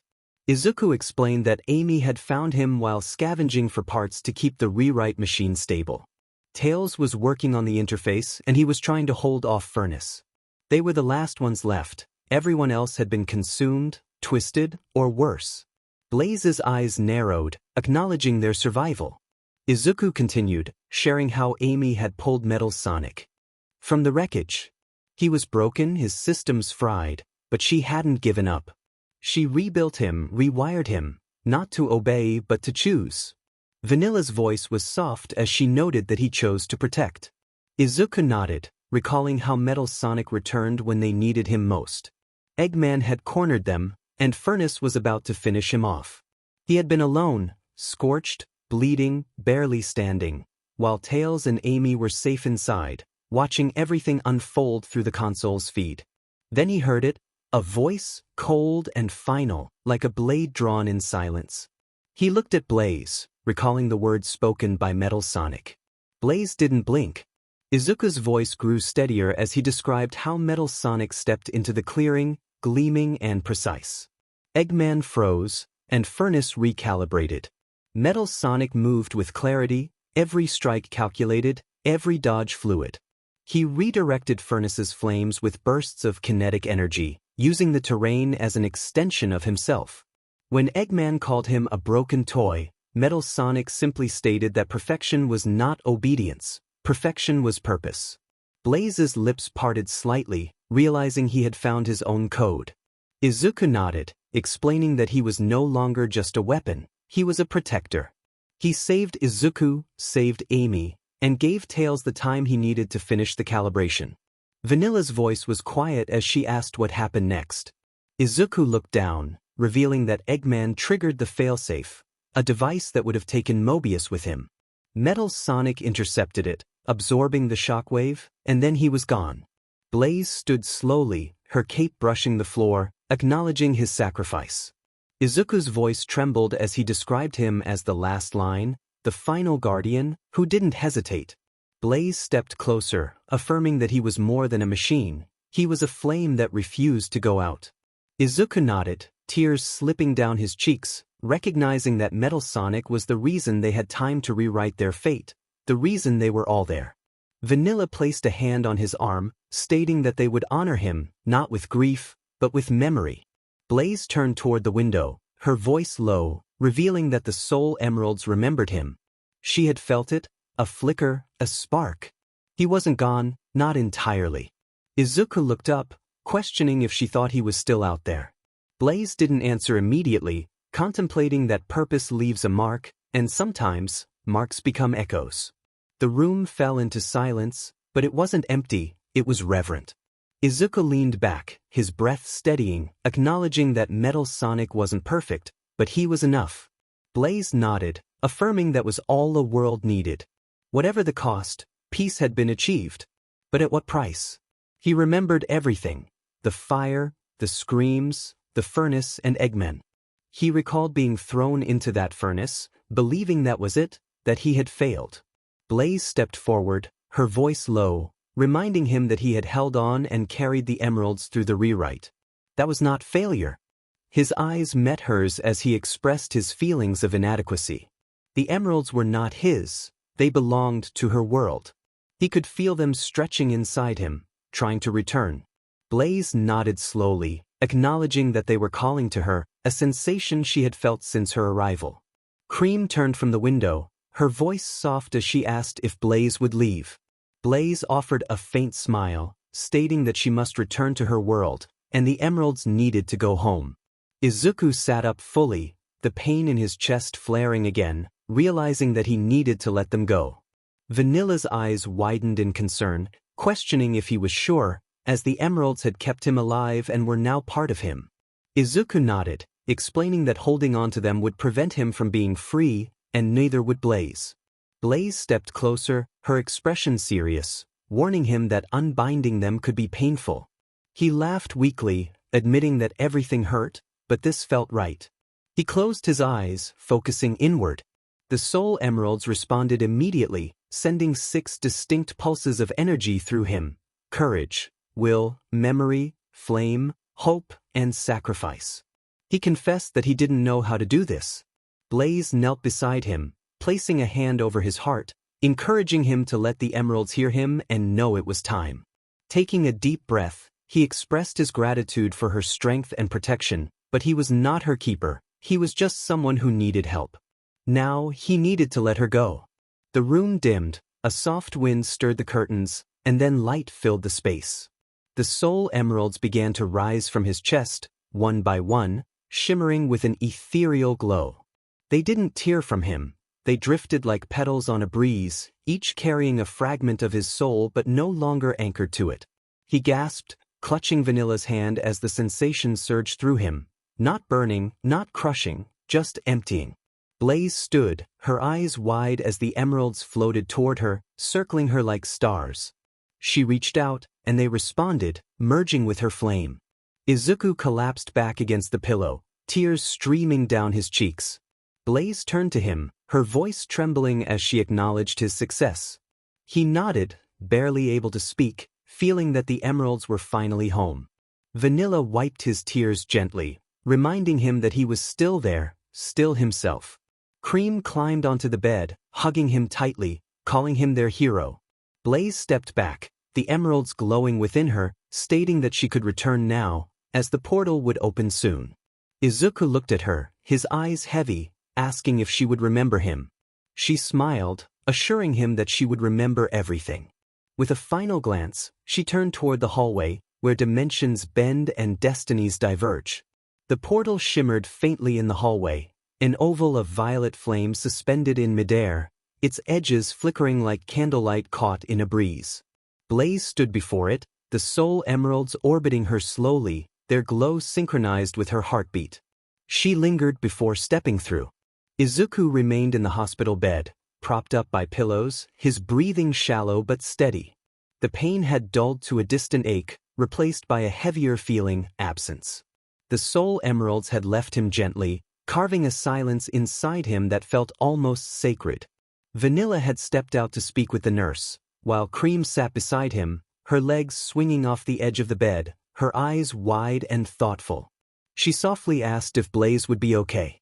Izuku nodded, affirming that she was stronger than she looked. Cream tilted her head, telling him he was strong too. He smiled faintly, feeling that he could not compare to her, as she carried a whole world. Blaze turned from the portal, her gaze settling on Izuku one last time. She walked back into the room, her steps quiet and deliberate. Before she left, she needed him to understand something important. He met her eyes, the weight of everything still pressing against him. Blaze paused, her expression serious, explaining that the soul emeralds did not choose lightly, they did not bind themselves to just anyone. He was not a mistake, he was a necessity. Izuku's throat tightened as he expressed his feelings of inadequacy, feeling like a placeholder. Blaze shook her head, insisting that he was the only one who could carry them through the rewrite, enduring what no one else remembered. That was not weakness, it was legacy. He looked down at his hands, small, scarred, trembling, wondering why it hurt so much to let them go. Blaze stepped closer, placing a hand over his. She explained that he loved them, not for their power, but for what they allowed him to protect. Izuku blinked back tears, admitting that he just wanted to fix what he had broken. Blaze reassured him that he had done just that, giving her the chance to protect her world again. That was not a loss, it was a gift. Cream leaned against Izuku's side, resting her head on his shoulder, affirming that he was still their Izuku even without the emeralds. He laughed softly, the sound fragile but real, thanking Cream. Blaze turned toward the portal again, the soul emeralds pulsing once before settling into her aura completely. The flame around the portal flared, signaling readiness. She looked back one final time, promising that if he ever needed her, she would come if the world began to fracture again. Izuku nodded, assuring her he would remember.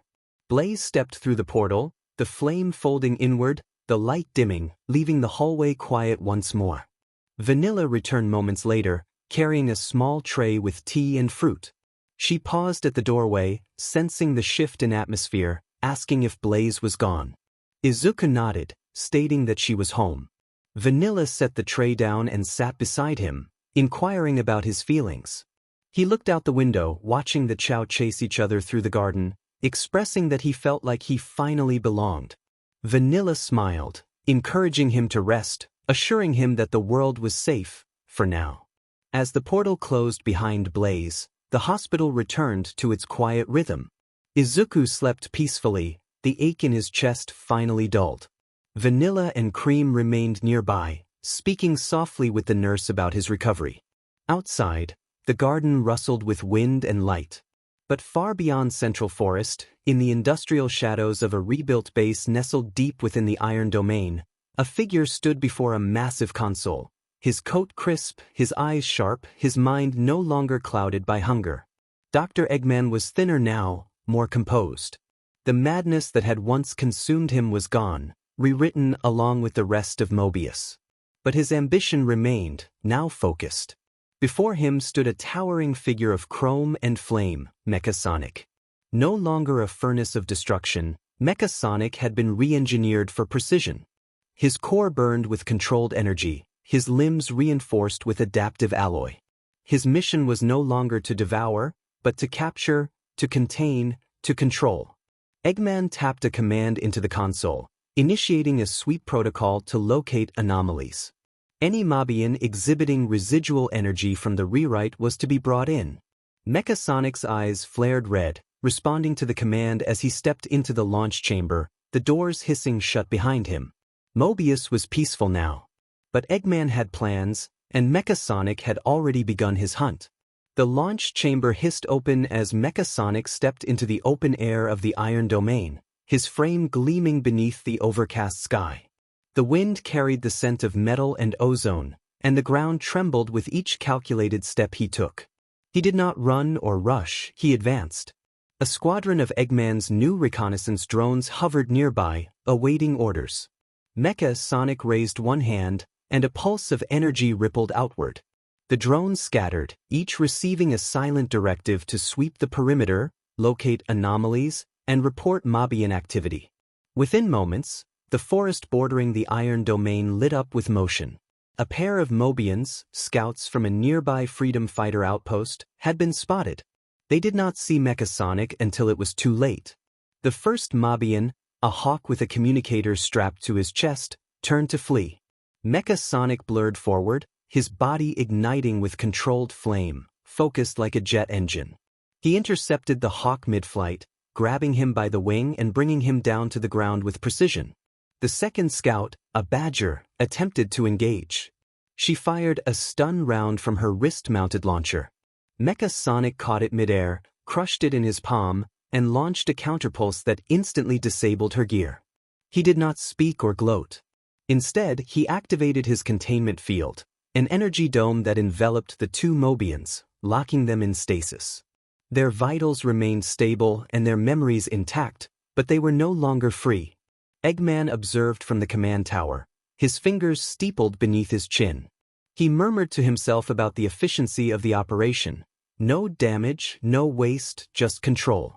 Mecha Sonic turned his head slightly, scanning the horizon. His sensors picked up residual energy, faint but familiar. Chaos signatures. Rewrite echoes. Eggman's eyes narrowed as he recognized the name. He tapped a command into the console, initiating long-range tracking. He wanted the target monitored but instructed no engagement until he said so. Mecha Sonic's eyes flared in acknowledgement and then he vanished into the trees, leaving no trace but the scorched imprint of his arrival.